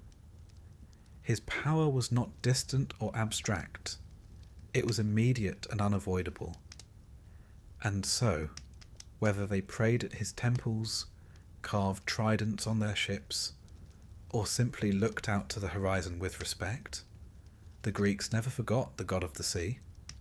And as the waves rolled on, endlessly upon the shore, they believed they were hearing his voice, sometimes gentle, sometimes furious, but always alive. it meant that the world itself was breathing, and that a god moved restlessly within it. If Poseidon was lord of the sea, he was also master of quarrels. Few gods in Greek mythology were so quick to anger, or so reluctant to let a grudge fade. He carried himself with pride, and where pride led, arguments often followed. Among his many rivalries, and there were many, none is more famous or more revealing of the Greek imagination than his contest with Athena for the patronage of a city that would one day be called Athens. The setting of the story was the rocky land of Attica, a region without a god to call its protector. Its people, so the myth tells us, wished for a divine patron who would safeguard them, enrich them, and bless their city with prosperity. Two gods stepped forward, each eager to claim the prize. Poseidon, lord of the sea, with his trident and his rolling waves, and Athena, goddess of wisdom, skill, and strategy. Both were powerful, both ambitious, and both unwilling to yield. The quarrel had to be resolved through a contest, and the prize was nothing less than the heart of a people. Poseidon struck first, as suited his nature. He strode to the rocky Acropolis, and with a mighty blow of his trident, split the stone. From the cleft gushed forth a spring of water, bubbling up in dazzling display. The crowd of mortals gasped. Surely this was a gift beyond imagining, a source of life sprung from bare rock. But when they tasted it, their awe turned to confusion. The water was salty, briny as the sea itself. Dramatic, yes. Spectacular, certainly, but not especially useful for drinking or farming. In a land where every drop of fresh water mattered, Poseidon's gift was impressive to look at and disappointing to use. It was, in short, a very Poseidon gesture, magnificent but impractical. Then it was Athena's turn. She stepped forward, calm and deliberate, and planted a seed in the ground. From it grew a tree, the first olive. Its leaves shimmered silver green in the sunlight, and its fruit promised food, oil, and wood. Modest compared to a gushing spring, yet infinitely more valuable.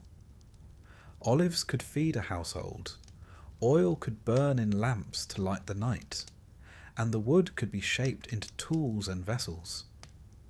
More than that, olive oil could be traded across seas, bringing wealth and influence to a people who possessed it. Athena's gift was quiet, humble, and practical, a gift for the long term, not the moment. The people judged Athena's offering superior. The city was named Athens in her honour, not Poseidonia. The goddess of wisdom became its patron, and the olive tree its symbol.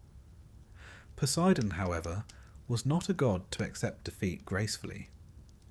In some versions, enraged by his loss, he flooded the Attic plain in vengeance, sending waves across the land to remind mortals of the power they had slighted. In others, he withdrew in silence, storing the memory of the insult for centuries to come. One imagines him muttering darkly to himself, perhaps wondering why mortals preferred trees to salt water, as though such things were remotely comparable. The story has often been told with a touch of humour, and perhaps that is part of its appeal. Poseidon's gift was showy but impractical, while Athena's was simple and essential. The myth reflects a choice of values. Athens prided itself on wisdom, foresight, and strategy, qualities Athena embodied. Poseidon's salty spring symbolized brute force, tempestuous power, and sudden spectacle. The Athenians admired these qualities in sailors and warriors, but they did not wish them to define their city's soul. Yet the contest also reveals a deeper truth. Athens may have chosen Athena, but it could not ignore Poseidon. The city depended on both gods in different ways. Athena's olive trees covered the land of Attica, providing sustenance and trade. Amphorae of oil, stamped with Athenian symbols, travelled across the Mediterranean. Olive oil was poured out in sacrifices, rubbed onto the bodies of athletes, and stored in jars as wealth itself. Without Athena's tree, Athens would not have thrived. But Athens also lived by the sea. The port of Piraeus bustled with ships bringing grain from Egypt, timber from Macedonia, and goods from far-off lands. In the classical age, the Athenian navy ruled the Aegean. Swift triremes, rowed by citizens in tight ranks, carried the city's influence across the waters. Themistocles, one of Athens' shrewdest leaders, once argued that the salvation of the city lay not in its walls but in its fleet. And he was right.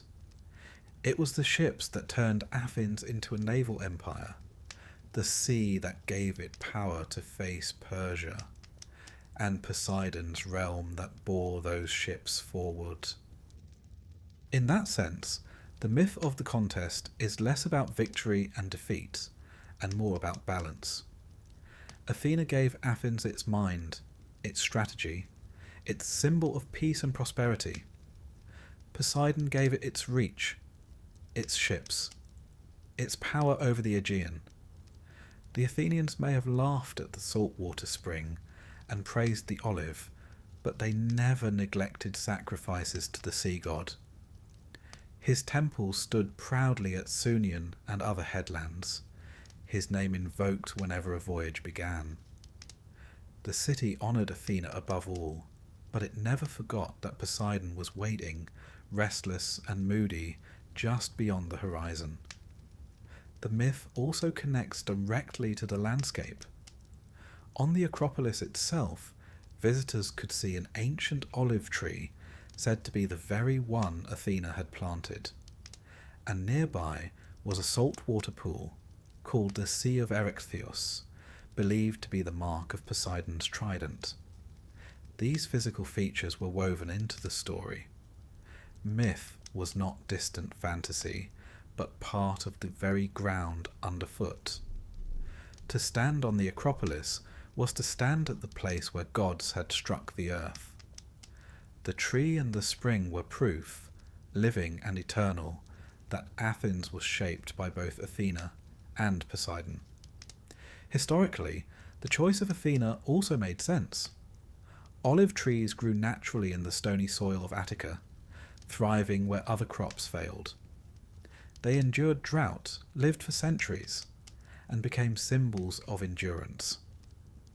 The Athenians built their wealth on olive oil, trading it for grain and goods. To them, Athena's gift was not just a myth, but an explanation of their fortune. Poseidon's spring, by contrast, represented the other half of their reality. The sea, endless and salty, dangerous but necessary. The myth encapsulated the dual identity of Athens, land of wisdom and craft, yet always tied to the sea. Poseidon's quarrel with Athena did not end there. The rivalry continued in the myths of kings and heroes. Some versions tell that Erechtheus, an early king of Athens, fought against Poseidon's son Eumolpus, who claimed the land by right. Their battle ended with Erechtheus's death, and the Athenians built him a tomb on the Acropolis itself, near the salt spring of Poseidon. Thus, their rivalry was not only divine, but political, shaping stories of kingship and succession. And Poseidon, being who he was, found rivals elsewhere too. He fought Hera for Argos, Apollo for Delphi, even Zeus for the island of Aegina. He seemed unwilling to stay within his boundaries, forever eager to assert himself. But nowhere was his rivalry so symbolic as in Athens. There, Athena's victory became a story told for generations, a reminder of what the city valued most. Still, one cannot help but smile at the irony. Athens declared itself the city of Athena, yet it built a fleet that depended on Poseidon. It crowned victors with olive wreaths, yet its empire was forged on the sea. In a way, the city lived in constant negotiation between the two gods, just as the myth described. Wisdom and sea power, olive and salt, land and water. Athens was shaped by all of them. The rivalry, then, is not only a story of defeat, but of coexistence.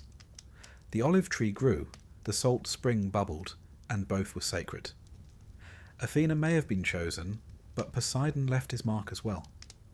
His trident struck the rock, and the scar remained. Athena's tree offered peace, but the restless sea was never far away. The Athenians understood that their city needed both. And so, in this chapter of Poseidon's tale, we see him not only as lord of waves and shaker of the earth, but as a god whose pride could shape the fate of cities.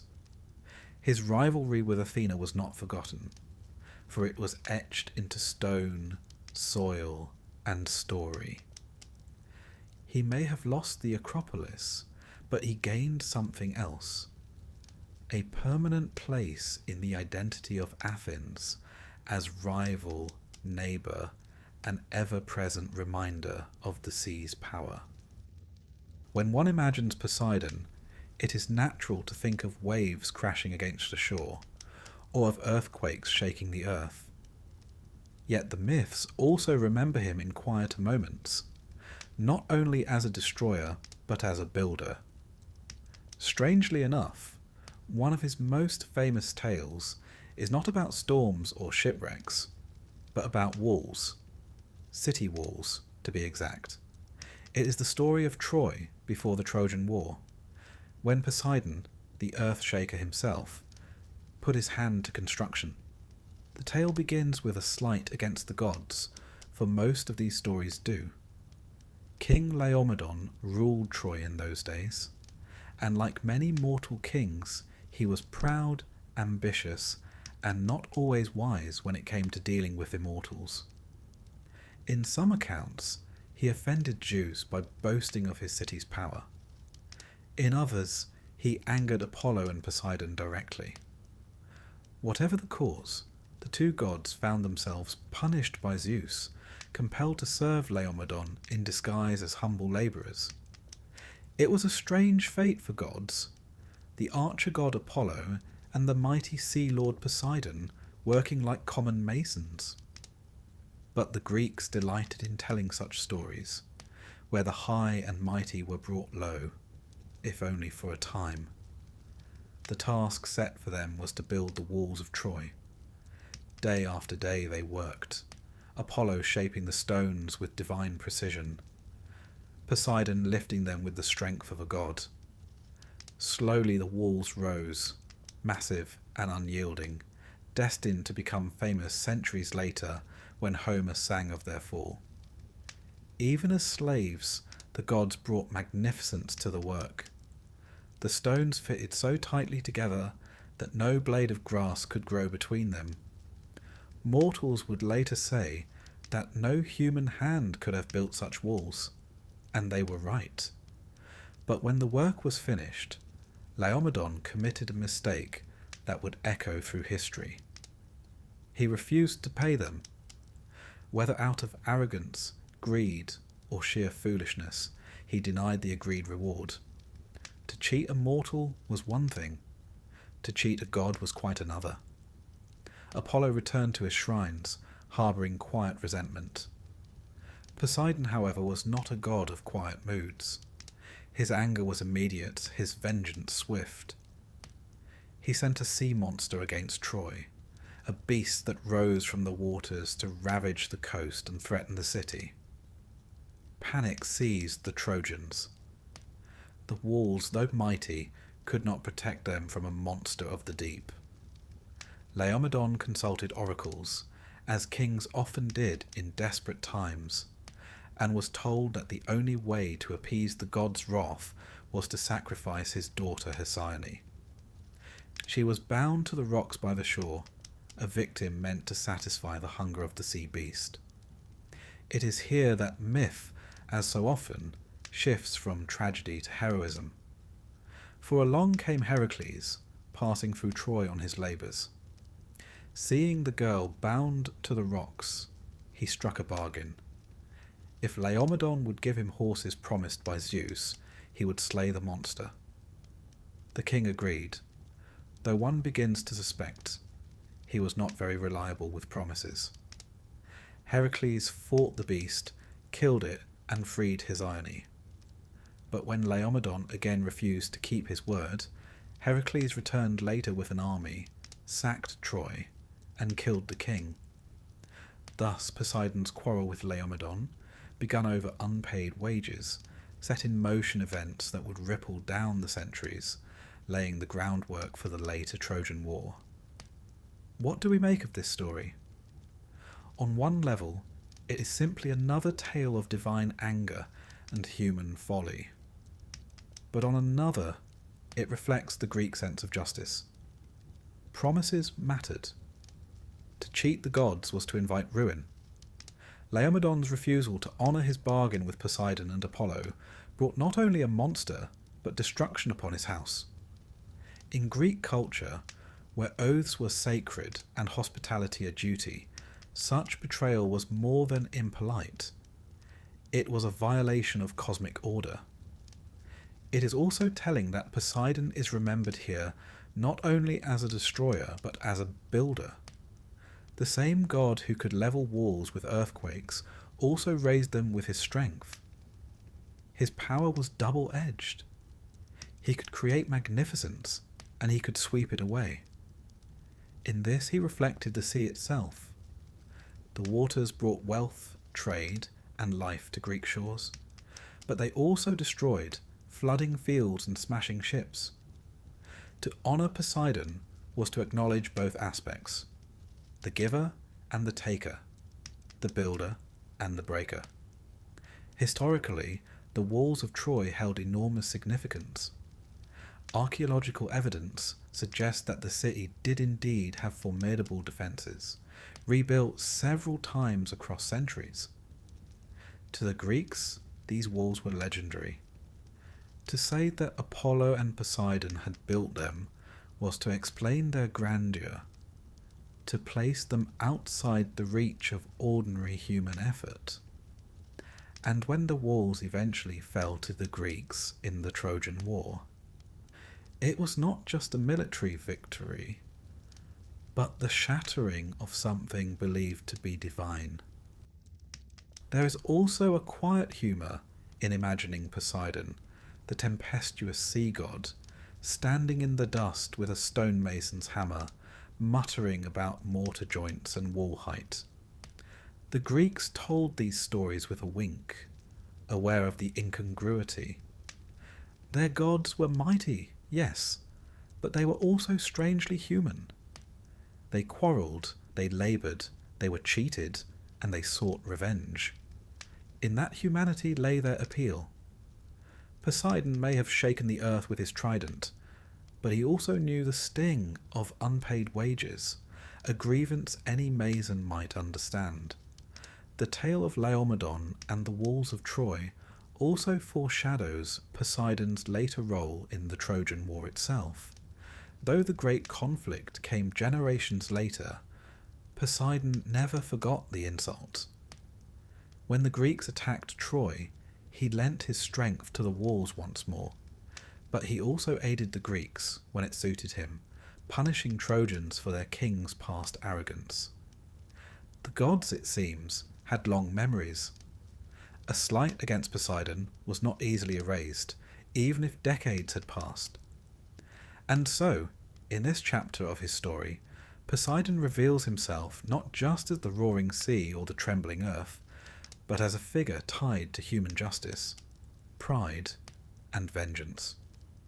He could raise walls, but he could also send monsters to tear them down. He could be labourer, avenger, and destroyer, all in one.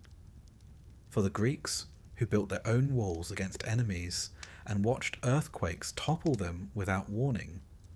This was a truth they knew all too well. The story also captures the way myth and history blur together. Troy was a real place, its ruins still visible in Anatolia. Its walls really did rise high, layer upon layer, rebuilt across ages. The Greeks, seeing them, explained their grandeur with myth. They imagined gods straining at stone, shaping blocks no mortal could lift. And when they told how those same walls fell, they saw in it not only a military tale, but a cosmic lesson. Nothing, however divine, stood forever against time, pride, and fate. Thus, Poseidon's role as wall builder becomes more than a curious aside. It is a reflection of his double nature, his closeness to human struggles, and his importance in the great story of Troy. He was not only the god who wrecked ships and shook mountains, but the god who shaped cities, punished oaths broken, and laid the foundations for wars to come. And so we leave him here, the great builder and breaker, a god who could raise stone higher than men and topple it faster than fire. The walls of Troy stood as a monument to his strength and as a warning of his wrath. For Poseidon was never a god to be ignored, never a power to be cheated. His trident could carve the earth, his monsters could rise from the sea, and his vengeance could echo across generations. Poseidon was not a distant god, content to sit in his coral palace beneath the waves, while mortals went about their lives. Like his brother Zeus, he interfered often in the affairs of men, sometimes to bless, sometimes to punish, and often to remind mortals that the gods were never far away. Among all the Olympians, Poseidon was perhaps the most unpredictable in his dealings with heroes. At times he acted as a father, a protector, even a patron. At other times he was merciless, sending storms, monsters, or endless obstacles against those who crossed him. His relationships with heroes, like the sea itself, could be generous one day and destructive the next. Perhaps the most famous of these encounters was with Odysseus, the wily king of Ithaca. Odysseus was clever, resourceful, and a favourite of Athena, which already placed him at odds with Poseidon, Athena's eternal rival. But it was a single rash act that turned Poseidon into his greatest enemy. On the long voyage home from Troy, Odysseus and his men landed on the island of the Cyclops, and there they encountered Polyphemus, the one-eyed giant who happened to be Poseidon's son. Polyphemus captured them, intending to eat them one by one, not the most charming of hosts. Odysseus, with his trademark cunning, blinded the Cyclops with a sharpened stake and escaped with his men. It was a brilliant escape, but a foolish victory. As Odysseus sailed away, he revealed his name to Polyphemus, boasting of the trick. The wounded giant cried out to his father, Poseidon, begging for vengeance. And Poseidon listened. For the rest of his journey, Odysseus was hounded by storms, shipwrecks, and endless delays. What might have been a voyage of weeks turned into 10 long years. Poseidon barred his way at every turn, smashing his fleet, scattering his men, and leaving Odysseus to wander from island to island. The Odyssey, one of the greatest tales in Greek literature, is in many ways the story of Poseidon's wrath. While Athena guided Odysseus toward home, Poseidon set every obstacle he could in his path. The sea itself became the battlefield between them. Yet Poseidon was not always the enemy of heroes. In Theseus, the legendary king of Athens, he was remembered as a father. Some versions of the myth claim that Aegeus, king of Athens, was Theseus's mortal father. Others, however, say that Poseidon was his true sire. The sea god granted him strength and protection, marking him as a semi-divine hero. When Theseus journeyed to Crete to face the Minotaur, he was said to be watched over by Poseidon's power. In art and story, the connection between Theseus and Poseidon gave the Athenians both pride and legitimacy. Their greatest hero was linked by blood to the god of the sea. In a city defined by its rivalry with Poseidon, this was a curious but useful bond. It allowed Athenians to claim that even if their city had chosen Athena as patron, Poseidon had not abandoned them entirely. He had given them a hero. Poseidon's other children were not always so noble. From his many liaisons, both willing and not, came a host of beings, some heroic, some monstrous. The Cyclops, like Polyphemus, were counted among his offspring. So too were giants and wild creatures of the sea. Triton, his son with Amphitrite, was more kindly remembered. A merman with the torso of a man and the tail of a fish, who blew a conch shell to calm or stir the waters. But even Triton's powers carried menace. The conch could raise waves as easily as still them. Poseidon's family reflected his nature, half benefactor, half terror. His dealings with heroes often carried lessons. When he aided, it was to show that even the sea could be a source of life and support. When he punished, it was to remind mortals of the cost of arrogance. In Odysseus's case, the message was clear. Cleverness could win battles, but pride and boasting could bring ruin. For the Greeks, who prized cunning and wit, this was a sobering reminder that even intelligence had to be tempered with humility before the gods. The sea itself shaped these stories. Greek sailors knew what it was to be at the mercy of winds and waves. A sudden storm could smash a fleet, as Poseidon smashed Odysseus's ships. A calm sea could deliver them safely to harbour, as Poseidon might grant to his favourites. To attribute these changes to the moods of a god was not just poetic, but practical. It gave shape and meaning to forces otherwise beyond control. When a hero succeeded or failed, it was never simply chance. It was the will of Poseidon. We should also note the political uses of such myths. Cities and families often trace their lineage to gods to claim prestige. To call Theseus the son of Poseidon was to strengthen Athens' claim to greatness. To explain Odysseus' wanderings as the work of Poseidon was to make his story one of cosmic significance, not merely bad luck. The gods, in this sense, legitimized both heroism and suffering. They made human struggles part of a larger divine pattern. Poseidon's wrath was not reserved only for individuals. Entire peoples could feel his anger. In one myth, the people of Corinth neglected his worship, and he sent earthquakes to remind them of his power. In another, he competed with Hera for Argos, or with Apollo for Delphi, seeking to extend his influence. He did not accept boundaries easily, nor did he forgive insults lightly. For mortals, this made him both essential and dangerous. To neglect Poseidon was folly. To honour him was necessary, though never a guarantee of safety. His nature as both father and foe gave him a special place in the Greek imagination. Zeus was often distant, ruling with thunderbolts from on high. Hades remained below, silent and brooding, but Poseidon was near. His realm lapped at every shore, shook every city with tremors, and reminded mortals daily of his presence.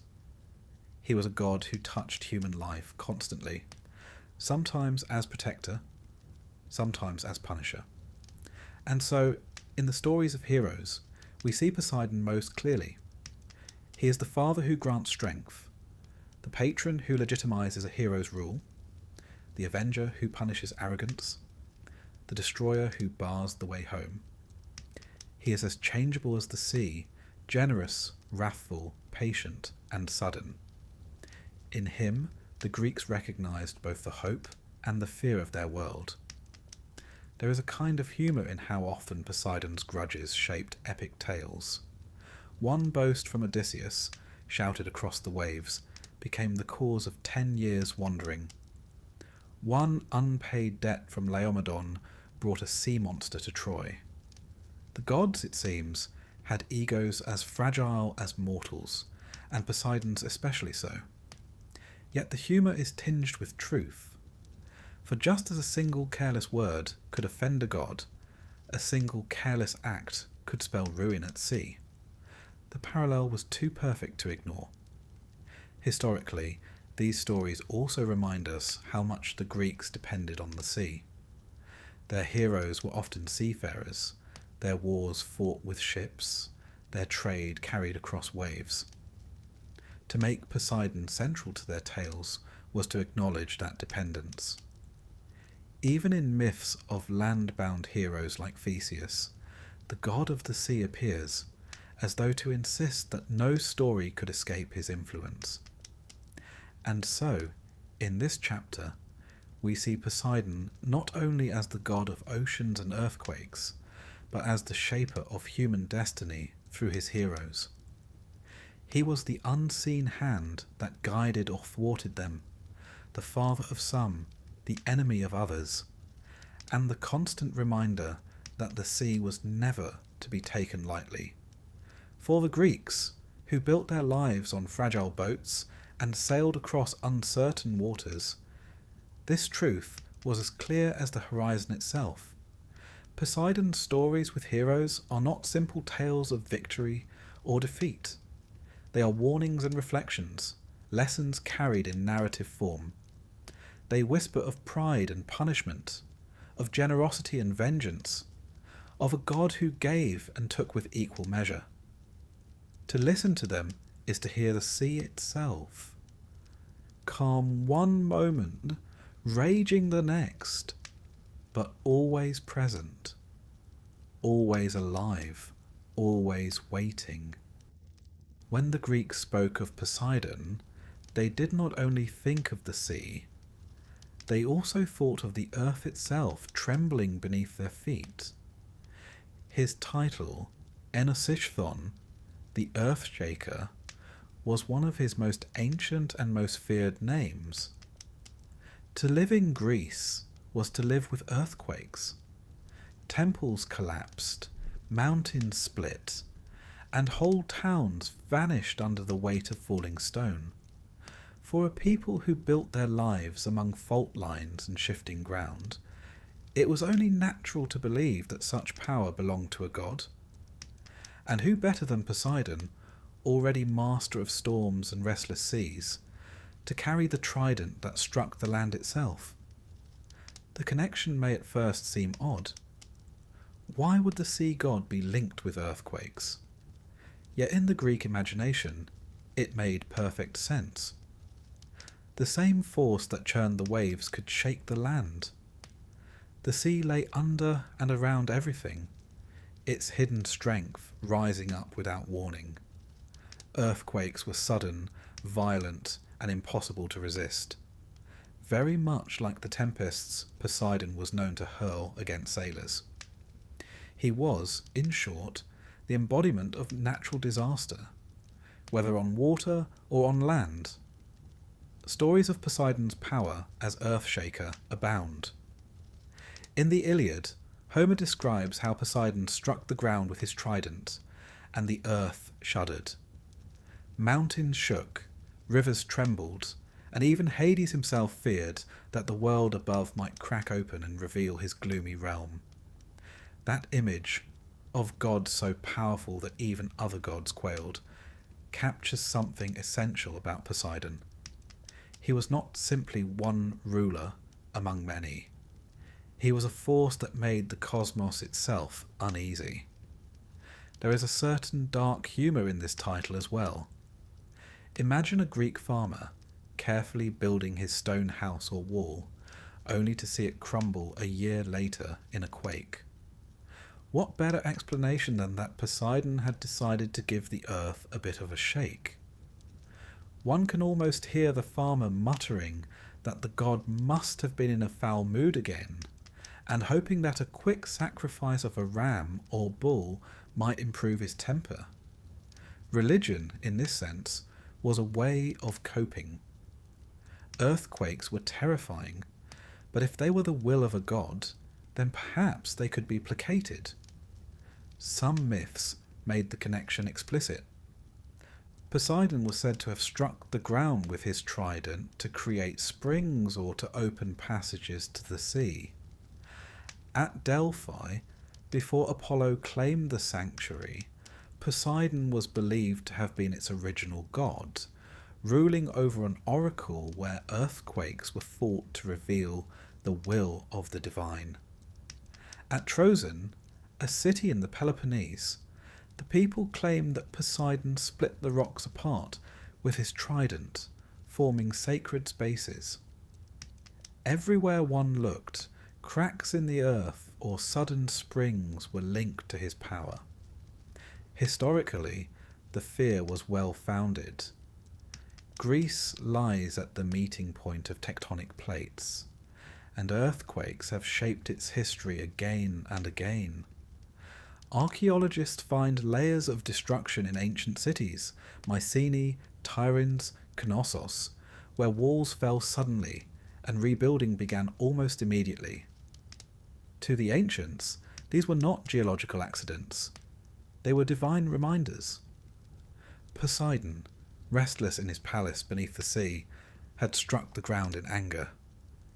And if he had done so once, he might do so again. The dual nature of Poseidon, sea and quake, made him doubly dangerous and doubly essential.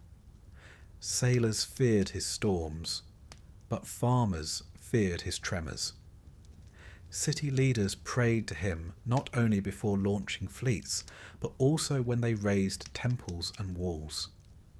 Sacrifices to Poseidon might come from those who never set foot on a ship, but who had felt the ground shift beneath them while they slept.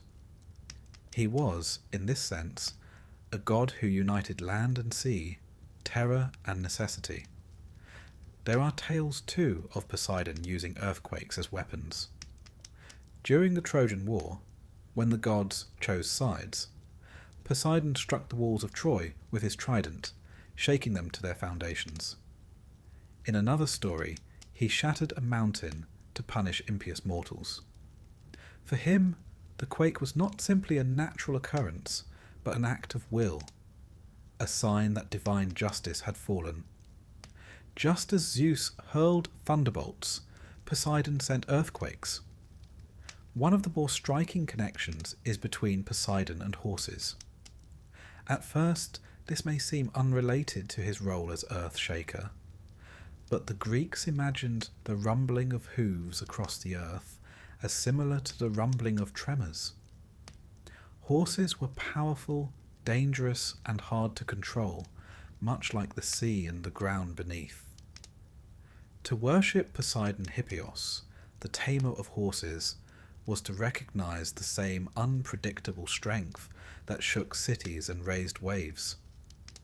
Some scholars think that Poseidon may originally have been a horse god, only later gaining his identity as Lord of the Sea. If so, his connection to earthquakes may stretch even deeper into pre-Greek traditions, when thunder, hooves, and tremors were seen as one and the same. There is another layer here too. The Greeks were keenly aware of the fragility of their buildings. Unlike the great stone monuments of Egypt, Greece's temples and houses were often toppled and rebuilt. Earthquakes forced constant renewal. In that renewal, Poseidon was both feared and respected. He could destroy, but he also cleared the way for rebuilding. In some ways, he was a god of change, reminding mortals that nothing was fixed forever. His tremors forced new beginnings, however unwilling. One can imagine the role this played in their worldview. Just as Poseidon overthrew Laomedon's walls, just as he thwarted Odysseus at sea, so too could he topple the proudest human efforts in a single strike. To the Greeks, who saw cities rise and fall, leaders replaced, and fortunes reversed, the idea that even the earth could not be trusted was entirely believable. Poseidon embodied that uncertainty. He was the god of instability, the reminder that nothing solid was truly safe. And yet, he was still honoured, still prayed to. Bulls were drowned in his honour, horses sacrificed, and temples built on headlands where land met sea.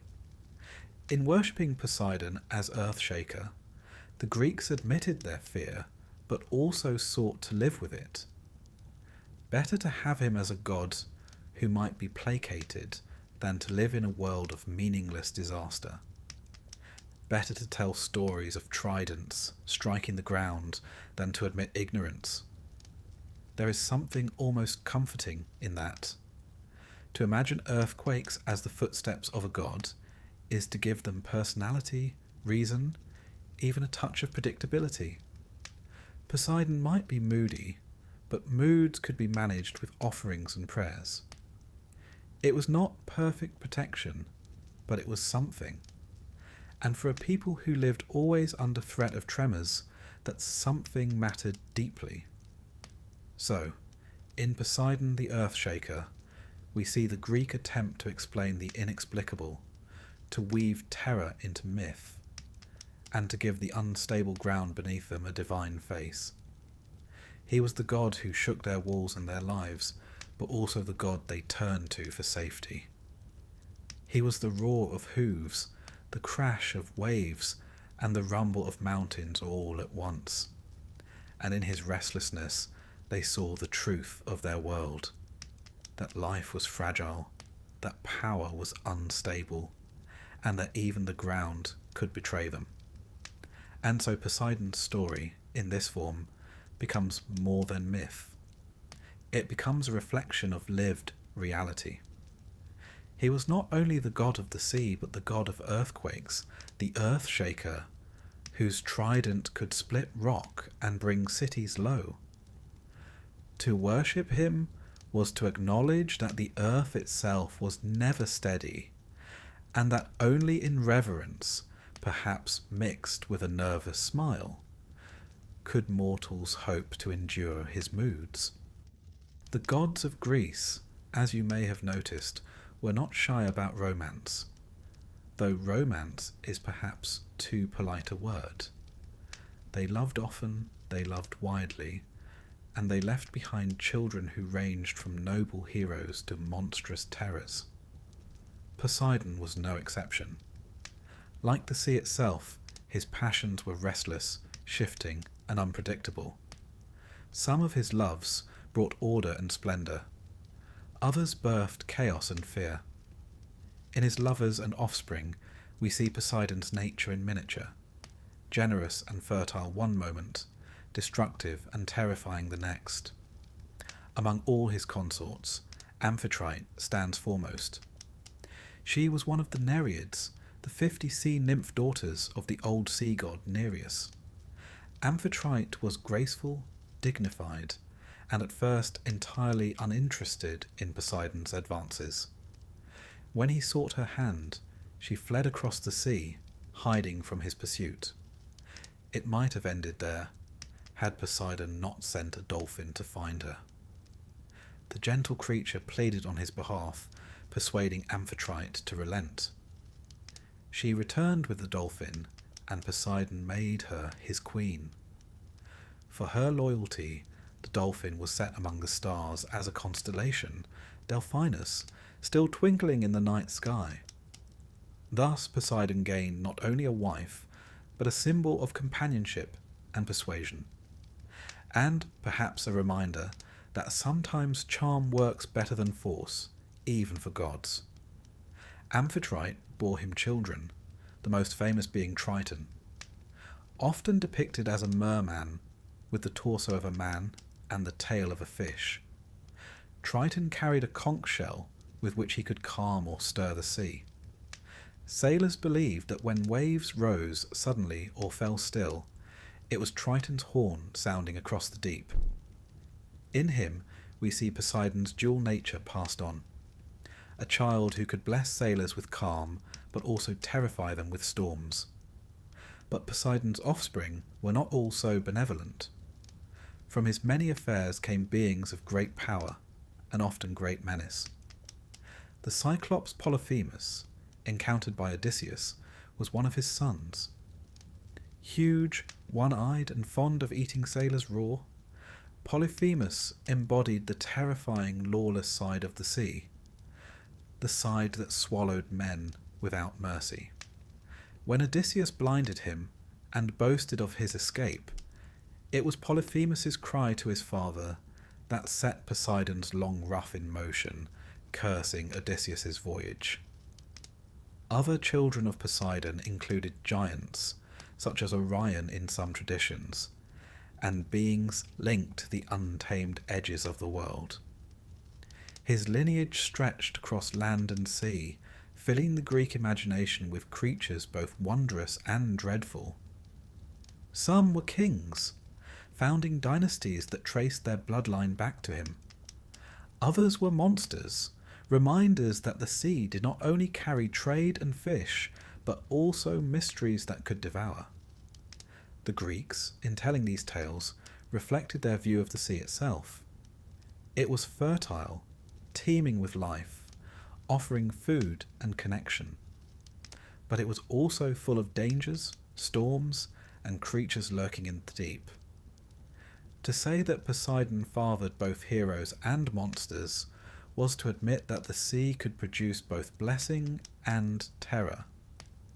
His family tree was less a lineage than a mirror of the ocean's moods. Among his more unusual children were the winged horse Pegasus and the giant Chrysaor, born from the blood of Medusa when Perseus cut off her head. How did Poseidon come into this? The myth tells us that he had once lain with Medusa in the temple of Athena, a violation that brought the goddess's wrath. When Perseus struck, Pegasus and Chrysaor sprang from her body, children of Poseidon, though born in violence and shadow. Pegasus would soar into the sky, a symbol of inspiration and poetry. Chrysaor, less famous, embodied strength. Here again we see Poseidon's paradox. From the same union came beauty and terror, flight and brute force. Poseidon's liaisons were not confined to sea nymphs. He sought lovers among mortals too, often with results that shaped dynasties. Many kings claimed descent from him, using his name to bolster their legitimacy.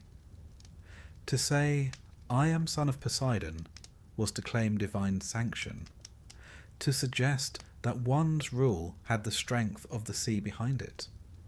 In a culture where lineage meant power, such claims mattered. Poseidon became, in this way, a political tool as well as a god. His affairs provided not just stories, but excuses for rule. Yet his loves could also bring trouble. The tale of Caeneus is one such warning. Born as a woman named Canis, she was ravished by Poseidon. Afterward, he offered her a wish, perhaps out of guilt, perhaps as consolation. She asked to be transformed into a man, so that she might never be violated again. Poseidon granted it, and Caeneus became a mighty warrior, invulnerable to weapons. Yet in battle against the centaurs, he was overwhelmed, crushed beneath a pile of trees and earth. The story is tragic, complex, and revealing. Poseidon's power to grant wishes brought greatness, but it also carried hidden doom. Even his blessings were dangerous. Another of his mortal loves was Tyro, a Thessalian princess. With her he fathered twin sons, Peleus and Neleus. Peleus would later seize the throne of Iolcus, sending Jason on his quest for the Golden Fleece. Neleus became king of Pylos, remembered in Homer's epics. Thus, through Tyro, Poseidon shaped the course of Greek myth and epic history. His children were not background figures. They became rulers, heroes, and in some cases the causes of wars. When we trace Poseidon's offspring, we find them everywhere in Greek story. They appear as kings on thrones, as monsters in caves, as companions of heroes, as obstacles to voyagers. They embody the endless reach of the sea itself, touching every shore, every kingdom, every life. Some inspired awe, others fear, but all carried with them the stamp of the god of the sea. There is humour too in how the Greeks told these tales. A god as moody as Poseidon was bound to have a complicated household. One imagines Amphitrite's patience being tested by the constant arrival of new sons and daughters, some noble, some half-beast. Family gatherings in Poseidon's palace must have been lively affairs indeed. Triton with his conch, Polyphemus lumbering about with one eye, Pegasus pawing the floor impatiently, and perhaps a dolphin or two darting between them. The Greeks, who loved to tell stories of feasts and arguments, surely smiled at the thought of such a company under one roof. But beneath the humour lay serious meaning. Poseidon's loves and children explain the world. Why did storms rise suddenly? Because Triton blew his horn. Why did some families claim divine favour? Because Poseidon was their ancestor. Why did monsters lurk at the edge of the map? Because they were his offspring, reminders of the sea's mysteries. Myth was not idle invention. It was a way of mapping the human experience onto the natural world. Historically, the cult of Poseidon often included rituals that acknowledged his fertility and his dangerous passions. Horses were drowned in his honour, bulls sacrificed, and temples raised at the water's edge. In his dual nature as lover and destroyer, the Greeks saw the dual nature of life itself. Desire could create children, cities, dynasties, but it could also unleash chaos, violence, and ruin. Poseidon's myths embodied that truth with striking clarity. And so, in this chapter, we see Poseidon not only as Earthshaker or Lord of the Sea, but as a god whose loves and lineage spread across the Greek imagination. His children were heroes and kings, monsters and marvels. His passions created beauty and terror in equal measure. He was, in this sense, a god who gave the world its variety, its unpredictability, its richness and its danger. Like the sea, he could be gentle, carrying new life, or violent, birthing storms and monsters. To listen to these stories is to hear the sea itself whispering. Its waves bring dolphins and pearls, but also sharks and whirlpools. Its depths conceal treasures and terrors alike. Poseidon's lovers and offspring are the personification of that paradox. They remind us that the sea gives and takes, blesses and curses, loves and destroys. And in that restless tide, the Greeks found the image of a god who was as complex as the waters he ruled. For all his storms, quarrels, and grudges, Poseidon was not merely a figure of myth. He was a god worshipped across the Greek world, honoured with temples, sacrifices, and festivals. To the Greeks, his power was too immediate to ignore. The sea was always there, lapping at the shorelines of their scattered cities, and the trembling of the earth was never far away. To neglect Poseidon was unthinkable. To honour him was essential, even if his moods could never be fully trusted. His worship stretched from the islands of the Aegean to the great coastal sanctuaries of the mainland. Perhaps most famous was the temple at Cape Sunion, perched high on a headland above the sea. Even today, its white columns stand against the sky, a landmark for sailors approaching Athens. In antiquity, the sight of those columns at dawn must have been profoundly moving. After weeks or months at sea, to see the god's temple watching over the harbour was to feel both awe and relief. Sacrifices of bulls and rams were offered there, prayers for safe passage whispered into the salt wind. The temple reminded all who saw it that the sea belonged to Poseidon, and that Athens, for all its devotion to Athena, never forgot him. Another major centre of worship was Isthmia, near Corinth. There, at the narrow isthmus that joined the Peloponnese to the rest of Greece, a great sanctuary of Poseidon stood.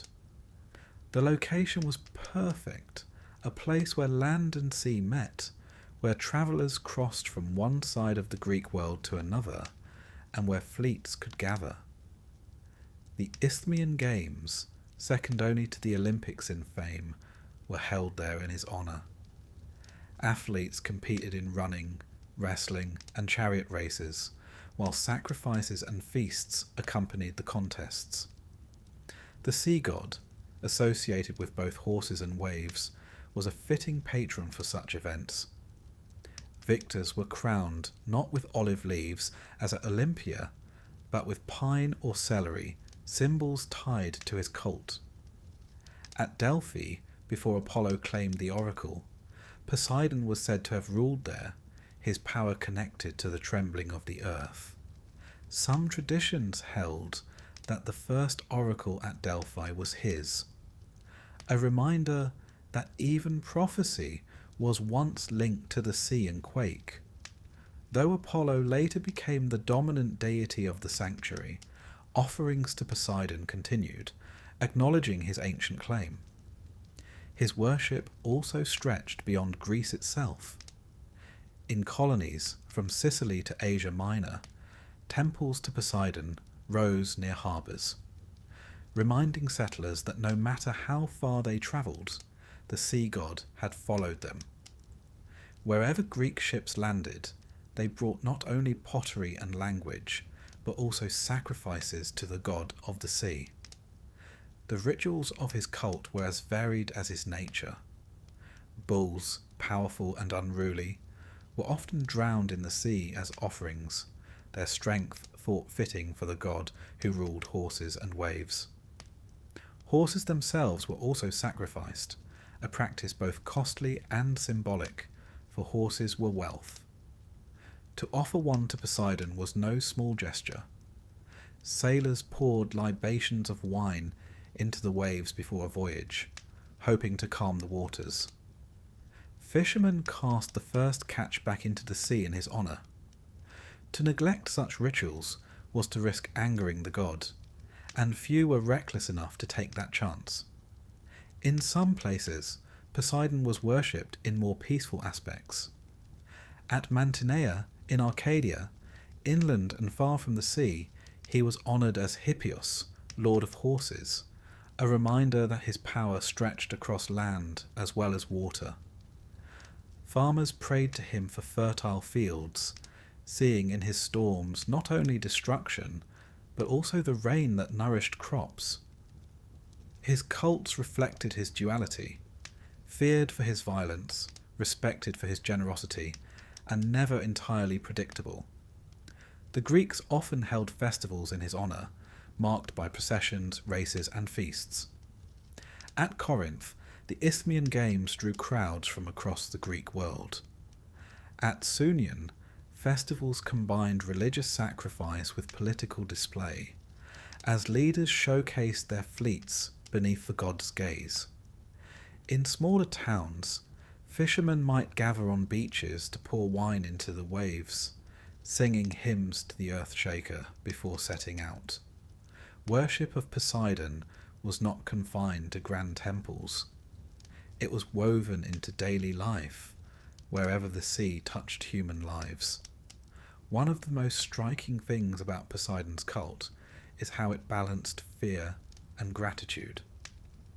Worshippers did not approach him with the same affection they showed to gods like Dionysus or Aphrodite. Poseidon inspired awe, not intimacy. His festivals carried solemnity, his sacrifices a sense of urgency. To pray to Poseidon was to plead for mercy or to give thanks for survival. He was not a god of comfort, but of necessity. And yet, in that necessity lay devotion. Historically, this makes sense. The Greeks depended utterly on the sea. It brought trade, wealth, and connection, but it also destroyed ships, carried invaders, and swallowed men whole.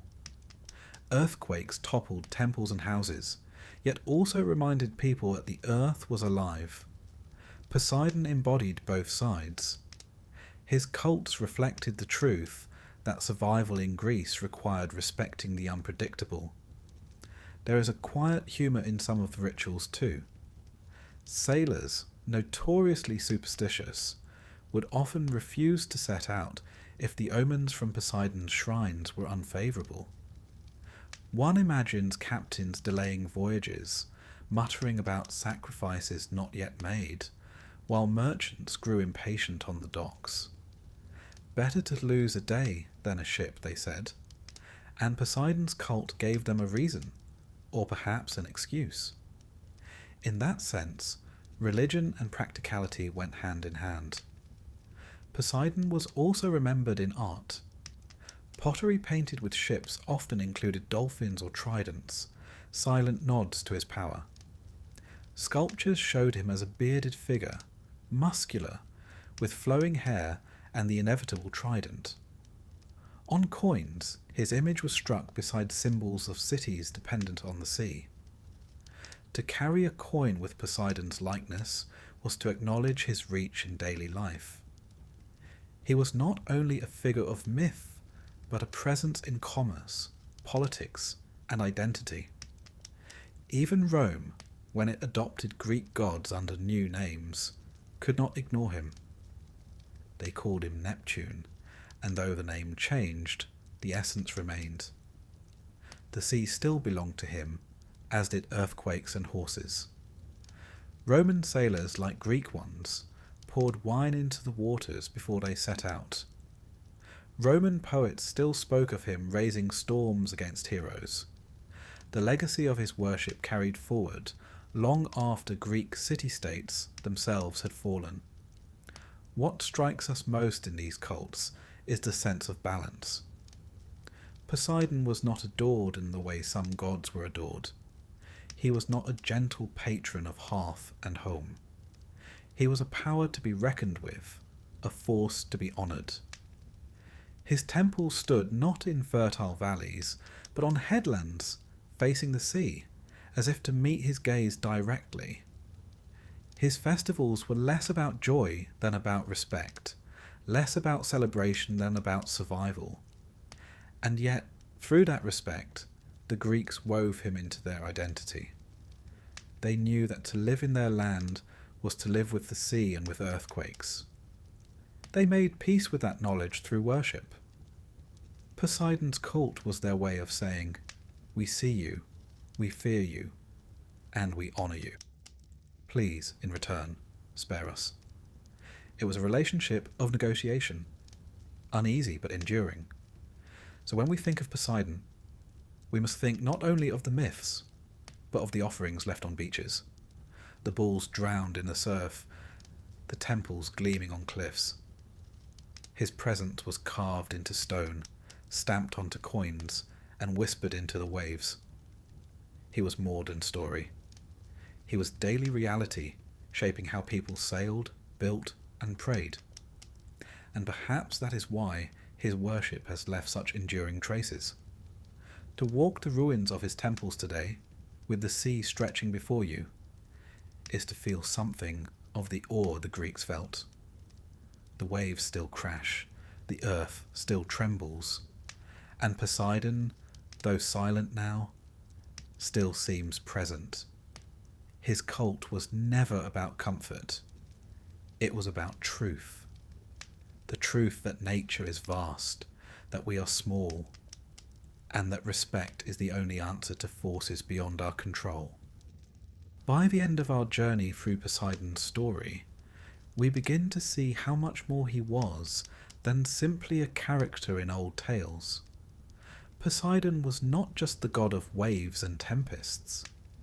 He was the embodiment of forces that shaped the very existence of the Greeks. The unpredictable sea, the trembling of the earth, the sudden crash of hooves, the thunder of storms. To speak of Poseidon was to speak of power itself, power that gave life and power that took it away.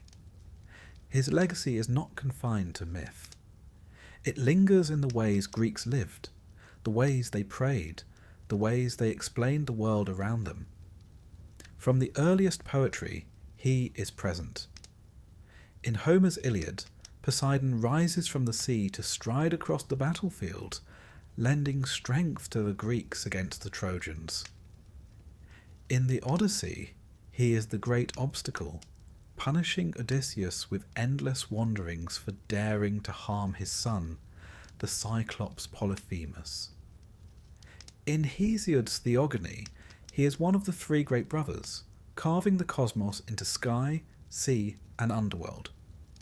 In tragedy and comedy alike, his name is invoked as the shaper of storms, the breaker of walls, the restless god never quite at peace.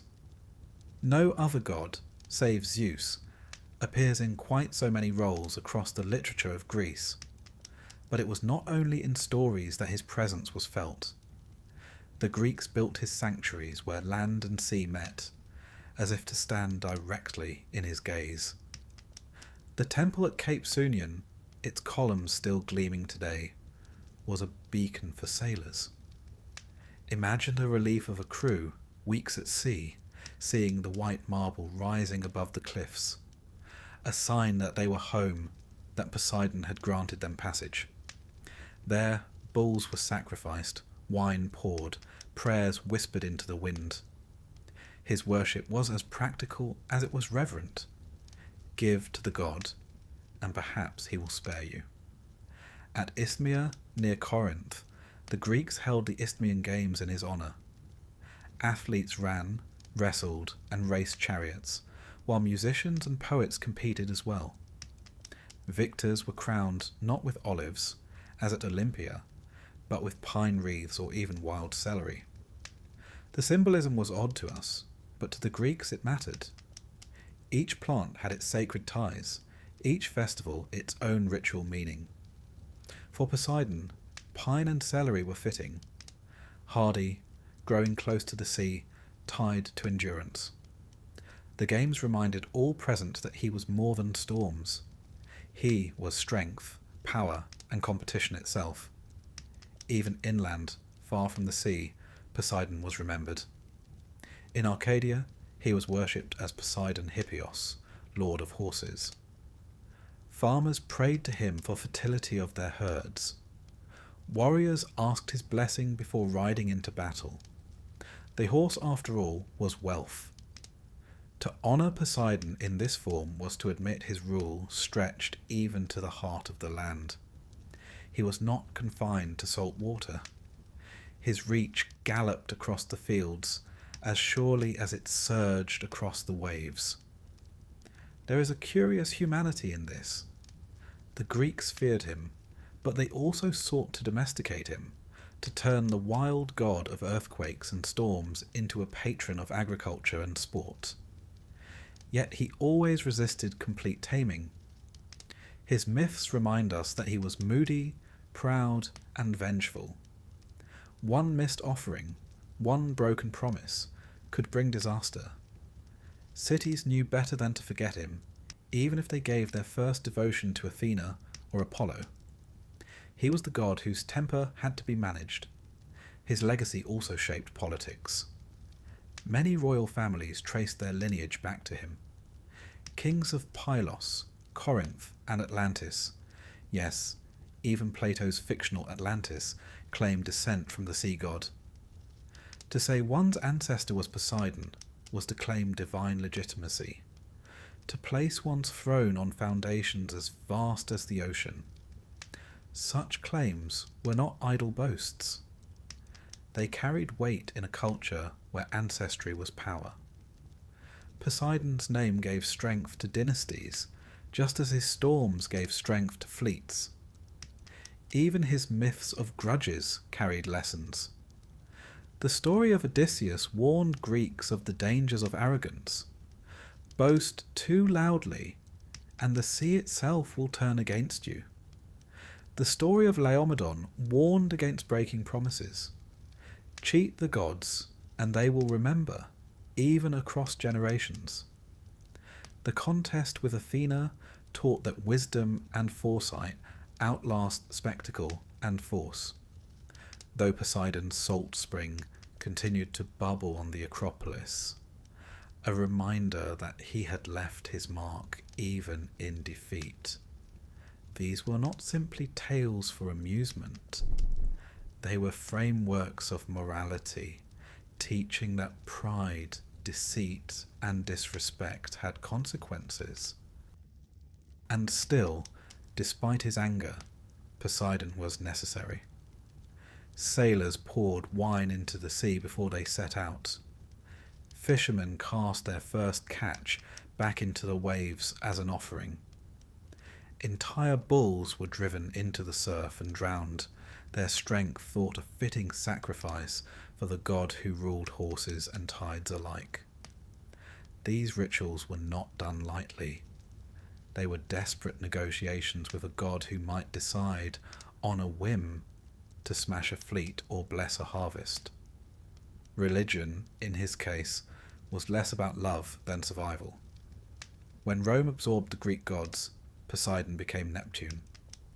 His temples rose across Italy, his festivals woven into the Roman calendar.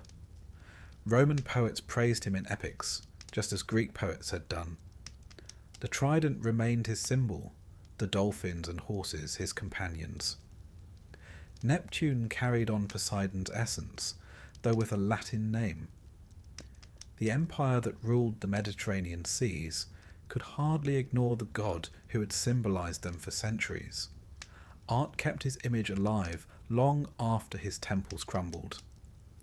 In Renaissance paintings, Poseidon appears as a grand, bearded figure, commanding the sea with regal authority.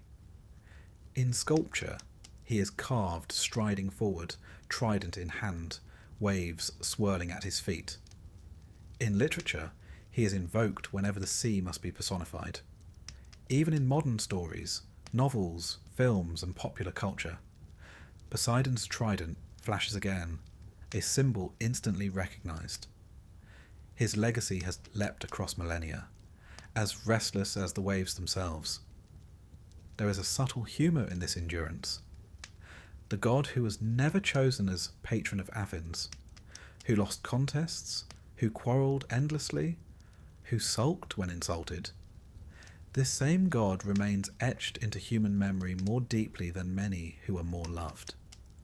Perhaps because we cannot ignore what he represents. Zeus may thunder in the sky, Athena may whisper wisdom, but the sea is always with us. Ships still sail, storms still rise, earthquakes still shudder. Poseidon is still there, though we no longer pour wine into the surf. His legacy, too, is in the reminder of humility. The Greeks lived close to nature's edge, their cities vulnerable to flood, quake, and storm. By making Poseidon a god, they acknowledged their vulnerability. They admitted they were not in control. We, centuries later, with our machines and forecasts, still feel the same when disasters strike. The ground trembles, the sea surges, and suddenly our confidence falters. We may not call it Poseidon anymore, but the feeling is the same. And so, in the end, Poseidon's story becomes more than myth. It becomes a mirror. He is the storm that terrifies and the calm that saves. He is the father of heroes and the sire of monsters. He is the trident that splits the earth, and the dolphin that leaps joyfully beside a ship. He is both blessing and curse, creation and destruction. The Greeks saw in him the paradox of existence itself, that life is fragile, that power is unstable, that awe is necessary. Imagine then, standing on a Greek shore 2,500 years ago. The sun is setting, the sea turning gold. Fishermen pull their boats onto the sand, murmuring prayers. From the headland, a temple gleams in the fading light. A bull, offered to Poseidon, is led to the surf. The waves hiss against the rocks, the earth beneath your feet still bearing scars of quakes. In that moment, you understand why Poseidon mattered. He was not only a god, he was life itself, uncertain, dangerous, and magnificent. And as we drift now to the close of his story, we hear what the Greeks heard. The endless wash of waves upon the shore, the low rumble of the ground beneath, the whisper of the sea god's voice. Poseidon, Earthshaker, Lord of the Deep, still speaks across time. His trident gleams in imagination.